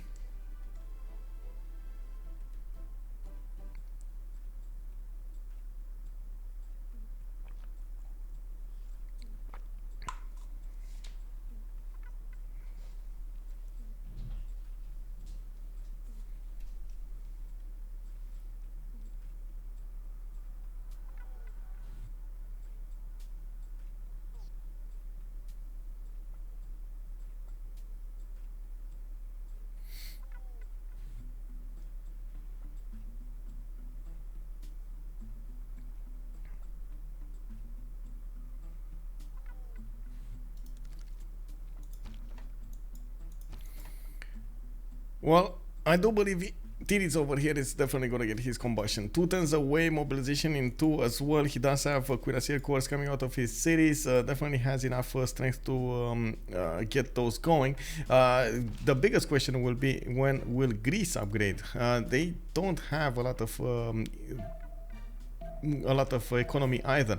Minus 39 actually on rage over here. Yes, Rome did manage to get his. We do have some last moves coming out from Rome. Of course, artillery army is also coming out from Ravenna. Not strong enough to go through the encampment fast enough, I would say. He's still going to take quite a few hits, and you can see the field can slowly grind it down, especially if he gets the support of the encampment shot. We do need to see, of course, there we go, 75 against the 100 artillery. We do need to see the artillery shoot quite a few times against this encampment, and at the same time you do see there are more of them in the build queues, while he's getting some more tanks if possible. Tank army from Antium, another tank from Rome, more artillery armies coming up from Ravenna and Ostia, while the cities of Rome are default connected by roads. Well, we will need to see how fast they're going to get on the front line here. These are not, and I repeat, not railways. They don't move that fast. We do have at the moment a much more stable economy on La Table Ronde, even though of course they still have a lot of stats going on, and armies. They did manage to pillage quite a few tiles, and as you can see, the gold is available here for Darth Vader. Whoa! Hello everybody, the game mechanic! Oh my god, man, the guy that we definitely needed to see. The TwitchCon! Oh my god, bro! Thank you very much for the big stream over here. I do have to give a big shout out to the game mechanic. He's awesome. He's TGM hype on spot. TGM hype. Oh my god, that's actually 2 years. That is actually 2 years. A big shout out. 2 years, bro. Peppermint Butter, good evening, sir, and welcome. Wine and Nerdy, thank you very much for the resub. 8 months in a row. Woo! I gotta say, the game mechanic, man, we need to get this guy to the TwitchCon. I don't know how we do it. I don't know when we do it, but we need to get this guy to the TwitchCon. 2023 Amsterdam TwitchCon, we got to have the TGM there. Like, come on, guys, it's a must. Woo, woo, woo, woo, woo. I do have to say hello to everybody. Of course, we are watching a game from the CPL Premier. We do have, as you can see over here, the late game started, turn 86. It does look like we do have quite a few war moves going on. One side is Rome going against England, and exactly like Ferno is looking over there. Well, we do have a problem in the gold department. Not a lot of gold remaining for those upgrades, and of course they do need as much as possible to hard build their units and upkeep them. So this is going to take quite a bit of effort from them to keep that going.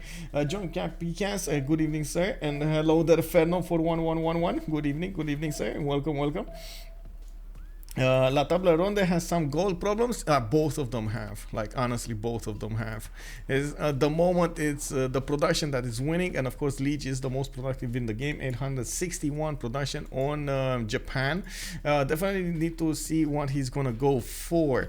At the moment, there is also an advantage when it comes to the Diplo victory. Ben is on 11 out of 20. That's Gandhi, that's India, that is on CivJoe. Will he be allowed to get the next congresses? It's doubtful. You do see the major difference between the two teams' diplomatic favor. And of course, we do need to see what India is going to do with that extra science and the extra military that he managed to get. He did upgrade quite a few of these artilleries. He's hard buying them as much as hard building them as well, getting the military engineers to build the infrastructure towards his opponent here. And of course, Hungary has been sitting on 160 science for some time now, so his science is just not as good as Ben's. 6,300 versus 4,600. Not as good. CivJoe already upgraded tanks, and LTR doesn't have that many. You are correct, Ferno. You are definitely correct over there. Not the same indeed. We do have cuirassier corps coming up from Spain to help defend against the Japan's pillages. You can see he's trying to pillage all of this land, and taking a look at what's going on over here, he's trying to figure out if there are more city-states or something to pillage. At the moment, Japan is desperate to get that golden. I do have to also point out we do have the Gauls over here with quite a bit of production on his own, and of course now that we do have England managing to get his tank horse going and tank armies, it's going to be extremely hard for Rome to push through. We do need to see these artillery armies take down the encampments, and of course after that the city of Hull, while we do have Greek tank armies also showing up to the party. They do have the +6 internal opponents movements. It looks like they do have also the 3 military extra damage for the 2 slots in Alhambra. And that's 2+1, and by the looks of it, Rage didn't manage to get to fascism yet. He is on 2 turns ideology, and that will put him around like what, 6 turns away from fascism, 7 turns away from fascism. We're going to need to see if he's going to manage to make it in time so this attack would be successful. The cities are 89 defense strength at least. They do have a tank damage on them, and not to mention we will see more and more units pumped out by England. You can see the tanks being hard built in his territory. Oh my god, that's 5 turns for a tank in the capital city. Actually that's his second or third city. Okay, that's not that bad, but not good either. Okay, let's see what's going on here. Ooh, 2 shotting the tanks of England. Anyway, drink water. Yes, you are correct. Peter Q, good evening, sir. Hello there.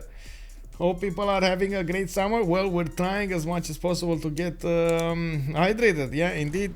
Thank you for reminding me, sir.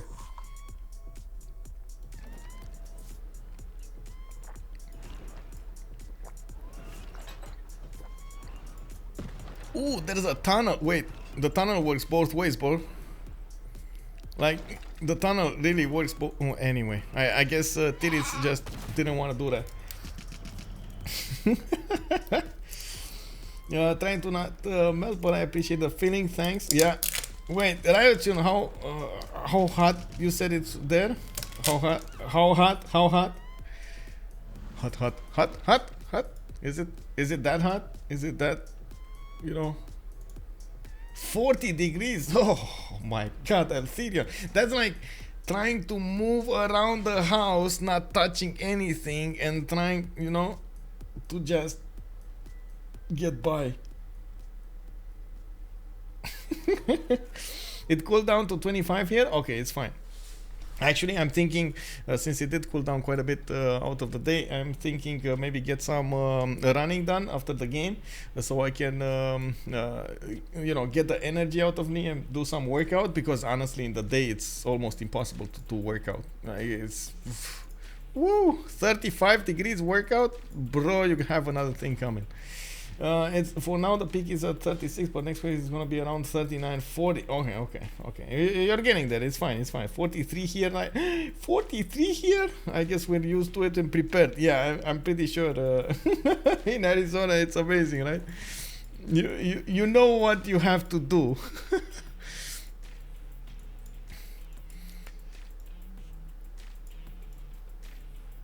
Okay, so it looks like Hungary did try to get some units inside of the cities of India through the north, those levied ones from Preslav. It's gonna take some time for those to actually get useful over here. They do need to get on one of the mines and pillage it at the same time. It looks like we do have more military academies being built, and India did manage to get more of these artilleries. Didn't quite get the attack going on Hungary though, not yet. At the moment, it's not happening. We do have also on Spain, and does look like we got Cuirassier Corps coming out of his cities. He's definitely trying to prepare for some kind of pressure here, but again, I'm a bit worried about their economy. If they do upgrade more tanks, it's gonna be harder and harder to get everything upkept and of course built. Now we do have those Roman artillery starting to get closer to the city of Hull. I think at the moment Titiits realized he's not actually gonna get everything done here. He's not gonna get the defense on the city of Hull anytime soon, and that will put a bit too much pressure on his defense. Maybe he will willfully defend behind Newcastle upon Tyne to wait for more Gallic units and maybe make a bigger defense here. Yeah, it looks like he's retreating behind the safety of Newcastle upon Tyne. There are artillery starting to shell those encampments, defenses from England. And of course, Greece over here is bringing some more. He does have a great general with them. The same can be said about Rome to the north. While we do have Anna Zinga as a great general that is only Renaissance and industrial for England. Unfortunately for England, the production is just not there.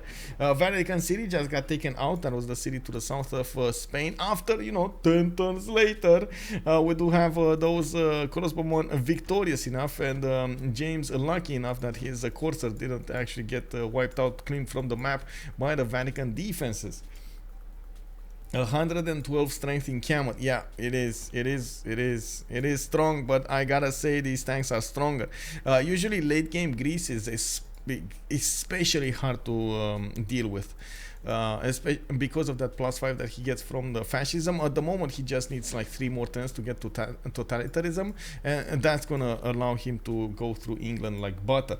If they do manage to pull these attacks off, like one of them would be India going against Hungary, the other one would be Rome and Gorgo going against England, and the third one would be the chaos maker over here, James. If he does manage to put more pressure on Japan, that's gonna be amazing. Like if they do manage to take out Japan's tiles, get a few pillages off, annoy him, make him build an army, and so on and so forth, that's gonna be such a useful trade to have. They also can attack into the Gauls. The Gallic nation doesn't have anything to the southeast. Oh, wait a second. I think Titiits yeah, definitely saw the writing on the wall over here, and he's like, no, I'm out of here, boys. You know what? You can have fun. That's exactly like the joke I was saying earlier. You can go in. I'm bursting with laughter. It's fine. Yeah, just go in. You're gonna have fun. Olympia flipping. Yeah. Where's Olympia? Wait. Oh, Olympia flipping. Yeah. Flipping like a boss. 18 turns. It's fine. 6 more turns until the next World Congress. In the era score screen, we do have Big Rage. Well, not raging anymore. He's on 3 points to get a normal. Anyway. BamesJong, good evening, sir, and welcome. Big Dog, hello there, and welcome, sir. Heatwave is hitting full force in Norway tomorrow. We are hitting 21 degrees. It's going to... Wait, you're saying 21 degrees is bad? Oh, I mean, I can totally understand it because, of course, you're used to much lower temperatures. But believe me, we got 40 over here, and it can be worse. Yeah. Stay safe indeed. Ryotun does have the correct thing in mind over there. We definitely need to stay hydrated. We definitely need to stay indoors, get some AC on and see how it is. Shrug it off. I'm pretty sure the human body can adapt to it. It's fine. Just give it a bit of time. Why didn't it construct entertainment complex and run projects to make it flip? Oh. I mean, why didn't he get a theater square and put books in to make it flip? It has the same result, but you actually get useful stuff. Rome close to it as well. Yeah. Let's see. In the era score screen, we do have Rome 1 point away from getting his heroic. Yeah, he's gonna have a heroic. Looks like we do have Lege 7 points away. With Hungary also 6 points away, and I do see Ambiorix is gonna make it. And that's gonna be awesome, by the way, for him. We do need to see if Gaul is actually going to get any kind of push here. It looks like he's more focused on defending this attack because of his Paki shot armies instead of anything else. I'm pretty sure the tanks are the problem. The gold necessary to upgrade the tanks is the problem. He's going to need to hard build them, and as you can see, he does have 6 turns to get the first one out of Lege. 6 turns from Lisiu. Well, slowly he's building up a tank army. He's going to get more oil per turn in the meantime from building those military academies in his encampments. He doesn't have a lot of them, but he did manage to build at least 3 from what I can see. That's still gonna give him 6 oil per turn. You know, that's 6 tank armies. That's still good in my book. We do have of course England being pressured over here by Gorgo. At the moment Gorgo doesn't have that extra +5 on him, and you can see the tanks are not really pushing through the English tank armies, but I'm too believe it's just a matter of time. They just need to finish with the city of Hull. They do have 3 artilleries that could shoot. Oh my god, he doesn't have a... Oh no, he doesn't have a balloon. Where's the balloon, bro? You forgot the balloon. So man, this is the time to order some balloons. Where is the clown when you need one? I assume there was a theater square. No worries, bro. No worries. England falling apart a bit. Yeah, it looks like. Well, I mean, I think he's just gonna try to wing it and try to get as much as possible out of it. But then he's just, you know, trying to retreat, save his units and so on and so forth.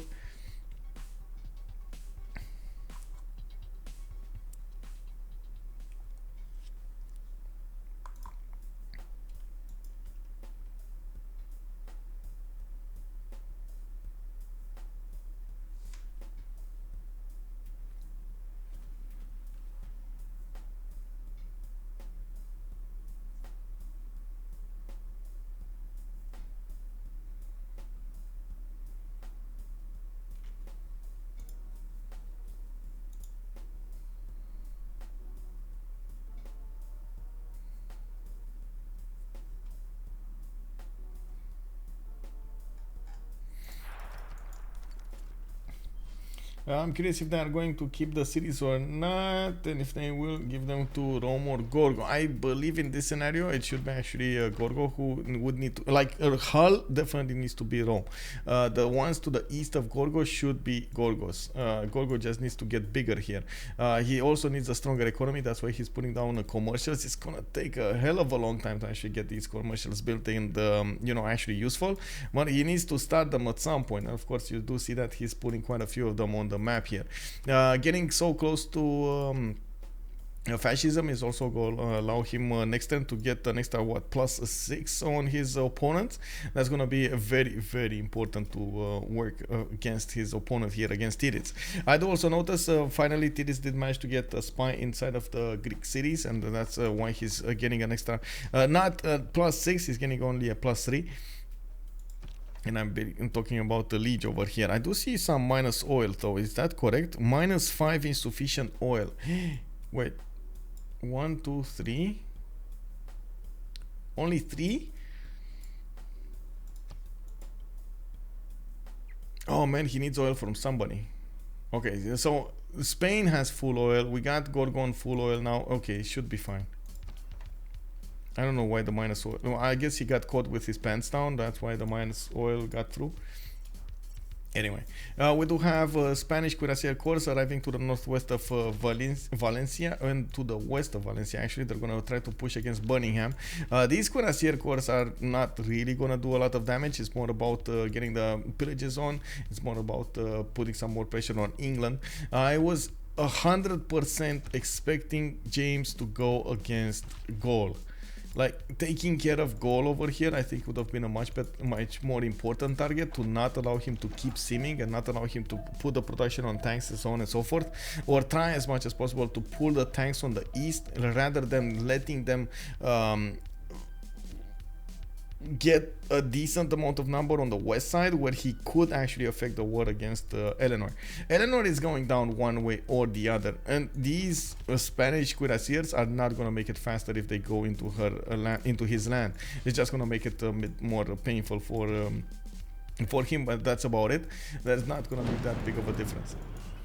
I think Spain just has to distract them all. Yes, exactly. That is the correct one. Spain needs to distract as much as possible. He needs to play the chaos maker here. He needs to definitely try to how to say, keep the pressure up on Gaul, maybe also on Lege. Lege, as you can see, doesn't have any defenses. He barely now gets a battleship from Shizuoka. Anyway, he's getting broadcast centers. It looks like culture victory would be the way to go here for Lege. He does have Gaul next to him, and a lot of those rock bands could be played in the cities of Gauls. Gaul did manage to go for quite a few of these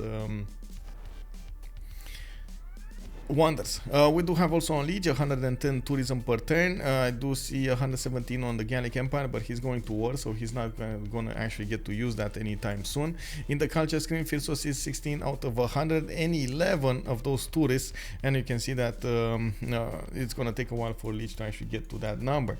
We also notice there still is no pressure coming up from India, and we do have tanks coming up from Hungary, which does seem to keep India at bay. Now we do have aerodromes being put down from Delhi, and we might actually see some of those fighters come out to play soon, while we do have observation balloons coming out to support those artillery armies.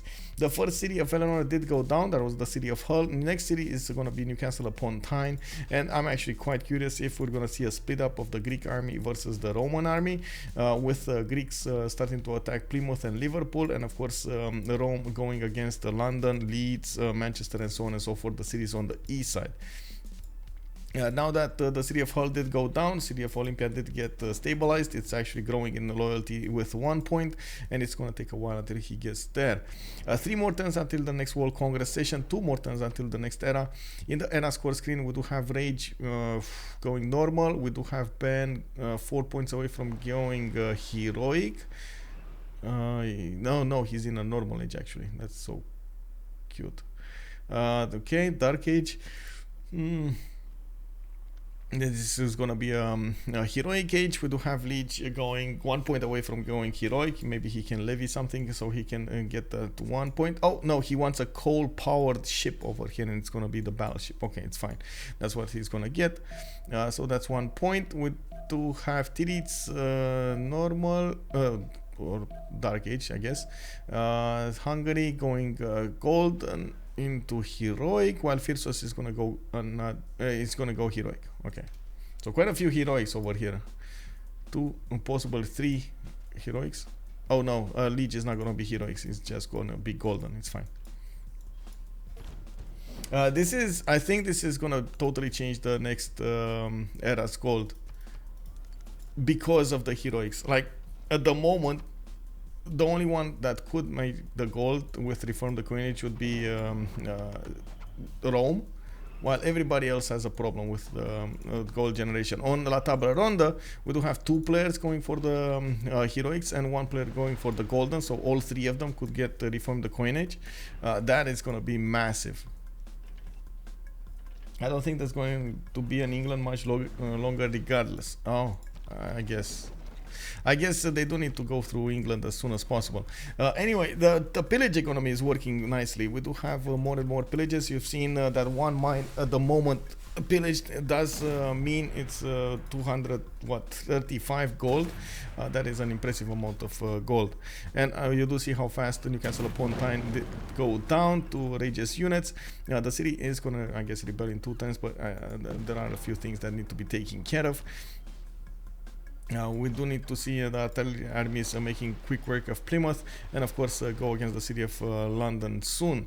There are a few tank armies remaining on the map here from England. Unfortunately, they just don't have any more damage. With the +5 combat strength from the fascism, the extra plus the damage that he's getting from his own units, that is amazing. Gaffney, thank you very much for the prime, sir. Much appreciated. Thank you. Much appreciated. We do have a long way to actually catch up the off time that I had during these few weeks with the CivLand and with the Amsterdam. I just didn't get to get my hours in. Oh my god, man, I need to stream some more. Dark Vader looks like he's getting to the northwest of Japan with a safety settler, trying to go towards Preslav. Looks like also on the east side, even if India did get pressured a little bit by the tank corps, it does look like at the moment he is happily taking down the Hungarian tanks, while of course more of them are being upgraded. It looks like they're not gonna have a very amazing future over here. These tanks of India are definitely gonna be stronger. Also, India did manage to get a general, while I don't see a general on Hungary. I did see Jose de San Martin over here on India. Actually, that's another question that I guess I have. We do need to see what Japan is going to follow this up with. Is he going to totally rely on his allies to do the defense here? Because it looks like his allies are falling. Oh no. Okay. So, next Congress session, 2 turns.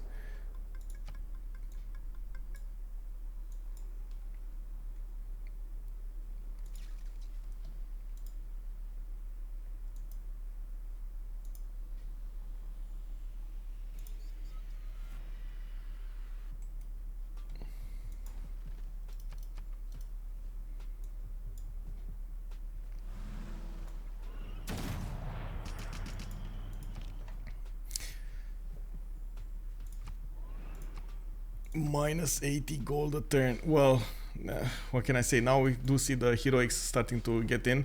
2 arms coming up from Bolafet, 324 science, 137 culture, but 170 gold a turn. That's going to be quite fine.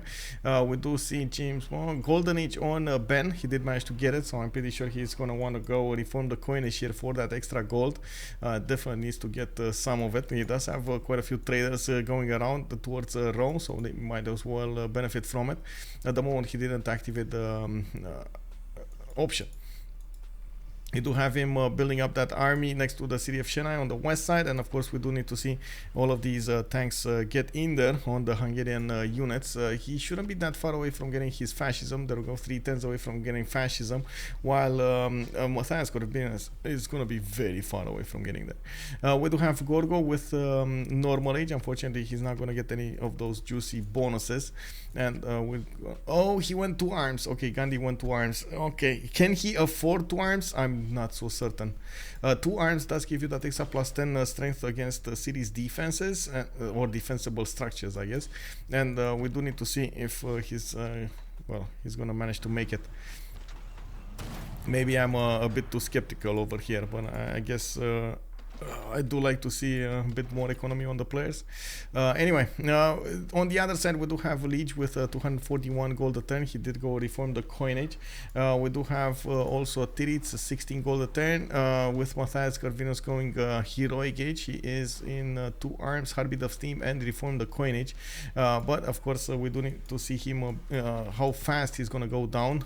India is going to pressure him quite a bit here, and it doesn't look like he has the necessary production nor the units to keep up with this. So remember, these are just tanks. The tanks do fall very quickly to the tank armies, right? So you do need to army yourself up or you're gonna die. And this is the biggest issue over here.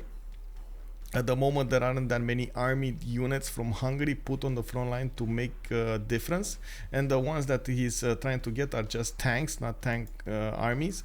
And it's gonna take a while until he actually makes everything worth. Of course, with the added damage from these artillery armies from behind the tanks of India, he's gonna manage to chew the health down a little bit, so his tanks are gonna have a much easier time to attack. Last but not least, we do need to see what's going on in the Congress here.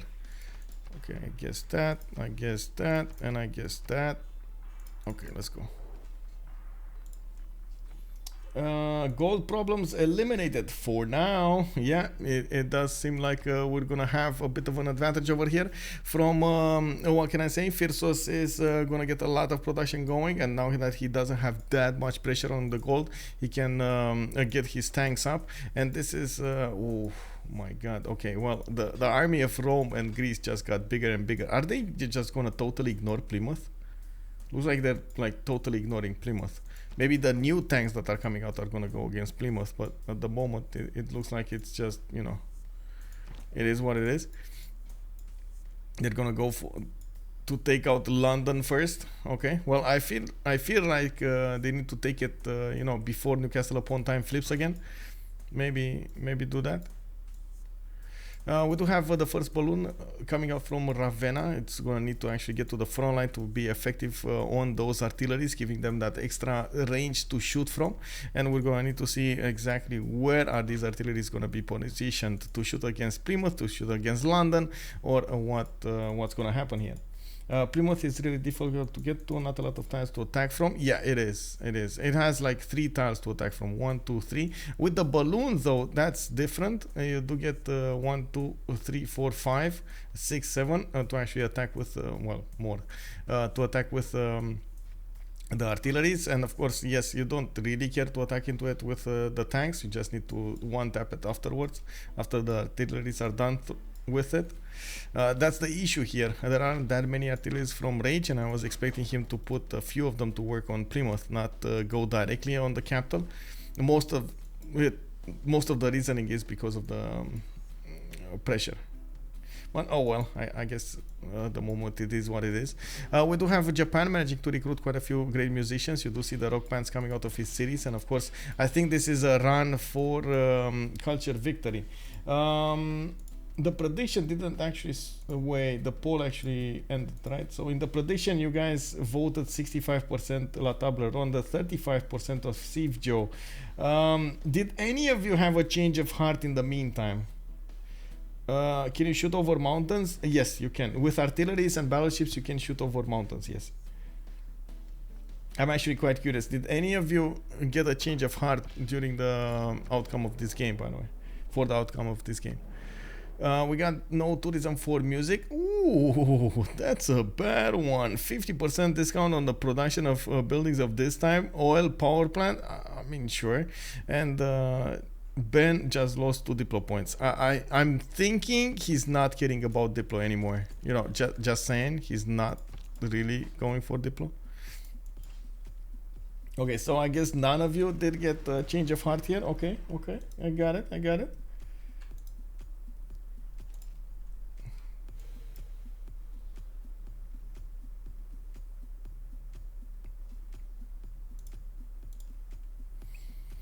The time for diplomacy is over. Yes. Well, I mean, wasn't that the pen is harder than the sword or something kind of thing? It's actually so close. Yeah, it is. It is so close. Like any move or counter move can now make such a big difference. Avid Cougar, hello there, sir, and welcome. We do also see tanks coming out from Spain, from the east. Actually, he did manage to upgrade quite a few of these cuirassiers into tanks, which is gonna be nice. He's actually gonna be useful attacking into Birmingham now. I thought at the beginning he's just gonna attack with cuirassiers, and I was like, bro, your guys are just gonna die at their walls. You know, you're just gonna stand there, and that's it. At the same time, we do have artillery corps coming out from BamesJong. I do see quite a few of those being hard built on his territory, and he did manage to keep Japan at bay. There are a lot of tanks coming out from Phyrsos, and this is going to be the next major event here. We do have Phyrsos managing to get one of these supply convoys. What I don't see on Phyrsos is him getting a general. The next general is going to be modern atomic, and of course Tupac Amaru here is going to give the points for the tanks. Is anybody going to be able to deny him this general? He's like 5 turns, 6 turns away from it. Wait, Titiits. Oh, he's just putting oh my god, scorched earth tactic, destroying every tile. Poison the wells. Yes, capture. Yeah, well, it is what it is. What can I say? Gaul in, yeah, I think so. The pen is mightier than the sword. Exactly. In Civ, that's not often true. Well, big blue numbers, as some would call them, you know, sometimes do matter, but you're right, not all of the time.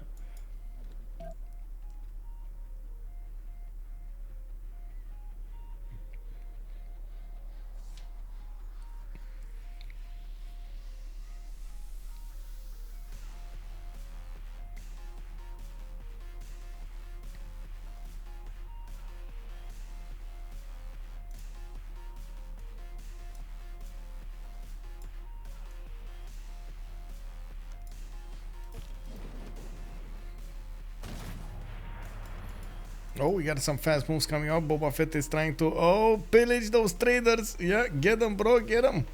They're going against Leeds. They're attacking Plymouth. We do have also rogue banks going on the way towards Gaul. I think the first one actually won. Where is it? Wait, bro. What is he playing? Oh, I see. What is he playing? He's playing in Hungary now. Just got 187. Okay, just got 46 gold and 187. Okay, those are the weak ones, but I guess it is what it is. Goes to 11 is important, actually, so close to India. He's gonna get that tourism from India also. Of course, looking at the culture screen here, we do have Lege with barely 15 out of 127 tourists, but he did manage to get only 135 tourism. So this is an all-in rock band play. I mean, I'm not so. I guess it's all about Gaul here. I'm not so certain without Gaul managing to push against Rome, maybe flip a few cities from Greece, if they're gonna manage to do anything. But I guess we'll see. We do have in the section of the World Congress, I did see about these. Let's take a look at the points here. Ben is remaining, did only lose 1 point, so they did manage to get quite a few wins over there. 10 out of 20, it's fine. And of course, looking at Greece, he is going against the city of London. Very soon he's gonna deal with the walls.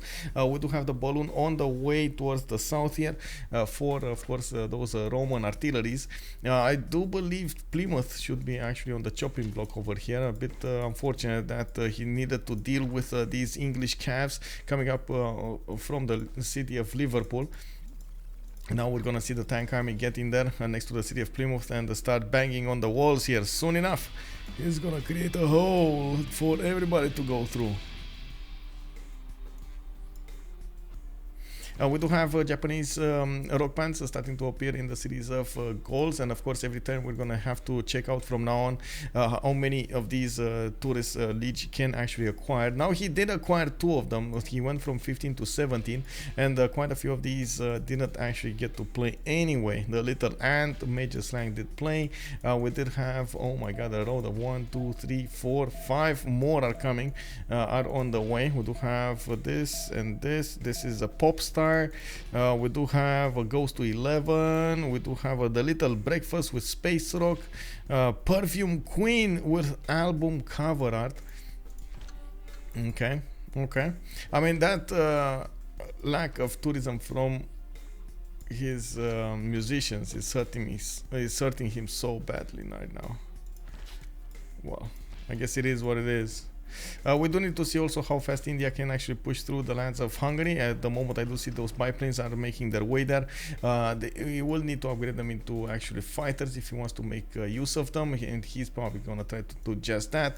He does have the artillery to shortly take down the strength of these tank corps, and of course, as you can see here, the pancake shots are not even a challenge. Helicopters. Hey, good night, Ryotsun. Good evening. Good night, sir. Helicopters incoming from Rome. Yeah, I saw them. The helicopters are coming, and of course you do see Spain is managing to take down cities from the east side. Looks like they are tearing down England slowly but surely. That's gonna happen. That is gonna happen. Is it? Oh, there we go. We got Reina establishing in Newcastle upon Tyne. Olympia got stabilized, and it's all about Gaul here. What is Gaul gonna do? Moving the army towards Leeds. So he's more reacting to what's going on over here, trying as much as possible to be a defense against Rome, but not actually tackling his army. I think he's doing a mistake over here, not tackling his army right now. He does have, as you can see, fascism, while of course Rome does not. He should be close to it, but yeah, ideology in 3 turns, and of course having fascism on your tanks does allow you to get that extra +5 damage. As you can see, he does have quite a few advantages. If he does manage to tackle the units of Rome before they actually manage to get the cities, that's going to be extremely important. With the remaining army, he could push back, and of course we're going to need to see if this indecisiveness will keep going, or does it have actually logic behind it. Maybe he's keeping for an all-out attack later. Maybe he wants to take out all of the units at once. We don't know. Maybe he's waiting for something else. We don't know. We will need to see.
Okay, so last turn we did have a Lege go to 21 out of 103, and of course you do see the defender is getting quite a few defense on that culture. That is Rage getting 300 culture a turn.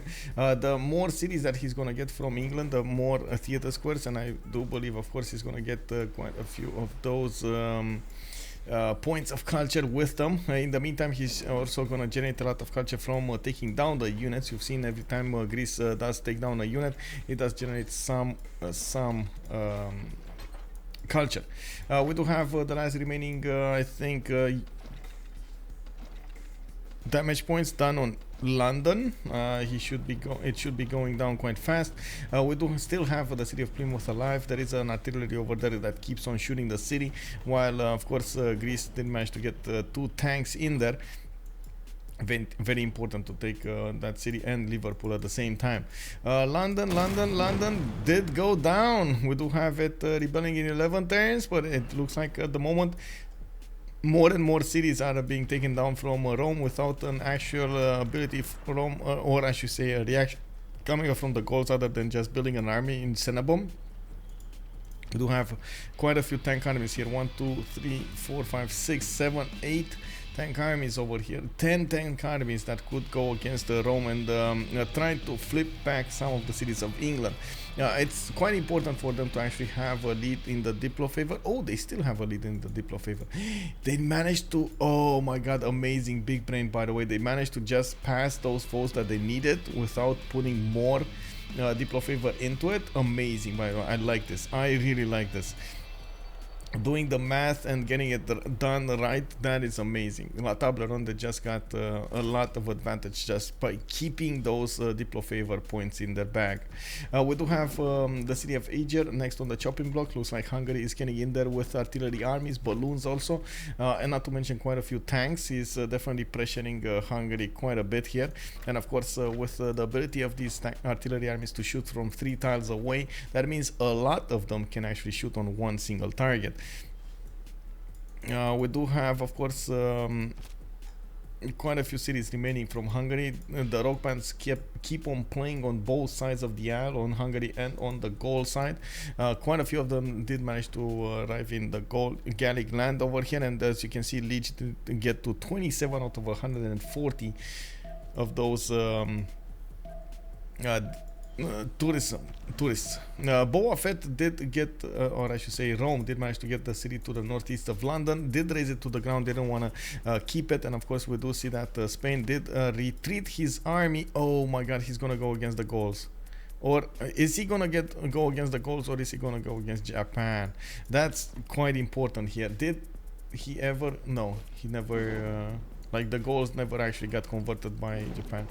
Okay, that it is what it is. He's not gonna get perfect, but he's definitely gonna put the pressure on the Gaul. Gaul not having the ability to defend properly against Rome and being pressured from like 2-3 sides is gonna be quite important here. We do need to see how many units can Spain actually put on the offense, and of course how much time it will take for Greece to properly take down England and keep on moving towards the Gauls here. I'm pretty sure they should switch right now towards bombers and nukes, because otherwise they're just not going to get there in time. Greece should just focus at the moment on getting the defense going, on the culture, because these rock bands, like, they're not something you want to take lightly, especially with a Lege benefiting from 900 faith a turn. Wait, did I read that correctly? That's 900 faith a turn. Just going holy side prayers from every city, buying those rock bands like there's no tomorrow, playing them everywhere. Okay, I mean, it is what it is.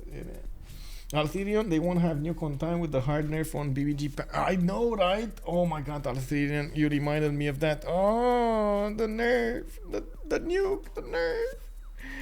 But why?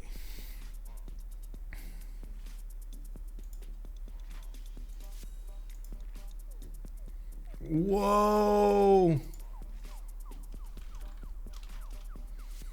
I just saw the picture, Crispy. Amazing. There we go, bro. There we go.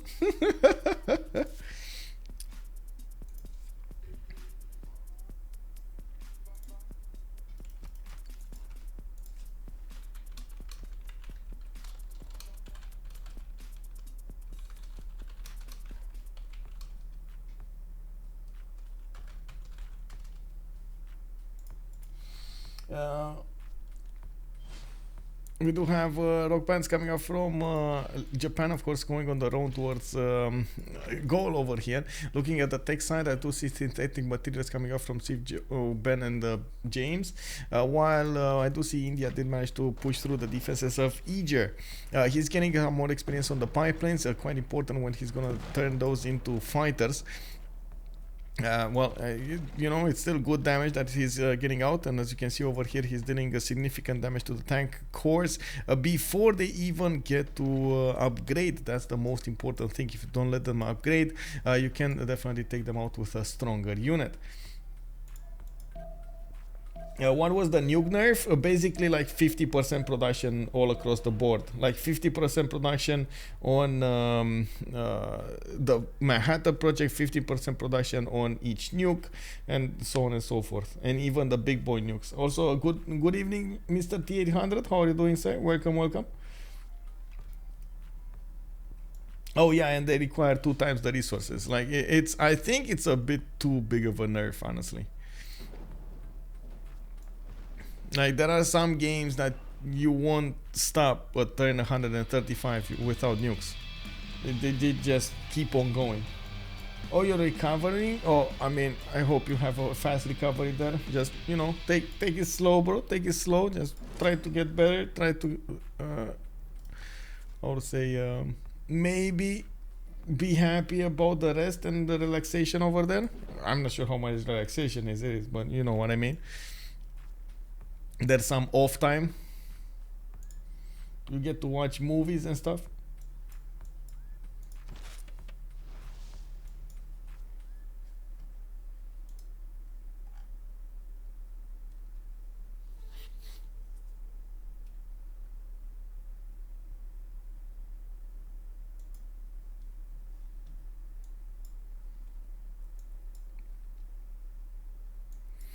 Well, on Japan side, we do have him playing those rock bands. There we go. He's playing in the remaining series of Hungary, and did manage to get 750 and something. Looking at this, Lege did get to 272 tourism in the last few turns, and is on 29 out of 150. It does, honestly, I think the future is bleak here. I don't know about you, but I feel like it's a bit too little tourism out of these rock bands. Maybe I'm just, you know, not seeing all of the power of the rock bands at the moment, but I believe he would need a lot more of these tourism to actually handle how fast these Spanish units, these Roman units, and how Greece is tearing down the Empire of England here.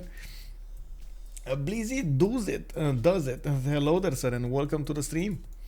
CV looks very far away. Yes, CV looks very far away. What, just like Eleanor is saying, if the rock bands do level up, he's gonna get like an amazing boost, like 10,000 tourism a turn, and so on and so forth from those places. It's just a matter of if, and that's the biggest question, right? If and who and what. We got a cool poets over here with Goes to 11 and Arena Rock. I guess he does have where to play. We do have the Little Ant that could, no album sales. Major Slang did get to 150, and he probably has a promotion here. We got this one. The Little Breakfast also got a promotion. A Blind Metal, no. Perfume Queen, oh, Blind Metal, yeah, no. And Perfume Queen, I think he needed 50 more. This one, no promotion for him. Little Ant, no promotion for you, bro. Too tiny. 32 out of 152.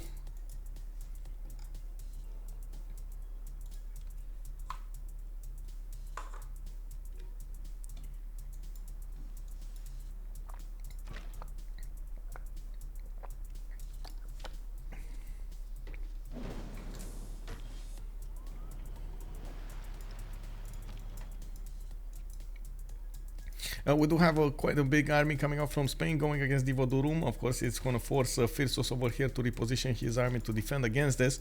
Even if Phyrsos does have his own tank armies with fascism every snitch on them, you can imagine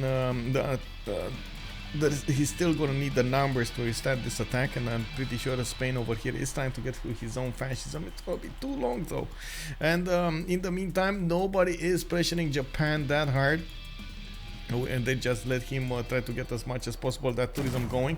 And we just heard two of his rock bands unfortunately play and fall. They didn't manage to get everything, but Lege just got 42 out of 158 tourists. Okay, I mean, you know, that's faster. That's definitely faster.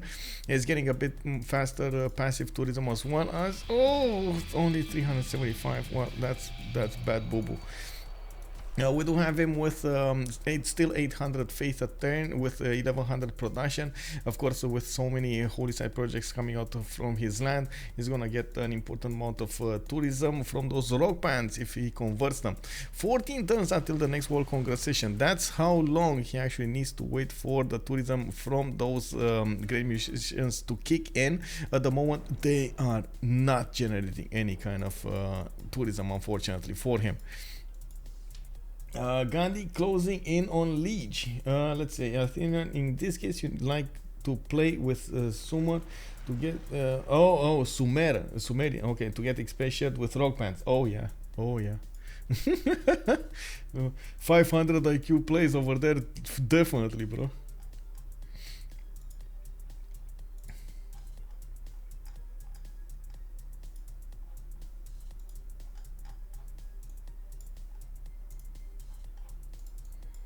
Okay, I need to ask a big question.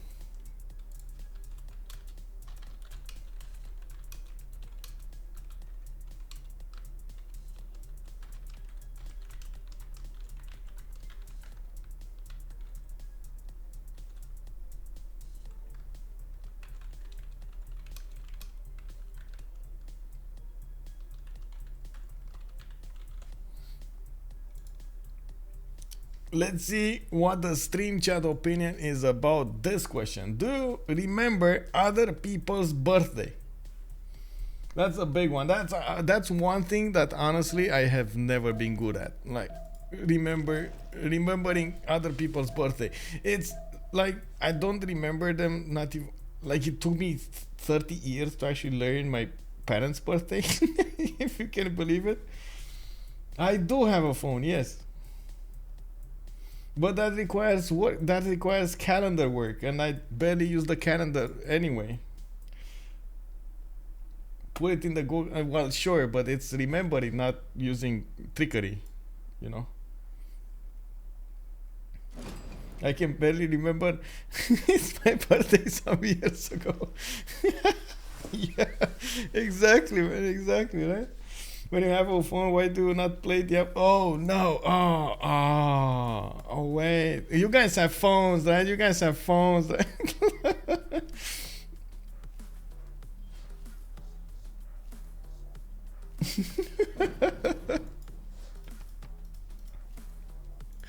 Yeah, amazing. We got the helicopter armies coming up to defend this push from Rome. We do have a few biplanes that are probably going to try to stop them in their tracks. Biplanes, as you can see, more biplanes are being built, and he will try to create a line of defense over here against the Gauls, an impenetrable lines of planes. We do have also Spain managing to get these units over here. Unfortunately, he's gonna end up fighting modern armor army Gallic units. That's gonna be an issue. We do have more cities falling from England. Looks like only one city remaining, Liverpool, while he did manage to get a city over here to the north, Portsmouth. That's gonna be his last remaining city in the game for the remainder of the game. Of course, we do need to see how fast Liverpool is gonna go down. It's quite important to actually get Lege to refocus his army towards getting what is this helicopter army? What are these helicopters doing here? Pillaging. This is a pillage squadron. Oh no, Rage, you need to take care of them, bro. Agent and Pest did also go down. The city of Buda is probably gonna fall in just a few seconds over here. We're gonna see the capital city of Hungary bite the dust. I'll give to you something if you remember it. Oh, Bob, look at that. Bob, Papa Sparta is doing it. Kick W, bro. He's doing it, bro. He's challenging your memory, your Google skills. Set a reminder. Yes, mine is wait. 8th, August 8th. Wait, that's isn't that like in, oh my god, bro.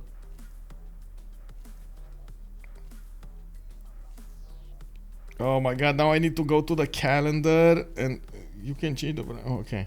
And go to where is it? This is me, you know, figuring out that I don't know how to use the calendar. It's gonna be on a Monday, bro. Okay, let's see.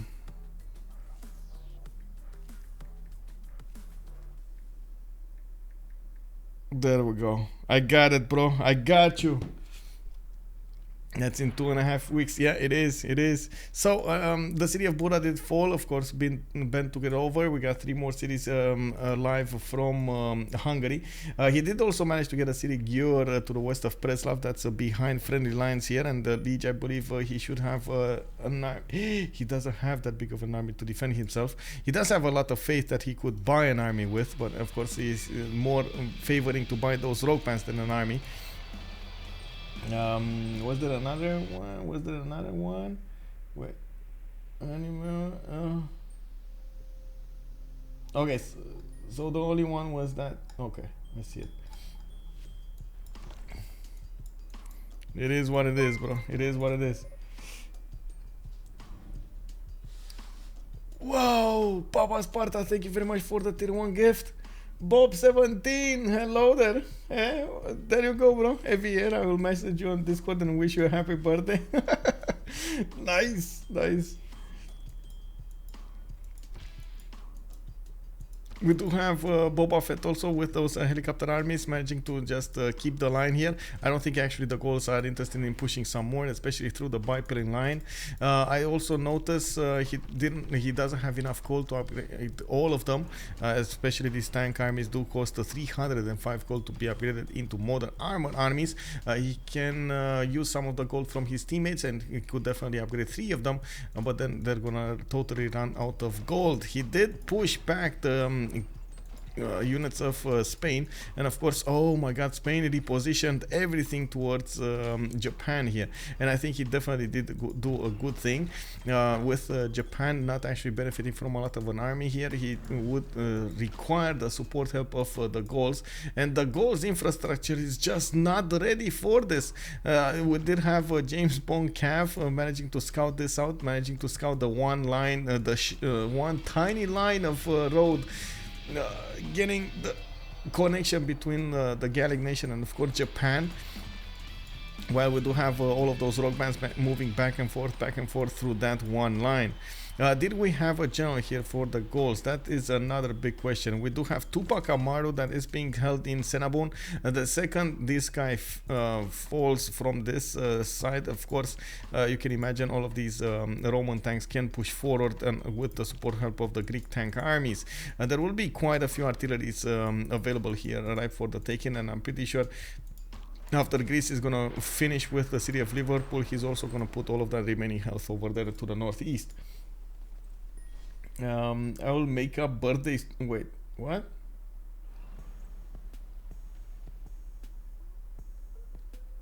I'm not disrespecting, bro. What do you mean? Make up birthdays too? What do you mean? Papa Sparta's birthday is made up? No. Papa Sparta? No. Oh, I see. 1717. I didn't. Yes. I understand. Did the Gaul settle a Tundra city for resources? Yes. Wait. Did the Gaul? Yes, he did go for the oil. He has 3 oil tiles over here. Yes, you're right. Samarobriva has 3 oil tiles, and it doesn't like Rome couldn't do anything about it. Yeah, Salty Capybara, we need to know your birthday. Yeah, look, Salty Capybara just, you know, was a little late to the party here.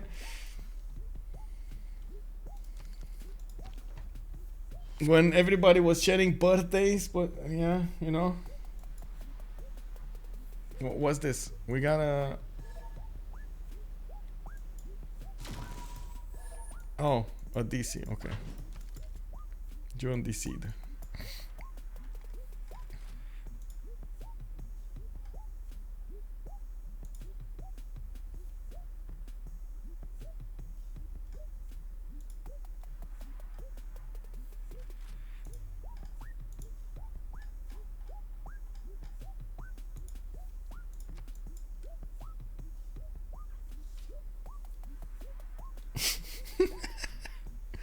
Whoa, 17th of August. Okay, I need to put that in also. Let's see, 17th of August.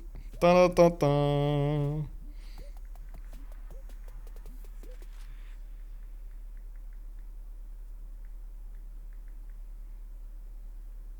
Oh man, I'm gonna get good at this.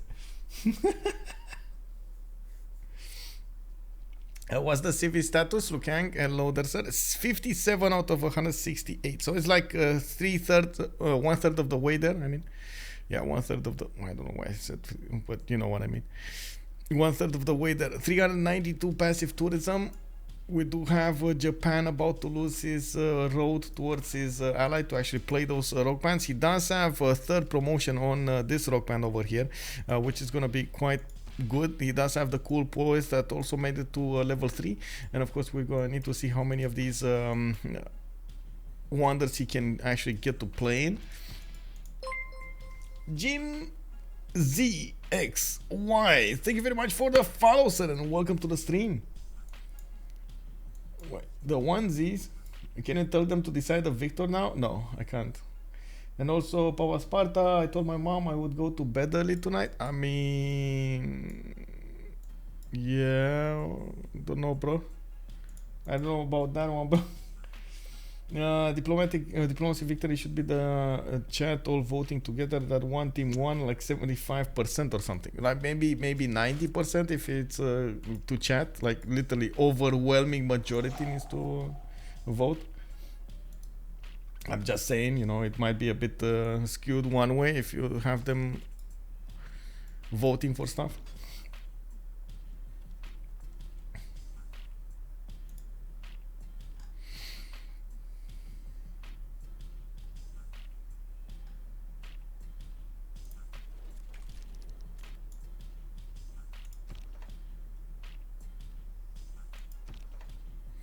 Oh man, now I'm just gonna hear jazz funk in my head. Well, Crispy, I'm gonna actually test my skills on that jazz funk over there. It's actually, I gotta say, it sounds easy to do, but it's actually one of the hardest things that you wanna try, jazz funk, bro. Oh my god, yeah, you're gonna have your diehard fans in the chat keeping the numbers, yeah.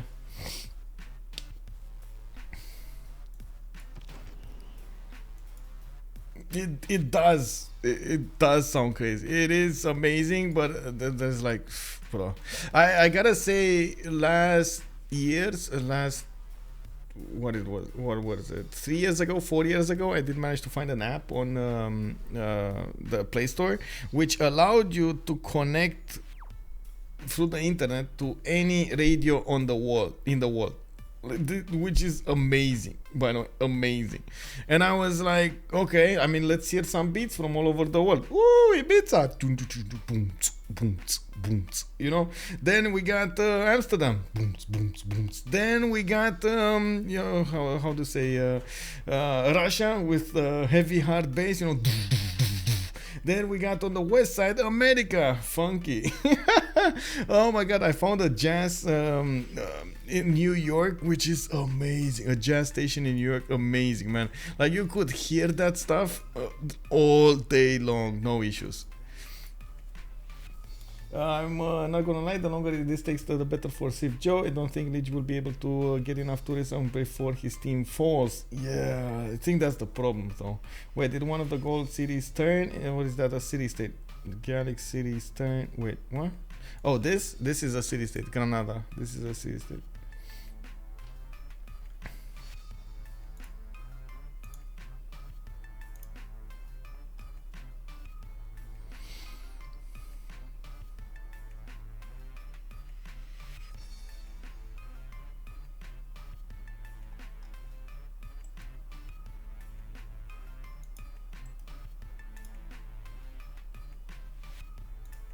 Yeah, see the state.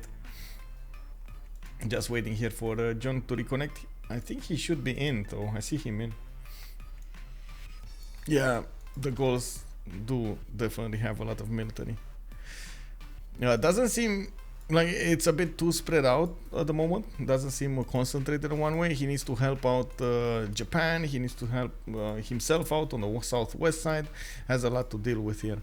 And Oh my god, minus 230 gold a turn. And that's with reform the coinage. Wait. Salty Capybara. I understand. I just reached with CivJoe. I wanted to play some peaceful sweet. Oh, I see. This is one of those copy pastas. Oh my entire man then got all my that's awesome. I mean, this is to matter. No one. I mean, yeah. Well, Salty Capybara fighting the cheesy copy pastas over here. The long ones, you know, the long ones.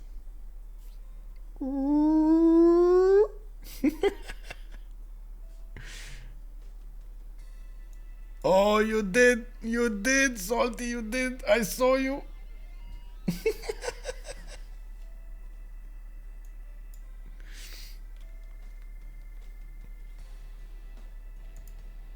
We need to actually hear Salty Capybara's nails hit the keyboard while she is spelling out every one of those, like typing out every one of those letters over there. You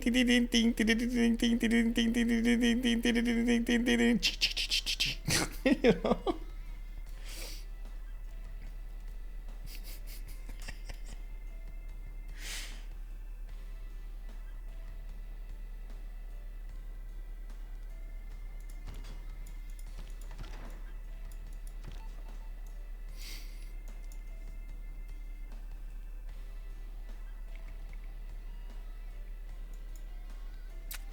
Man, we need proof or it didn't happen.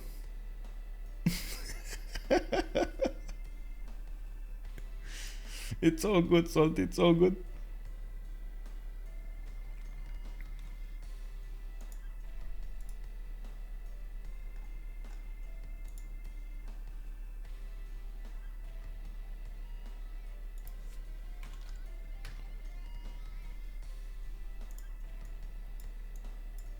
Well, I do see one puts a team plus, and of course we do need to see what La Table Ronde is going to do here. They are getting pressure from three sides with one big army coming to split apart Japanese land. Did manage to get to at least 83 strength in his city, so he's going to be, well, relatively good on that. We do have India managing to tear apart you know, the cities of Hungary, and of course he's going to take Obuda, Pex, and Debrecen soon, while he is going to need to keep on going towards Tokyo and Okayama. We're going to need to see how fast he's going to be able to get there. He does have biplanes that can turn into fighters. I'm actually a bit surprised we don't see bombers here. He is going for the pillage squad. We got helicopters coming out from his cities, and of course going through the waters over here. Titiits just put a team plus, and we're probably going to see the game unpaused in just a few seconds. How's the heat over in Romania? Well, runaway hot dog, bro, I wouldn't say it's that bad. I mean, it's bad, but it's not something that we haven't dealt before. The main problem with Romania is basically like we didn't have that much rain during like the I would say the early months, January, February, March, and so on and so forth. So we didn't get that much irrigation, but other than that, we're basically used to it. We give out, we make like tents to give out water to the people. We do give them. There are like multiple med points in which you get better. Air conditioning in most of the houses, and so on and so forth. Right? You know, it is what it is. Use civilized pipes, enough for the 2-3 boosts, but won't wreck your day. Yeah, I mean, or just get a warrior and kill the barbs, bro. You know, like you gotta do what you gotta do. Once you're like the strongest by far, it just get bored. Yeah, it is what it is, bro. Maybe I'll try that. Yeah. It's actually quite. I need to get into those community games you all have on Discord. Yeah, I mean, I heard the one was held this weekend, by the way. Not sure of the result over there, but I do know there was a community game in the weekend. Warriors are for the yeah. You need to get slingers and scouts, and then spawn us to Macedon. Yeah, it is what it is, bro. It is what it is. Well, we do have Spanish tank armies arriving in Japanese land. Of course, you do see that Phyrsos is trying to put some other armies to work here to defend his buddy. We're gonna need to see if he's gonna be on time. The economy here is being wrecked. Minus 225 gold a turn from Phyrsos. He cannot actually afford to upgrade more units. Of course, Lege is still in a reform the coinage, but he lost quite a few of those traders to pillages, and of course we're gonna need to see if he's gonna manage to recover from that. We do have fighters coming out from his east side with cities. Of course, he's trying to plug the chokes over here to keep the Indian units out of his cities, but I'm not so certain he's gonna be fast enough. Of course, with India benefiting from his own fighters, it's gonna be quite important to see how those are gonna get used. If he's putting them on the front line, he's not gonna get to defend the back line with the helicopters. He's putting them 22 months. Oh the Illuminati on Spot Punk. Oh my god, thank you very much, BamesJong. Much appreciated, sir. 22 months. That is unbelievably long. Thank you, sir. Thank you. Wait, I usually end up there as well. Can I have, please have your luck? Yeah, kicked up a little. Oh, we had 30 degrees in Ireland yesterday, and it was so humid, so it felt worse. Yeah, that's the problem, right, with the humidity. But my god, what can you do? There are so give me a second.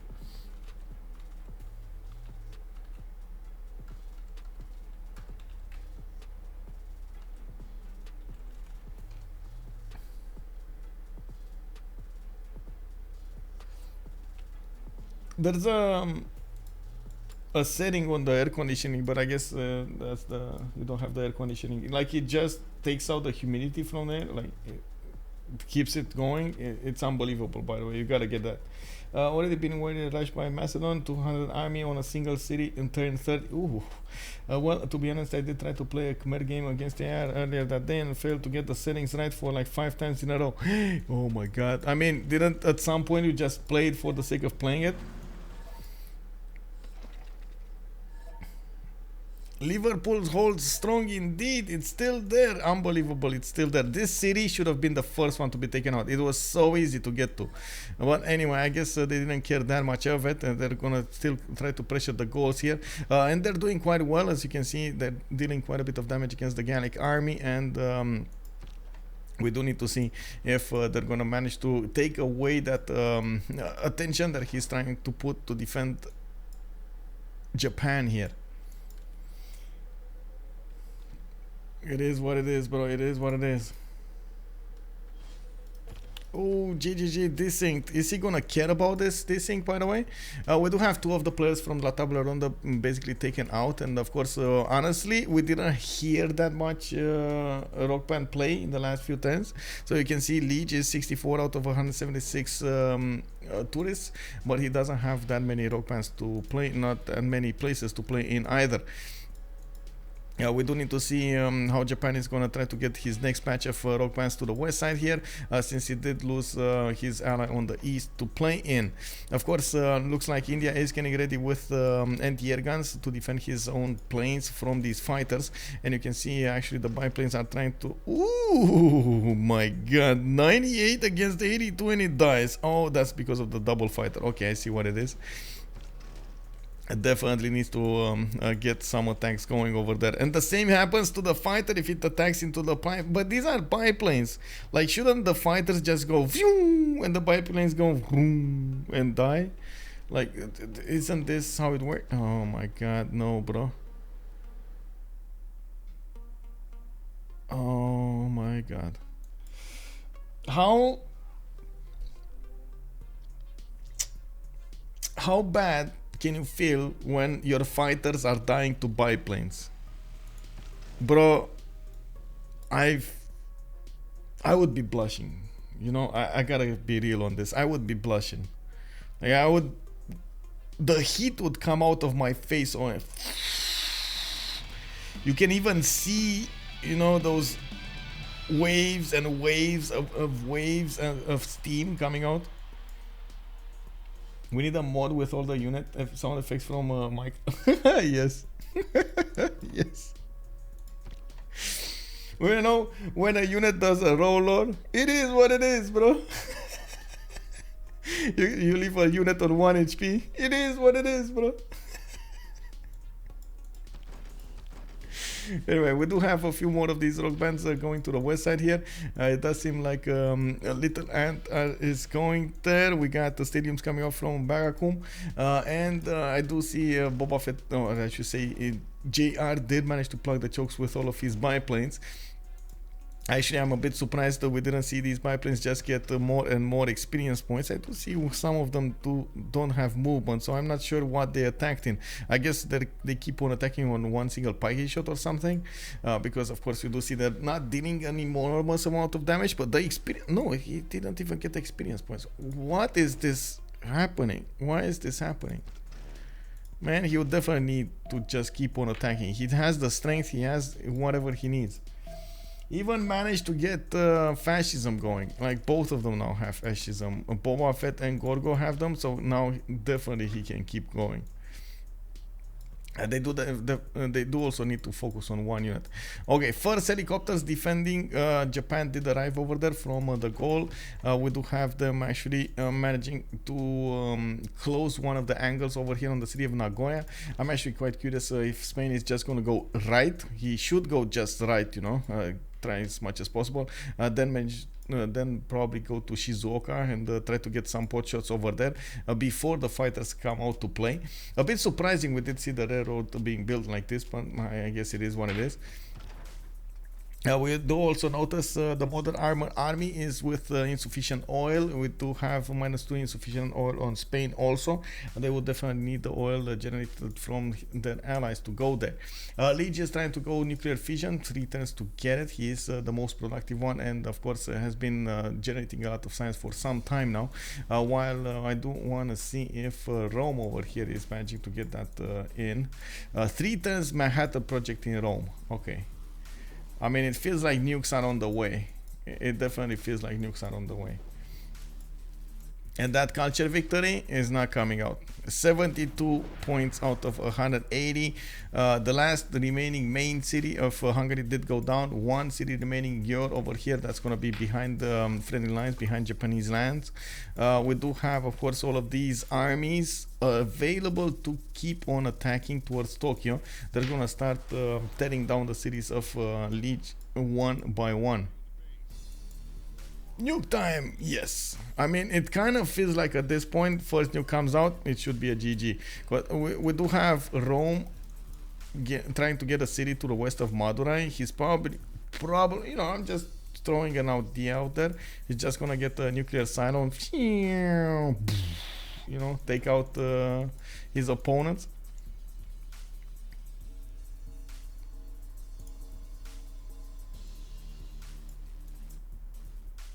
Well, I guess those anti-air guns will not get to rat-a-tat-tat-tat their way out of there. Oh man, Modern Army taking down Conquistador 1 turn. That's a lonely Conquistador over there, just, you know, trying to get by, making a picnic, and the Modern Army just comes in. Squish. Oh well, I guess all of this army is gonna have an issue. But it's gonna be for the greater good, you know. It's gonna be for the greater good, especially if they do manage to push through here. Wait, where did, bro? Wasn't there like a big army over here?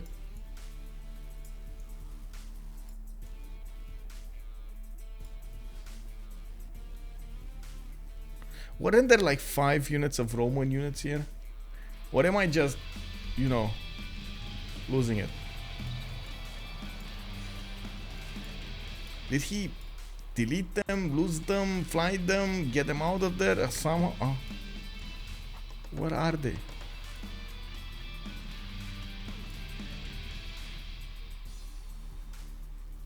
Should Gandhi get plus 50 production towards nukes? Yes. Yes. Yes.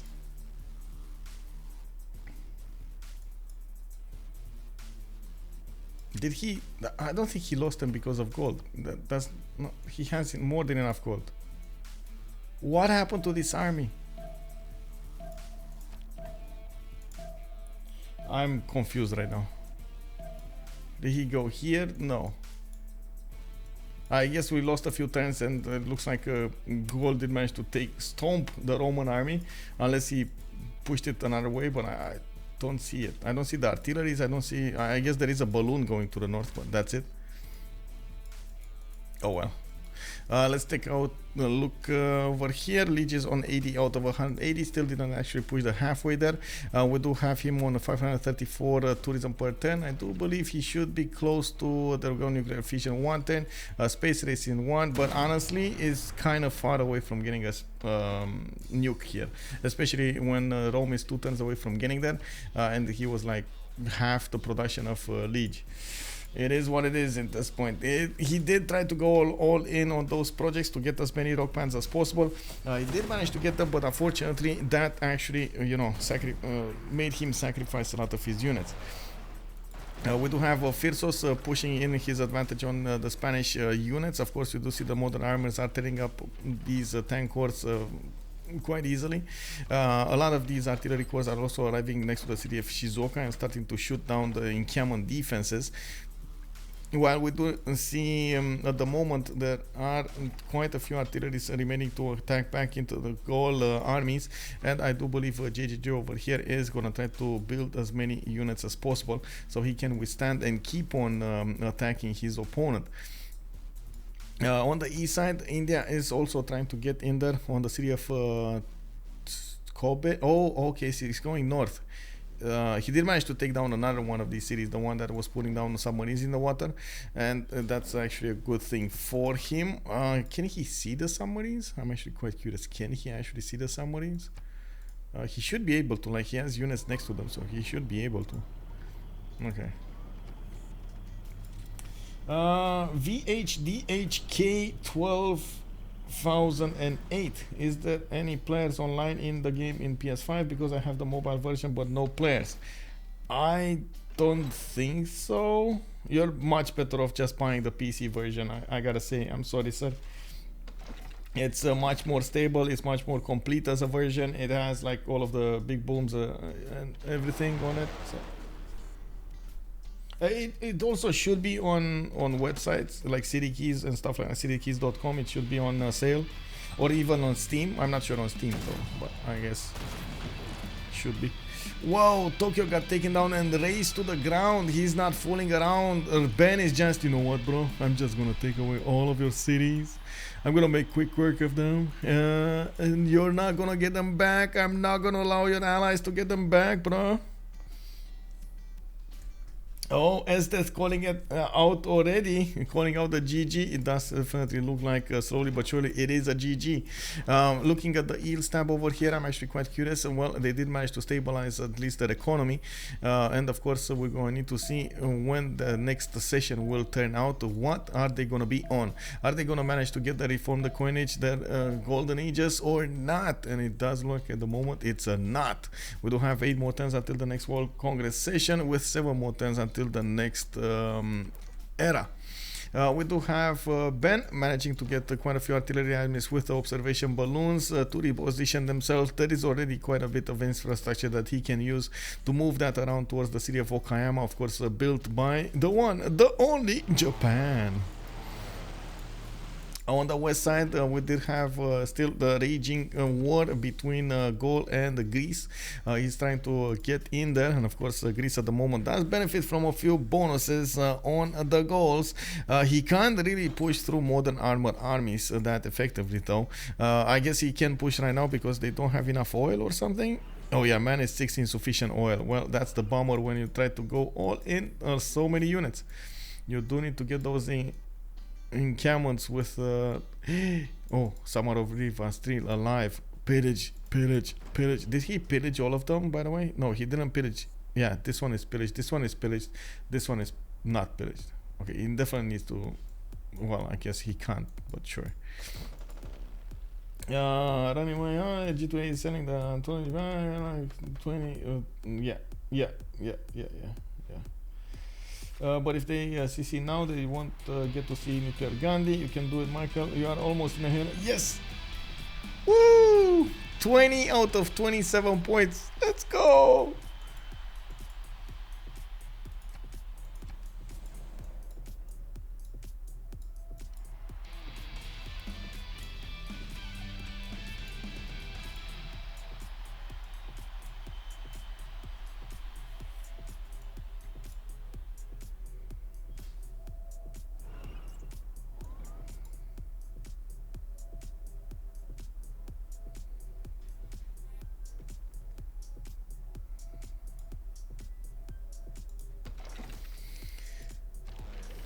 Can Lege's team win the World Congress in 6 turns? I mean, I don't think it matters. They're very far away from getting a victory. I mean, I'm pretty sure they will win it. I'm just not sure it matters. Yes, Panama Canal. Yes, I will do it. And Saint Michel.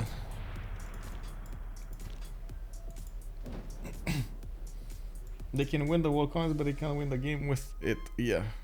Of course, you do see Shizuoka is about to be taken out. Quite a few artillery corps did make their way there. They shoot down the halfway through the encampment strength and a little bit into the main city of Shizuoka. We do have quite a few artillery corps that are getting attacked by these helicopters, and of course the modern armors are trying to get in there. Now that they did manage to jump onto the railroad, this is going to be quite an issue. These guys do one-shot the artillery corps and the tank corps, so they need to be careful how they're going to play that. Is that going to be a problem? I'm not so certain. We do have Okayama actually about to be taken out as well. Ben is attacking from the east with multiple artilleries and of course the extra range from the observation balloons. You can even hear those shells landing. Oh my god, we do have Debrecen over here with quite a few units as well. I was expecting also Rome to settle that city quite far away from the battlefield, but it looks like he's getting it closer and closer. He has a line of helicopters to the northwest of Taruga, and he might actually be trying to go for the city of Győr. Not quickly enough though. Boba Fett over here, even if he does try to put a city in the water and maybe get a nuclear silo, it's still quite far away from actually getting the cities. Takamatsu and Kobe will be in range of even his missile silo. Okayama, Kyoto and so on will not, so he needs to be really careful. There we go, another city has fallen. We do have the fighters moving out. The city has been totally taken out. Lege 100 out of 190 did manage to pass over that halfway mark. Still has quite a few rock bands available, and you can see the 3,000 tourism coming out of his rock bands. Tourists, or I should say oh, level 3 old farms. Whoa, I definitely read that differently first. But yeah, even nukes won't save them anymore now. Oh, nukes, wait a second. 6 tons for a nuke here in Rome City. You can see he's trying to convert all of his city's production towards nukes. We're gonna have quite a few of them drop down, and of course it is gonna be the Gauls on the receiving end of all of that nuking power. I'm not so certain he can actually deliver those nuclear devices towards the cities of Japan, unless he actually settles over here somewhere, and not even there actually. He needs to settle like in the middle, maybe over here to the south of Takamatsu, get the nuclear silo built and then shoot it. At the moment, you can see that Rome doesn't actually have, first of all, a way out of this. They're all cliffs, and second of all, he doesn't have how do you call it, a builder with him. I guess he's gonna need to buy one. In the era score screen, we do have JJJ managing to get over the necessary threshold for Golden Age. I guess this is going to be a heroic for him. Nobody else from the game is actually going to have that honor yet. Okay, did I have like a... Oh my god, let me actually get the remote here. Give me a second. His engineer is above... He can silo. Wait, engineer is above Madurai. Oh, this one. Oh, right, you're right.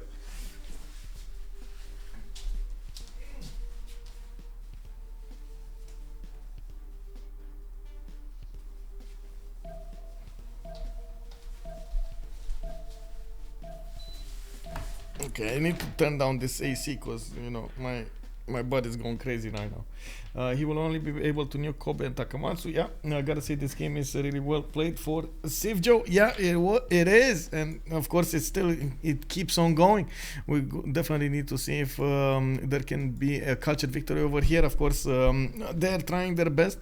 We got Shizuoka about to fall. The encampment did fall. Quite a few of these artillery corps are gonna shoot that city first, and you can see it will get probably razed to the ground here.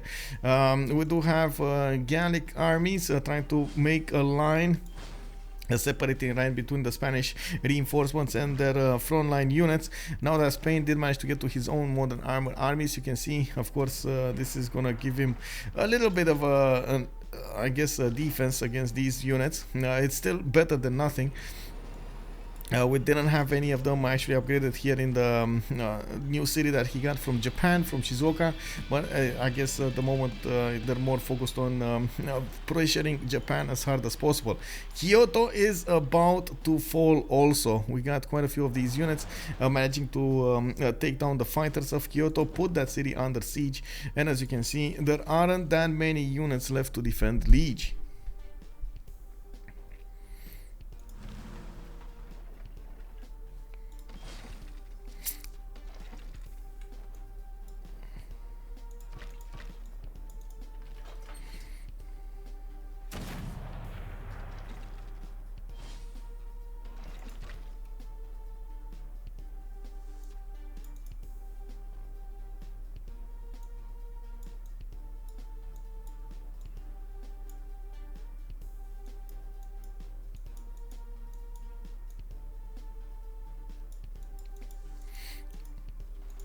We do have Greece still standing by, making a wall of units against the Gaul, so we should have the first new coming out in 5 turns from Rome. And honestly, I still feel he's not actually going to attack Gauls here. He's looking like he's preparing his advantage against Kobe and Takamatsu, but unfortunately, I don't believe those cities are actually going to be quite useful for him to take down. We do have only a bit of economy over there, a bit of production with a bit of science, not really that theater square that, of course, he wants to nail down. As you can see, Lege did get a few more of these tourist points, 107 out of 200. Unfortunately, he did start to lose his tourism per turn from 500 plus. He went down to 412. He did lose 2 of his main cities, about to lose a third one. And you can see, of course, this whole army of India that just keeps on chugging along. Kyoto, if Kyoto falls, well, I believe this is going to be game over. It doesn't look like he manages to get anything out of that. Of course, with the goal being locked in place here, we do have a negative economy coming out from Phyrsos. Lege is the only one, actually Lege and him are the only one trying to keep themselves alive. In the next 5 turns, we're going to see the economy flip dangerously towards the negative area. Most of the armies of Phyrsos are probably going to disappear from the map while his economy tries to stabilize itself. Unfortunately for Lege, the more cities he loses, the further and further. Yeah, true. That is true. I wanna see. That's why they're also tearing them apart. They're raising them. They don't want to take the chance of him recovering them. Okay, let's see how fast Kyoto goes down. Osaka did go down. That's gonna be raised to the ground. Why is it not raised? Maybe he wants to upgrade. Whatever. Okay, Kyoto goes down really quickly here. Really quickly. That's it. Bam. One more city fall. That was the capital city of Lege.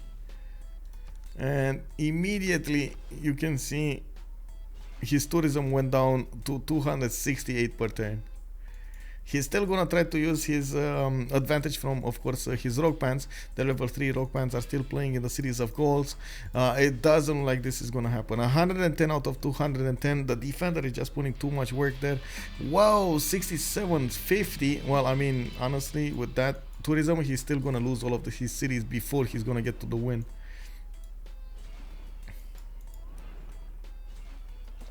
Yeah, Lege is not taking. He still raised it, so he's. You know what? I'm not gonna take a chance on this. Portsmouth is having a helicopter problem. Portsmouth. What? Portsmouth. Yeah. It looks like. Titiits over here did, or is trying to get his settler out. Looks like we got helicopters, not a lot of strong ones though. There's only one single helicopter army, and the AT crew can definitely make quick work of it. Oh no, there's actually 2 of them. Did I? Yeah, 2 of them.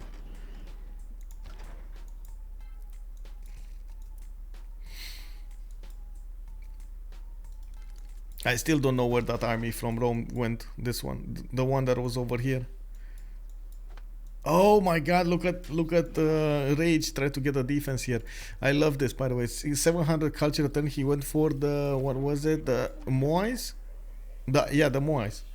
He went for the Moais, so he's putting them as close to each other as possible. You do get the extra culture from being next to each other, and you can see he's just not caring about his production anymore. He's just putting them as many as possible on his lands. Yeah, that's the way to go, I guess. He's also generating some tourism out of that, I believe, now with oh my God, how do you call it? There's a civic at some point, not conservation. Yeah, conservation. I think it was conservation. Yeah, you do get the culture. I don't know why I feel like more. Let me see. Let me double check that, because medieval fairs, no. Flight, okay, flight was not conservation. Flight, conservation was just for walls. That's why I wanted to double check. Probably limited fuel distance being ferried, and they're traveling on boats. Wait, what? Can we take a moment to talk about the point that helicopters get embarked when they are on water? What is that? Oh yeah. Oh yeah. I did ask myself the same question multiple times. It's like planes blocking tiles, you know?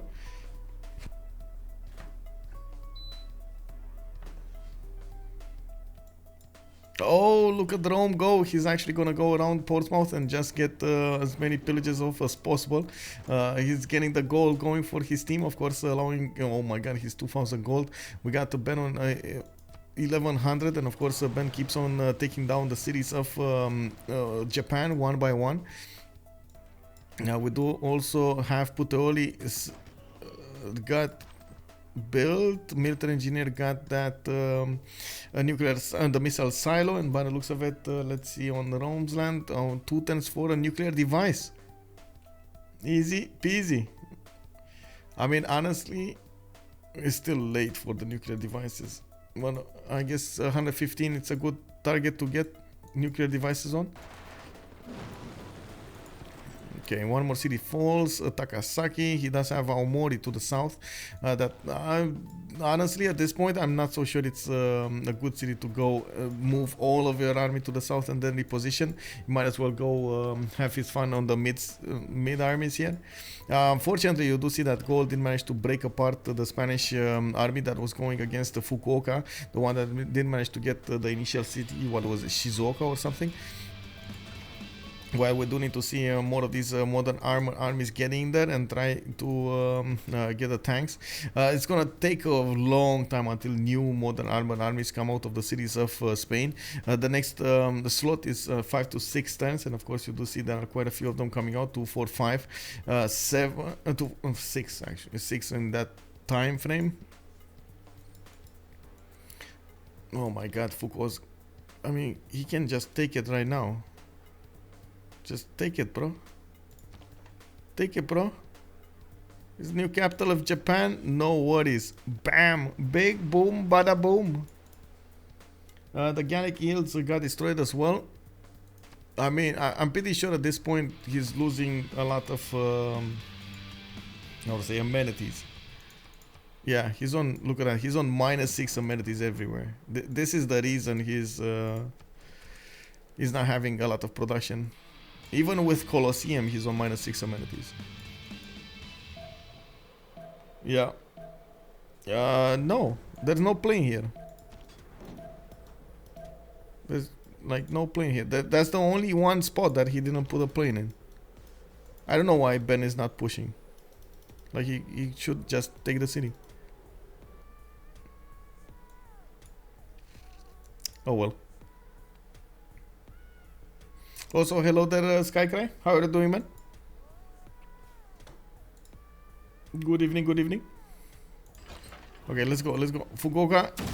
Oh, got taken over by JJJ. Okay. Okay. Well, it is what it is. He did some damage over here, JJJ. This is a payback for the initial attack, you know. That's what happens. Oh, we do have a nice game. You just came, you know, when it's about to end, by the looks of it. We do have Ben putting the city of Kyor under siege. He's gonna need at least a few artillery armies to deal the full strength on it. Of course, tear down those walls. There still are walls, even though they're only 94 defense strength. We do need to see the artillery armies get closer, and of course maybe get some balloon support. I believe Gifu Sendai are gonna be next on the chopping block anyway, and of course Takamatsu and Kobe are probably gonna be taken down by nukes by Rome. That's one of the things that I'm pretty sure at the moment they're not aware of, the nuke progression on the city of Rome. They might think he has some nukes, but they don't know exactly how many nukes and when are those gonna actually fall. It's one thing to actually have a nuclear silo, another thing to actually, you know, put ammo in it. Oh, they want to see the nukes too? Yeah, they want to see the nukes too, because they have time. Yeah, I mean, they're at the summer house, right? They're partying right now.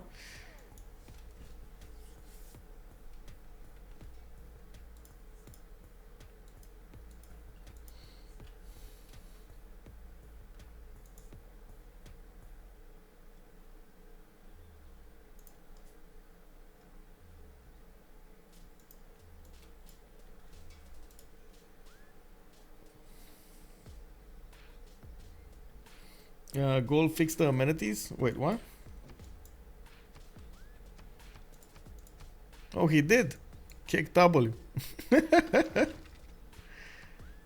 There we go. What's the production on the goals? 935, yeah. But still, he didn't manage to get nuclear bombs out. Chemistry 310s, 610 social media.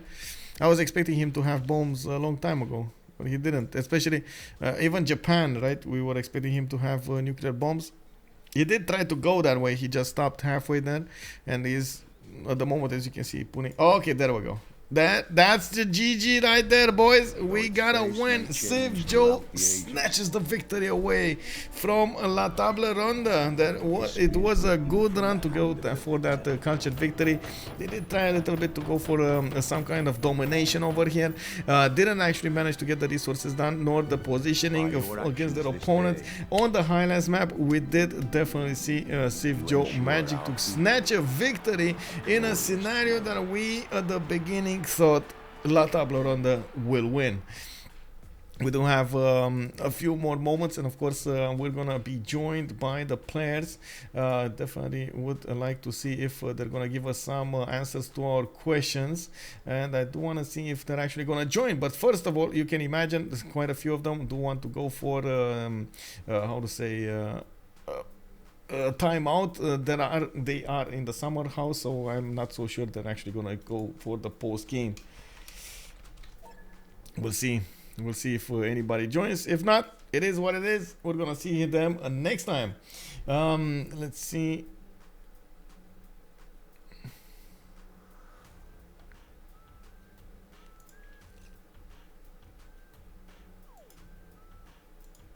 Too tired as well. Yeah, same. Sorry, Michael, I think we're gonna go to bed. Yeah, I can imagine, man. I can imagine. I just wanted to say GG, well played. Awesome game. Yeah, thank you. Clutch game, actually. Pretty fun, you know. JR's at the summer house as well, but he's playing for us, and all the others are there. Oh, he's now flexing. He's now flexing. Of course, now it's the IRL flexing competition. Yeah. Well, they have a long night ahead of them. What can I say? Yeah, but I think I'm gonna head off to bed. Yeah, have a good night, man. Have a good night. Good night, thank you. Yeah. So we did hear a little bit over there, but I guess it is kind of late for them. I was, of course, we were all expecting a much shorter game than this. We did see it go to 114, and of course we did see the armies of CivJoe did manage to tear apart the empires of La Table Ronde. This was it for today's stream. Of course, I do hope you guys enjoyed it. If you are coming up from YouTube, I do hope you're gonna throw this video a thumbs up. If not, I totally get it. Throw the thumbs down. I'm gonna try to get better. I'm gonna try to get good. You can take a look at my schedule, and I'm slowly trying to get back on my usual tempo with 5 or 6 games per week. I do definitely need to see some of the competitions start, some of the competitions end, and so on and so forth. We're going to need to see what kind of content there is in the next few days. I do know we're probably going to have qualifiers at some point started in the next few weeks. We're going to have for the, of course, the CWC. We're going to have the CPL Premier start to get into its proper shape, and this is just the seeding phase. And at the same time, of course, we're gonna see the other competitions, the hidden cups, and so on and so forth keep on being awesome. I do have, of course, to thank everybody for being here. Much appreciated for the follows, for the support, for the subs, for everything, the bits and the pieces and everything. Thank you so much, guys. You guys are amazing.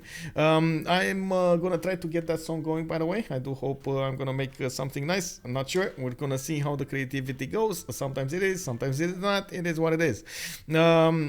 If you do want to join my Discord to take a look at upcoming streams, you can definitely go for !Discord, and you're gonna get an invite to my Discord server. There you do have a few channels, upcoming games, OnSpotTV streams that do give you all of the information needed for my upcoming games.